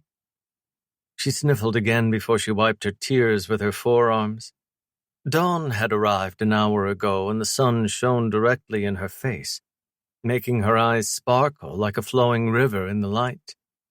With red eyes and puffy skin, she was an emotional mess, but she was vulnerable and real and beautiful. As do I. Her eyes had been on the window as I spoke, but she flicked them to me at hearing my words. Her body went still. Even her breathing stopped. Time seemed to stand still as she absorbed the echo of my words. I love you, sweetheart. I hadn't touched her things in my bedroom or removed her belongings from down the hall. I'd left it exactly as it was because it was less painful to endure it than to remove it. The vanity in the bathroom still had her cleansers and creams, along with her makeup bag. I'd had my butler put a vase of flowers on her bedside every night, like she was still there. When she walked inside, she stilled noticeably, like she expected a whole new place. She stared at the bed for a long time before she crossed her arms over her chest. She was still frazzled as she'd been on the plane, and she needed more time to decompress. She moved to the armchair near one of my dressers and sat down, arms still crossed over her chest. I wasn't sure if I should give her space and leave the room or if she wanted to get something off her chest. I tried not to wonder if she'd slept with Bolton because I understood she didn't have a choice in the matter. I'd prefer it if she did choose to sleep with him versus the other scenario. I'd rather not think about or discuss it at all. I didn't sleep with him. Her eyes were down as she said it. He tried, but I always got out of it. I hid my reaction as best I could, but the relief was like the fizz that released out of a just-opened soda can. I made efforts in other ways and was able to delay the worst, but it wouldn't have lasted much longer. I was glad I'd listened to Axel. If I'd refused another day, it would have been much worse. She looked at me like she expected me to say something. I stared back and waited for a question, but she didn't ask it. All I wanted to do was shower and throw her on the bed, but she seemed in a different headspace. You were sleeping with someone? She didn't phrase it as a question, but as a concrete accusation. There was no one else, Astrid. She blinked a couple times. Bolton said you were seeing someone named Laura. And you believed him? I asked incredulously. He wanted you to think that so you'd forget about me. There was no one else, sweetheart. I slept alone every night. The only woman I thought of was you. Her chin dropped again as her eyes remained full of sadness, as if I hadn't just corrected her horrible assumption. I should have known what he was doing. I'm sorry. Don't apologize. I wasn't offended she'd accepted his lies as fact, not when he was out of our lives forever. Not when we finally had the fresh start we deserved. She looked at me again before she stood up, but she didn't crawl into my chest like she had on the plane. She just looked at me instead.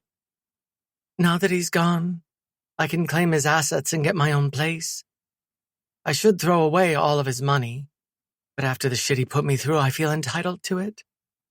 Can I stay here for a couple days while I figure that out? It was such a stupid question that I didn't know what to say. I just stared at her. When she grew uncomfortable from my stare, she looked away. I told you I love you. Her eyes lifted to look at mine. Which means everything I already told you. I'm possessive, jealous, borderline psychotic, and you think I'm going to let you leave? You think I'm going to let you live anywhere else but here with me? Her uneasiness slowly faded as a light entered her eyes. Like those words meant the world to her. Like she'd only offered to move because she thought that was what I wanted. I didn't want to be presumptuous. I love you. So be fucking presumptuous. Her eyes started to water again. This is your home.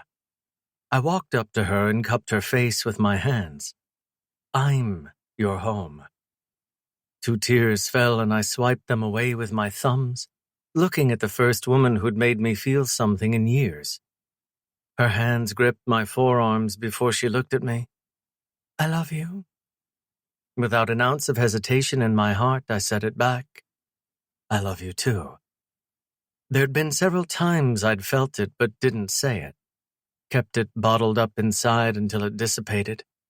But now I let it out, and it felt right. I expected her to want to take it slow for a while, since she'd spent the last few weeks trapped with Bolton. But once we were out of the shower, she wanted me, and she wanted me bad. I want you.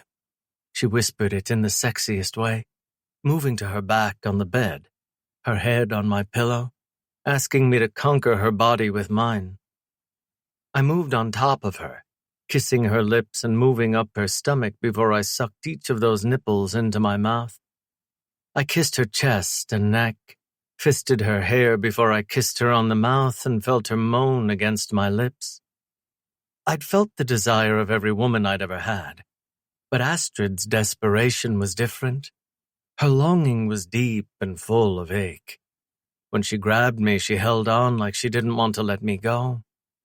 Her thighs squeezed my hips, and her ankles locked at the top of my ass as her hands explored my back.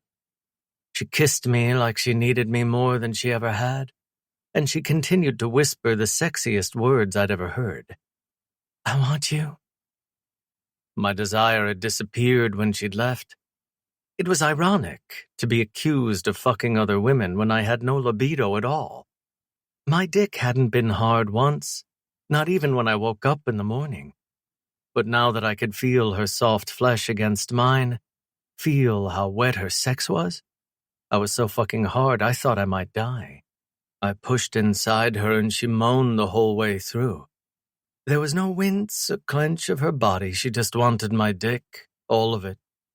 Missed the hurt as much as the pleasure.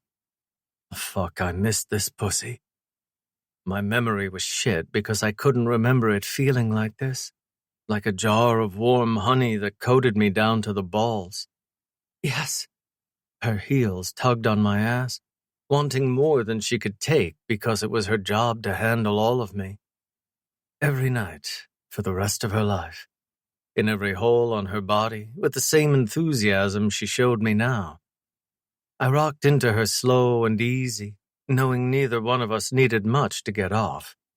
It was a privilege just to be inside her, like I'd walked through my front door and stepped into my home. All Axel could talk about was fucking Scarlett every time I saw him, and now I understood why he couldn't think of anything else. This was all I wanted to do for the rest of my life. Her tight pussy took me over and over, soaking wet and squeezing me the way you squeezed a wet sponge. Theo, I'm about to burst. I felt my dick try to twitch inside her, but she was so tight it couldn't move. My hips started to move faster, grind against her harder, ready to dump a load inside her the second the head of my dick kissed her entrance. One of her hands cupped my face, while the other scratched my shoulder, her breath coming out uneven, her moans bleeding through. Theo. Her sexed-up eyes looked into mine as she started to writhe, her lips parted with her tongue against her teeth. Yes, yes. The second she closed her eyes, a tear ran free and streaked to her ear. Her nails scratched down my chest, and she came around me with a whimper, her thighs squeezing me hard. I fucked her into the mattress, feeling her cum all over me, as I started to come inside her, dumping all my seed in my favorite pussy.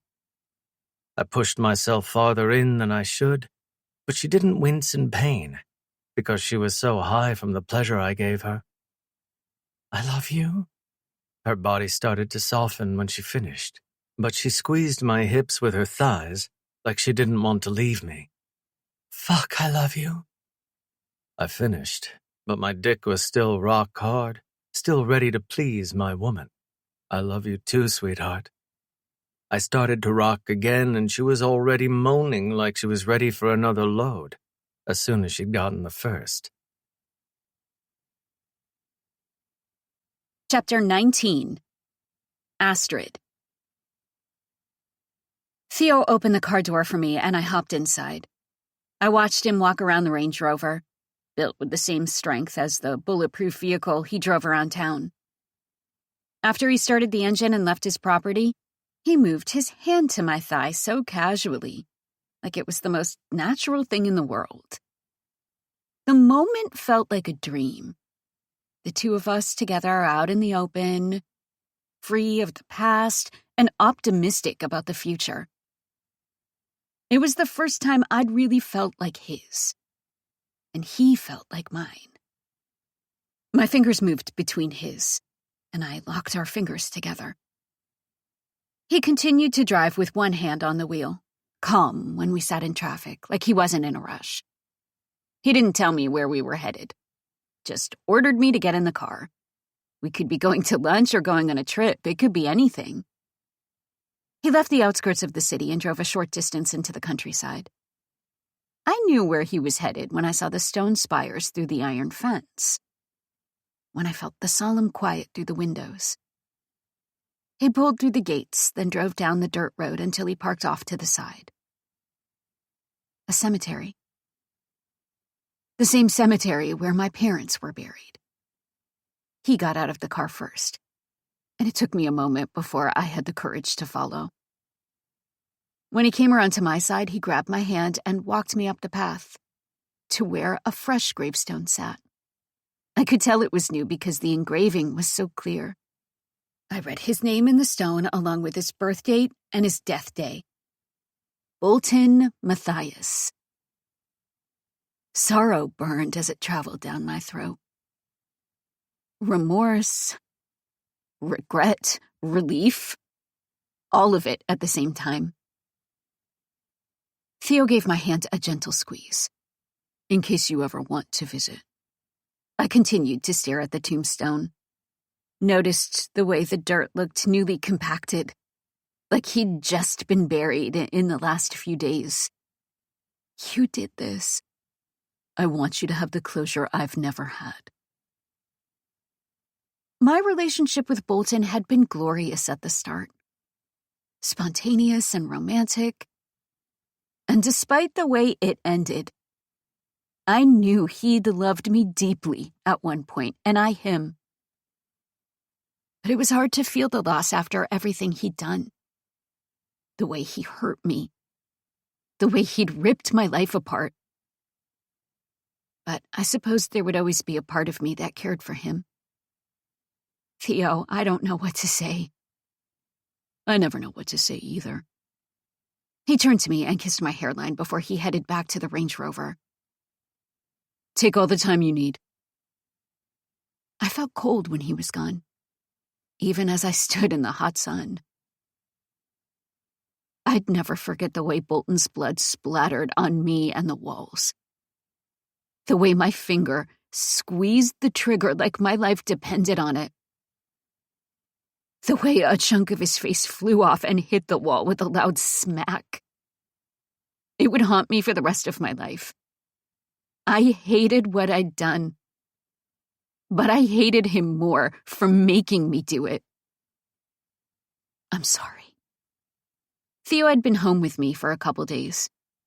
The only time he wasn't around was when he lifted in the gym, so I took that opportunity to call Axel. He answered quickly. Decided to come up for air, huh? I smirked at the question because our nights had burned white hot. No amount of soreness could quench my desire. No amount of Theo could prompt fatigue. It was like an addiction, and the more I had, the more I wanted. Just for a second. Atta girl. So what can I do for you? I feel so terrible for asking after everything you've done, but I wanted to know if you could help me with something. His carefree attitude disappeared. Astrid, I've got your back for life. Tell me what you need. I'd been married to Bolton for years, and I never had this closeness with his brother. His brother tolerated me, but I never felt a sense of loyalty from him. And Theo and Axel weren't even related. You're sweet. He's my boy, so what's up? He took me to the cemetery where he buried Bolton. Yeah, he mentioned that. I didn't expect Theo to honor him like that, not after what Bolton did. I don't think Theo did it for him, Astrid. He did it for me. I want him to have the same. What do you mean? I want him to have his brother's remains. Axel was quiet for a while. When Theo didn't give you up, Bolton destroyed them. I know that's what he said, but I don't believe him. Why? Those bones were the best leverage he had over Theo. He wasn't the kind of man to throw away an opportunity. Axel was quiet for a moment as he considered what I'd said. Do you know where they would be if they still existed? Not exactly, but I have a good idea. He took me to the Brotherhood over the years. I know my way around there for the most part. I always heard the guys talk about a morgue downstairs. Axel didn't say anything. I doubt it's an actual morgue, but they must have a system to label the bodies they have. Bolton said a contract was only completed when the body was delivered to the buyer. So, there's a chance Killian is still there. Beau was the one who hired that hit. He's in Paris.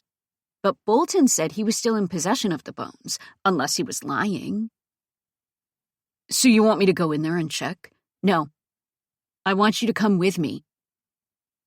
Even through the phone, I could hear Axel's unease. They'll let me in. They don't know I'm the one who killed him. I can say I'm there to get his things, and they won't think anything of it. And how will you explain me? I can say you're my cousin or something, I said. I would take Theo, but they know exactly who he is. And I'm guessing Theo can't know about this. He would never let me do it. But I know how much this would mean to him. There was a long pause. Yeah. I do too. So you'll help me? You don't have to ask, Astrid. I felt bad for lying to Theo, but I lied straight to his face and said I was going to dinner with Scarlett. I did drive to her place, but Axel was the one I was meeting, not her. He met me by the door dressed in jeans and a tee. He wasn't armed with guns or a bulletproof vest. Still want to do this? I nodded. I think it'll be okay. Scarlett joined us and stepped into Axel's side. His arm slid around her waist. It'll be okay, baby. Bolton knew Astrid was here, she said. They might recognize you, Axel. Axel didn't say anything. I want Theo to get his brother back too, she said. But I don't want to lose you in the process. What if you wait outside? I asked. If I don't come back within 30 minutes, then you call Theo? I wouldn't feel right letting you go in there alone, he said, as he rubbed Scarlett's arm. They have no reason to harm me, I said. If anything, they might pity me. Now that he's gone, there's probably someone else in charge. Bolton's war with Theo was always a personal vendetta, so I'm not sure why they would care. True, Axel said. They have bigger fish to fry. If I ask for Killian's bones, they probably won't even care. Just not sure if I can carry them. Well, he's been dead a while, so Axel didn't elaborate. I think you can manage it. Then let me go in alone. I'll text you if I can. Axel nodded before he kissed Scarlett. See you in a bit, baby.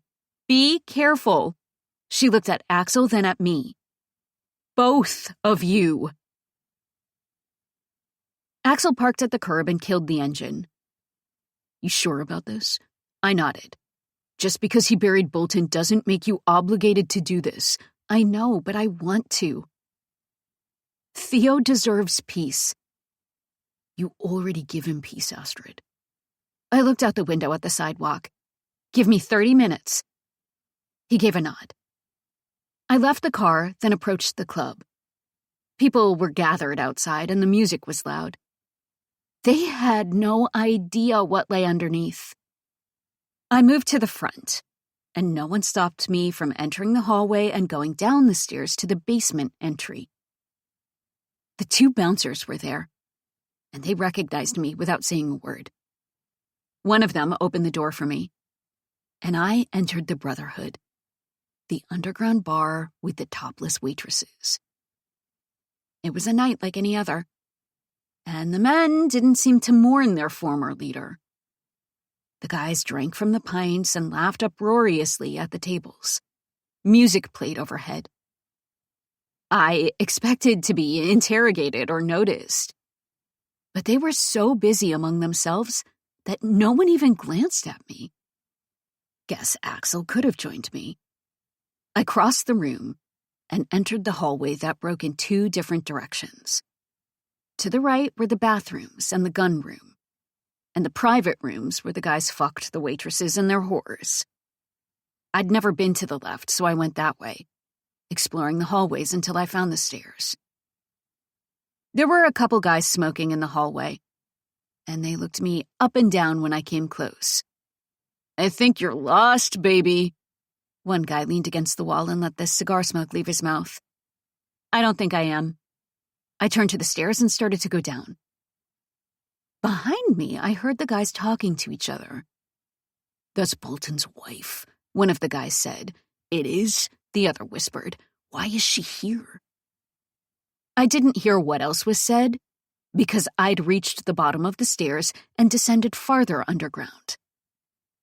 It was noticeably colder. The stone was like ice to the touch. Even if I wanted to call Axel for help, I doubted I had service.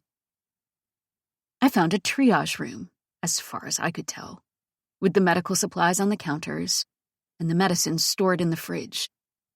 It was set up like an operating room so they could skip the hospital if they needed to. I kept going, knowing I was headed in the right direction. Down the hallway was another room. I saw the line of metal cabinets along the wall, all big enough to fit a grown man. I approached the drawers and grabbed the first one to see what would happen when I pulled it. It immediately rolled forward with no effort, and I saw the open eyes of a man who was as pale as snow. I gave a jump and quickly shut the drawer, haunted by those empty eyes that seemed to stare right at me. I dusted my hands on my top, even though they were clean. Terror and disgust spread through me like tremors. All right, get your shit together. I looked at the rest of the drawers and tried to figure out the names of the people inside. Some of them had names scribbled on the outside in rushed handwriting. Others had a notation of the payment of the contract, ranging from 100,000 to even 1 million. And some just had numbers. I looked through all the names and didn't see Killian's anywhere. There has to be a rhyme or reason to this. I turned around and looked at the tables, hoping for a binder where the coordinating information would be written. "Looking for something?" I turned at the voice, seeing one of the guys who had been upstairs, the one who had recognized me as Bolton's wife. "I'm just grabbing some of his things." "In the morgue?" he asked incredulously. "His body ain't here." I already knew it wasn't. "I'm just tying up loose ends for him." "And what loose ends would be down here?" He came toward me and looked at the binder I'd just grabbed. "He said he always delivered the body to the buyer," I said. "But he failed to do that for one of his contracts. My husband was always a man of his word, so I want to fulfill that obligation for him." It was a decent lie to make up on the spot. Hopefully, it would be enough to make this guy mind his own business.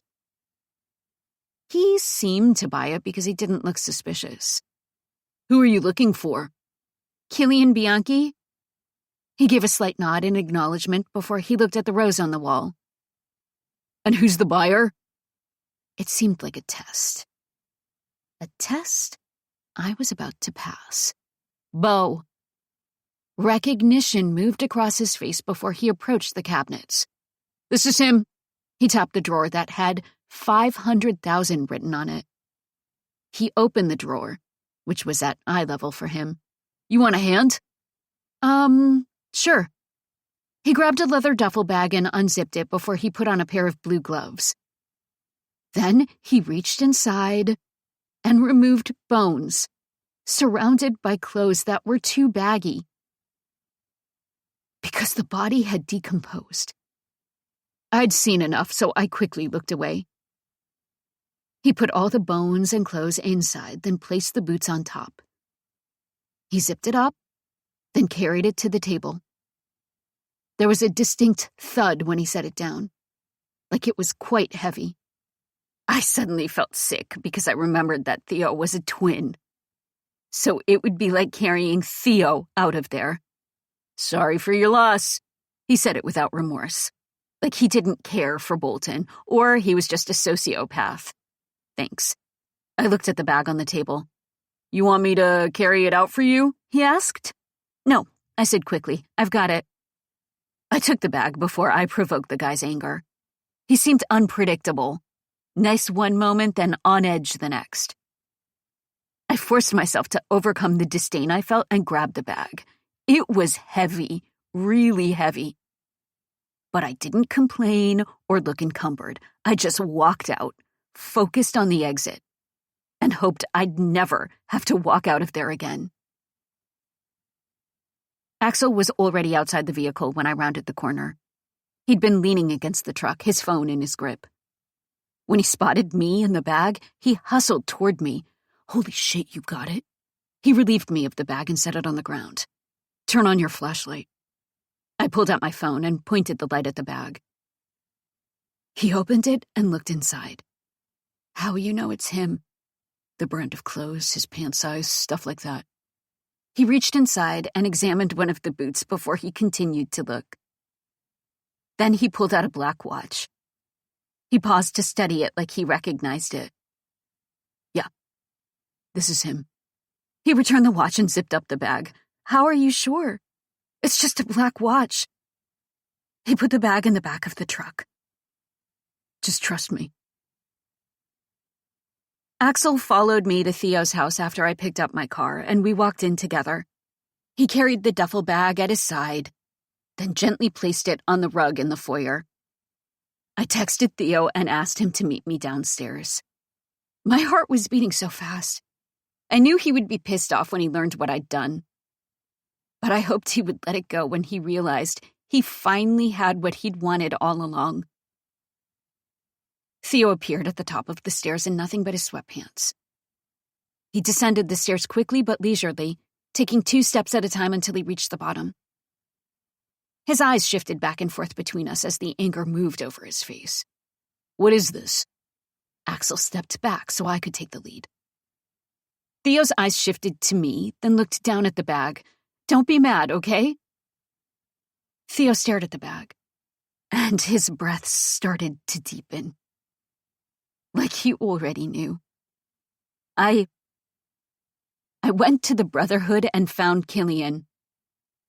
I know Bolton told you he destroyed his bones, but he would never destroy any form of leverage. They were all busy and didn't even notice me there. One of the guys helped me locate him in the drawers. Theo didn't take his eyes off the bag. His breath's even deeper now. Axel was outside the whole time in case I needed help. "You went in there by yourself." He finally lifted his chin and looked at me. "After everything I did to get you back, please don't be mad. I love my brother, but he's dead. I love you, and you're still alive." "It's done," I said. "I'm here, and everything is okay. Please, let it go." He looked down at the duffel bag again. "I can't believe you did this." I could. "You don't know it's him. And I can't check." A thin sheen moved over his eyes. But when he blinked, it was gone. "It's him," Axel said, coming back into the conversation. Theo shifted his gaze to Axel. Axel came forward, unzipped the top, and then pulled out the black watch. He held it out to Theo. Theo stared at it but didn't take it. I didn't know why the watch was so significant, not when it looked like any other watch I'd ever seen. Theo stared before he finally took it. He held it for a while before he turned it over. Engraved in the back were the words, "Happy birthday, asshole." Theo sucked in a harsh breath and his eyes watered more than they had before. "I'm sorry, man," Axel said. "But at least you have him back." Theo just looked at the watch, trying his hardest not to cry. Then he unclasped the watch he always wore, stuffed it into his pocket, and put on his brother's watch. He stared at the face for a long time, until his breaths returned to normal, and then he looked at me again. But now he wasn't angry. "Thank you. I hope this brings you peace." His eyes remained on me, looking at me harder than he ever had before. "It does." Chapter 20. Theo. I stared at the tombstone I'd looked at several times before, but now it felt different. It felt different because he was there, buried under the surface, in his final resting place, until the sun collapsed on itself and brought this entire world into darkness. The watch on my wrist was heavier than the one I used to wear, but the weight was a reminder he was here. Now he was buried beside my parents. He probably would have wanted his ashes to be scattered in Positano, because no one would miss him when he was gone. But I missed him, and that was why I'd put him here. Astrid was so quiet beside me, I forgot she was there. My hand reached for hers. She squeezed it back. Bolton was buried in this same cemetery. I didn't want him and my brother to be in the same place, but I didn't want it to be inconvenient for either of us when we wanted to visit our families. I wasn't sure if Astrid would want to visit at all. When she'd come to his gravesite, she didn't cry, and our lives at home weren't restrained by heartbreak. "I'm sorry for your loss," she whispered. "I know you are, sweetheart." My arm moved around her shoulders and I brushed a kiss to her hairline. "Wish I could have met him." "Me too." He would have constantly hit on her to piss me off, but I would have preferred that over his absence any day. "Is Shayla here too?" "Yes." "We can visit her too if you want." Once I told Astrid I loved her, I let Shayla go. She would always be special to me, but my heart needed to make room for the woman in my life now. The woman who would be my wife, who would grow old with me and perhaps be the mother of my children. I'm okay. It was the first time I'd said those words, and actually meant them. I sat in the underground with the boys, drinking and smoking, ignoring the topless waitress who kept coming over to me, even when I didn't need another drink. It was a rowdy night because there wasn't much happening on the streets. The guys were more careless with their booze. Once the men started to file out, Octavio talked about business. "What do you want to do about Bo?" "Nothing." "Nothing?" Both of his eyebrows rose. "That's your call, Octavio, because I'm out." "What do you mean?" The eyebrows remained fixed in place. I said what I said. I'm done. With Bo, or? I'm done with everything. Become the new Skull King or appoint someone new. I officially resign. I grabbed the diamond ring off my finger and placed it on the table between us. I'd had the position for years, longer than most of my predecessors, but it was time to move on. "Theo, you're the right guy for the job." "I know I am, but I have other priorities now." "You mean one priority?" I cocked my head to the side. "I thought you would be happy, Octavio. Don't act like the position doesn't tempt you." "It does, but I can't do it as well as you, nor can anyone else." "Life goes on, man. You'll figure it out." "Does this have to happen now? Maybe wait a year?" "No. I finally had peace in my life, and I wouldn't allow anything to disrupt it. It's done." Octavio stared for a couple seconds, but words weren't forthcoming. He finally seemed to accept my decision. "I hope you find what you're looking for." "I already have." "Fuck, this is nice." Axel leaned back in his chair, his fingers stitched together behind his head. We sat in the quiet bar, most of the tables empty because it was late on a weeknight. We drink all the time. We haven't talked in 5 minutes. "You're the talker, asshole." "But we haven't talked about Bolton or Bo or whatever bullshit we used to talk about. It's just fucking chill, man." Yes, it was chill. I'd resigned a week ago and Astrid hadn't seemed to notice I hadn't gone to work. Maybe she thought I was just on vacation for a short while, even though vacation wasn't in my vocabulary. Scarlett has been fucking me so good, too. Almost dying really gets her going. "You didn't almost die." "Well, I may exaggerate some details to her." He winked. Now I understood his obsession with his wife because I had the same obsession for Astrid. I just didn't share the details because those were just for me. I left the Skull Kings a week ago. That grin disappeared when he flinched at my words. Then he slowly dropped his hands as he sat forward. "What the fuck did you just say?" I said what I said. "No fucking way." "Yes." "You?" he asked. "Retired." "How many times can I say yes?" "Wow, that means we can hang out all the time." That's not what I had in mind. We can work out together every day, he said. Go eat lunch at Scarlett's restaurant. Don't you have kids? I've got Dante, my parents, and the nanny. We'll make it work, dude. I'm so stoked. I was hoping to spend that time with Astrid. You can only fuck so much per day, you know. He grabbed his glass and took a drink. Astrid must be happy. I haven't told her. Why? Because it would seal the deal, put the nail in the coffin, make all these changes permanent. I haven't gotten around to it. I wasn't expecting that. Now that I have peace, it's all I want. I wanted to fade into the background and be forgotten. I wanted life to be simple, even boring. I can't keep Astrid safe if I have a target on my back every single day. She'll have to carry that target too, and I can't handle that. He gave a slow nod. I get it. There wasn't another option. I'm still surprised you did this without talking to her. I don't need her permission or her blessing. That's not what I meant, and you know it. I crossed my arms over my chest. She would have tried to talk me out of it. You think? She wouldn't want me to give up what I love for her. I know her. Well, that's sweet. But we both know it's the only decision that makes sense. So this is the real deal, he said with a slow nod. I like it.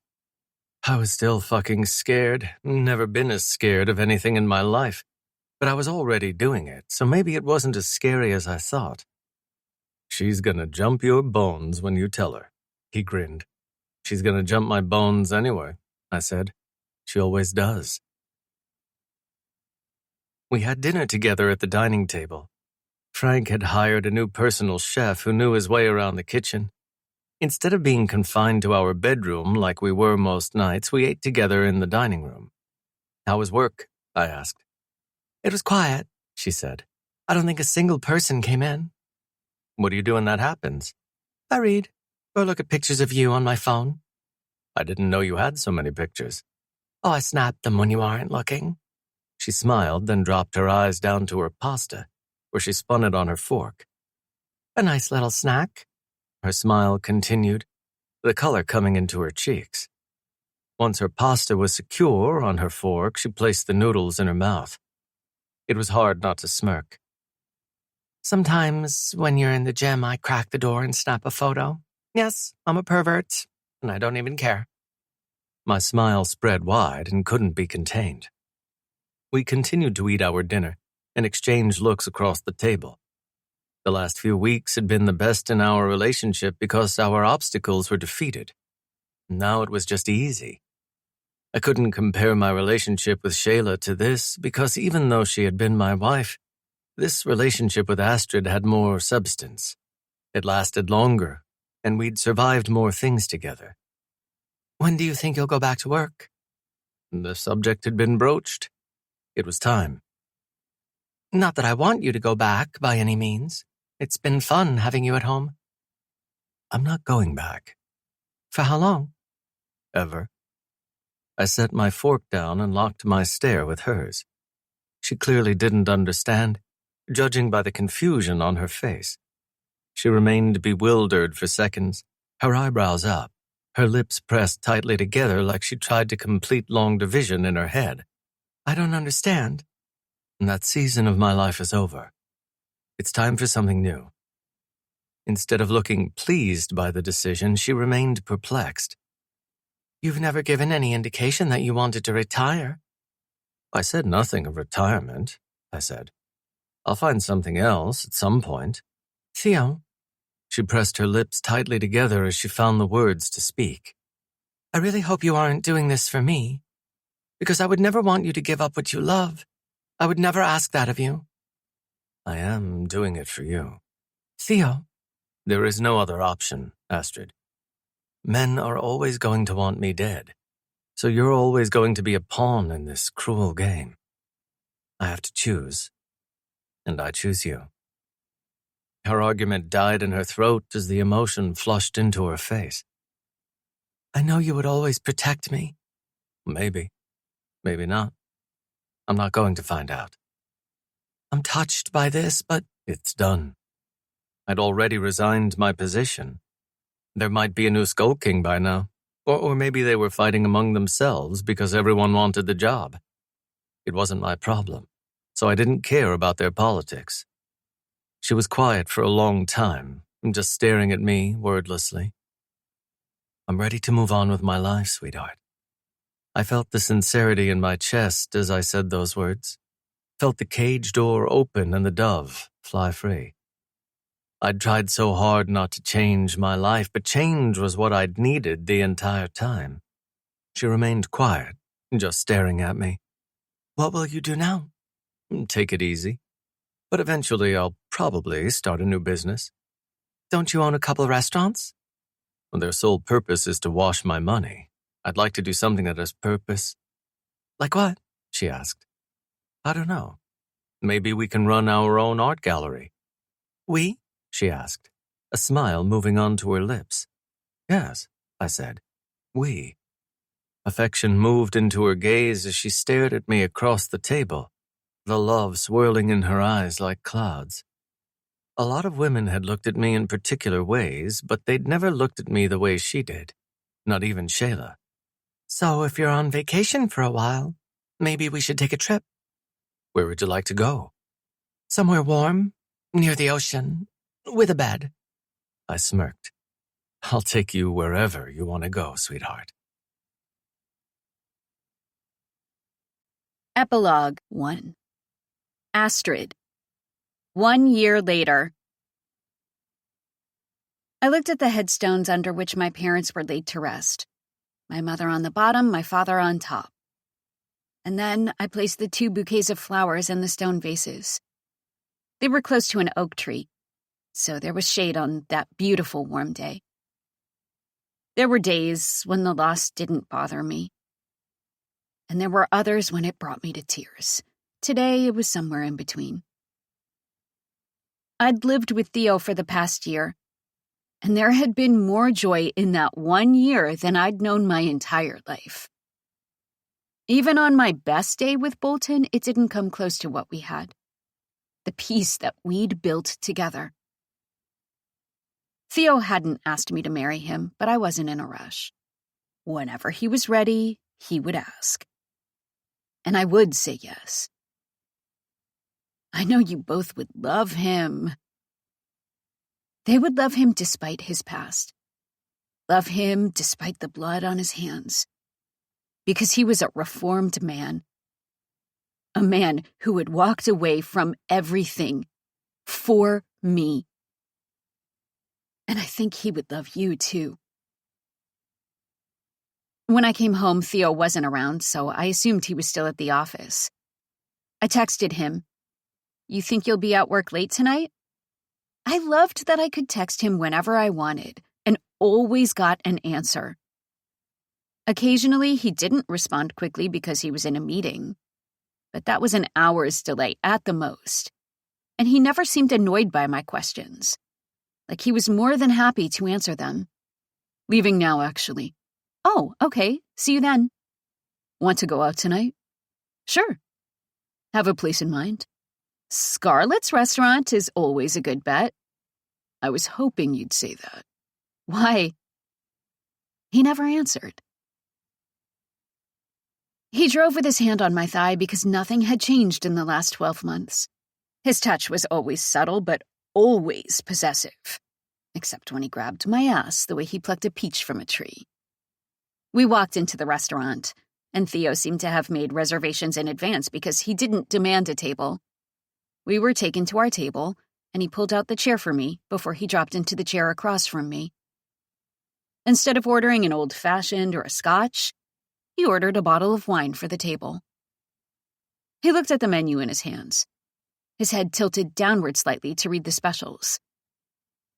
I stared at his face instead of the entrees, mesmerized by how damn handsome he was. Maybe it was the glow from the candle on the table or the shadows in the restaurant, but his jawline was as sharp as glass, and the veins in his neck were plump. He seemed to feel my stare because his eyes flicked up. I immediately looked down at my menu and acted like it never happened, but I could feel his stare, feel it burn into my flesh like a heat lamp. I lifted my eyes and looked back. His eyes were intense, but there was a hint of a smile on his lips, like he knew. Of course he did. When the waitress returned, we ordered our dinner, then enjoyed our wine while we sat alone together. "How was work?" I asked. "Just a bunch of meetings. Isn't that your job, to meet with people?" These people were boring. After a couple of months spent unemployed, he got into the finance world. In the past, he'd only been interested in accumulating wealth and diversifying his assets. He used to do it with drugs, and now he decided to do it with index funds and stocks and the market. He'd started his own company and had a few people who worked for him. And none of them had a clue who he was. "How was the gallery?" "Good. Someone bought one of my paintings." He grinned. "They did." "I sold my own paintings in the gallery. Just never told anyone that I was the artist. The first time someone bought one, I almost dropped to my knees and cried." "Which one? The one with the sunflowers?" "That's a nice one." "Yeah." I'd left my old gallery when Theo had bought his own. I'd been running it ever since, needing something to do while he was at work all day. Life had been easy. So easy it was hard to believe it hadn't always been this way. We continued to talk about our day, and then a couple minutes later our food was served. The waitress wasn't the one who brought it, but the owner herself. Scarlett was in her chef's jacket with her hair in a tight bun, and she placed the hot plates on the table with a smile. "My favorite customers. Decided to give your chef the night off?" "More like satisfy a craving," Theo said. "You sound like my husband." She looked at me. "You look hot in that dress." "Thanks. I always stick to black because that's what Theo likes. I'm sure you could stick to nothing, and he'd like that just fine." She winked before she stepped away from the table. "Enjoy your dinner." We ate our dinner mostly in silence. A year living together had made most conversation unnecessary.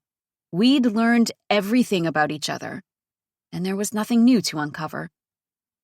But the heat burned just as hot as ever. I actually enjoyed the familiarity that was so comfortable we had no need to speak. We could just exist in the same place at the same time, and it was enough. We finished the bottle of wine and devoured every piece of food on our plates. I always ordered her pasta dishes because they were top-notch. Wasn't sure how she made them so good because she wouldn't tell me how she did it. I bet she wouldn't even tell Axel. That way, he would always be on her hook. The waitress cleared the plates. "Dessert?" "Sure," Theo said. "Surprise us." The waitress left. "I think I've seen you eat dessert like 3 times, I teased. "Axel told me Scarlett hired a new dessert chef, and I guess he's a bit of a prodigy." "Oh, that's interesting." "That's all Axel ever talks about. It's either Scarlett, his kids, personal shit I'd rather not hear, and the restaurant. If that's all that's on his mind, then I'd say he's living a good life." He nodded in agreement.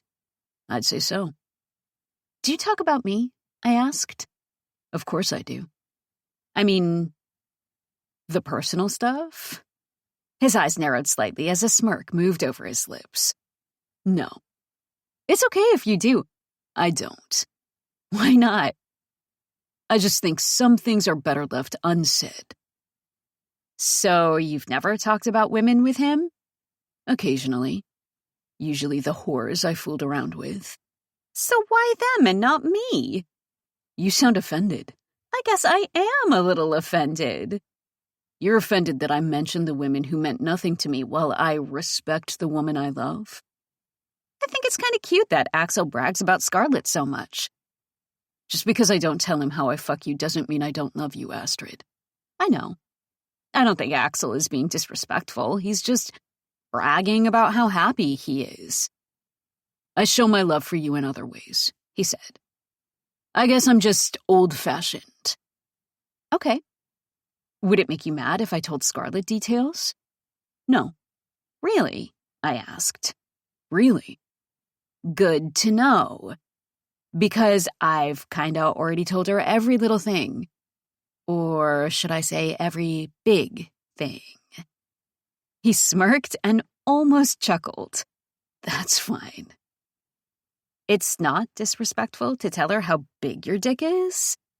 It doesn't bother me. But you don't want Axel to know. I don't want him to know anything, Astrid. Because you're mine, only mine. And I don't want another man having a glimpse of that, even Axel. I stared at him for a while, seeing the subtle hostility in his eyes. I guess that's kinda hot. He grabbed his glass and finished the rest of his wine. The waitress came over with our desserts. But I noticed right away the difference between the two plates. Theo's held a slice of chocolate cake that was dark against the white dish. And the other plate had nothing on it except for a ring. She placed them in front of us and silently walked away. I continued to stare at the ring that had been set in front of me. A platinum band with a large diamond solitaire in the center. A diamond that was so substantial and distinct, it commanded the entire room the way the crown of a king commanded an army.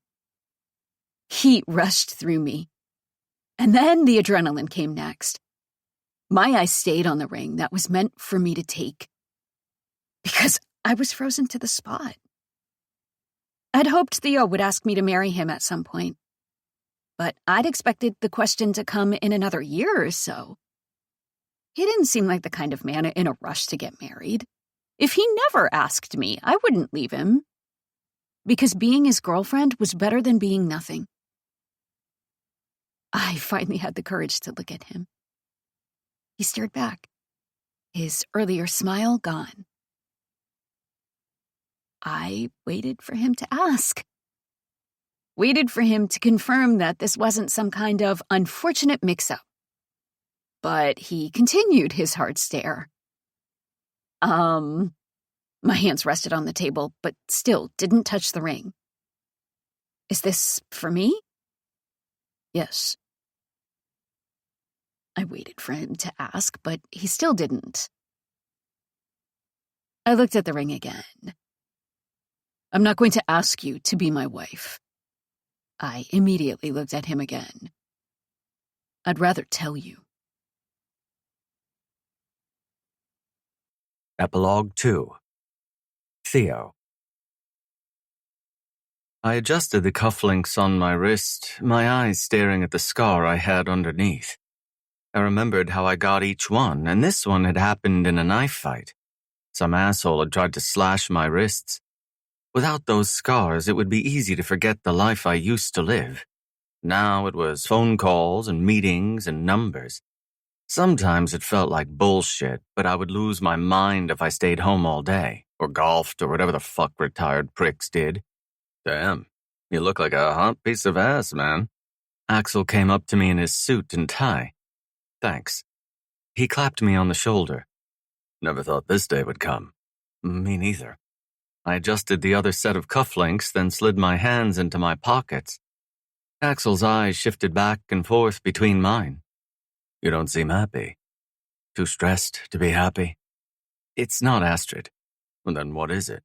His arms crossed over his chest. It's normal to get cold feet. I mean, I didn't have cold feet, but other people do. It's not cold feet. Then what is it? I stared at myself in the mirror. I feel like a jackass. Why? I haven't changed my mind about, Axel gave a slow nod in acknowledgement. And I know that's what she wants. She'd never brought it up again, but I saw the way her eyes softened when she looked at Axel's kids. I saw the unfulfilled desire. I saw my shadow as her obstacle. Then give it to her. I don't want kids, Axel. You said you didn't want them because of your life in the game. Well, that's behind you. It was too complicated to share with Axel as we stood in our tuxes, just minutes before I walked down the aisle to marry Astrid. Axel didn't press me on it. I know this isn't the most romantic conversation in the world, but maybe you should talk to Astrid about this? Now? Yeah, I can tell it's weighing on you. I wanted her to make sure she was sure. and that she could live a life without children, that she could accept me. I told her I would consider having them if she considered not having them, but I don't feel like I'm upholding my end of the deal. Then uphold your end. Consider it. I don't know. What are you afraid of, Theo? My eyes shifted away. Talk to her. I knocked on the door to her dressing room before I opened the door. She was in a tight white dress, a sleeveless gown that hugged her petite frame and put her tits right on display. Her hair was curled and pinned to one side, her makeup light instead of overdone. She gave a small gasp when she saw my reflection in the mirror. Theo, is everything okay? I closed the door behind me and approached her, looking her up and down, unable to believe that she would be my wife, because she was so fucking perfect. Not just on the outside, but fucking gorgeous on the inside.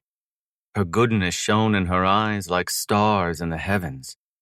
Everything is fine, but I wanted to talk to you. She turned around to face me directly.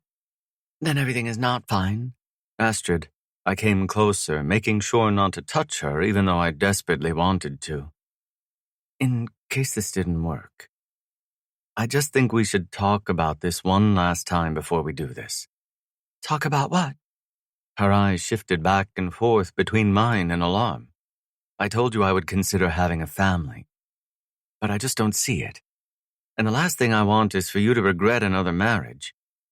I shouldn't have waited until this moment to do this, but I'd never been the type to confront my emotions until I had to. The alarm quickly left her face when she realized I hadn't gotten cold feet. Why don't you see it? I gave a slight shake of my head. I just don't. You've barely been out of the game for a year. It has nothing to do with that.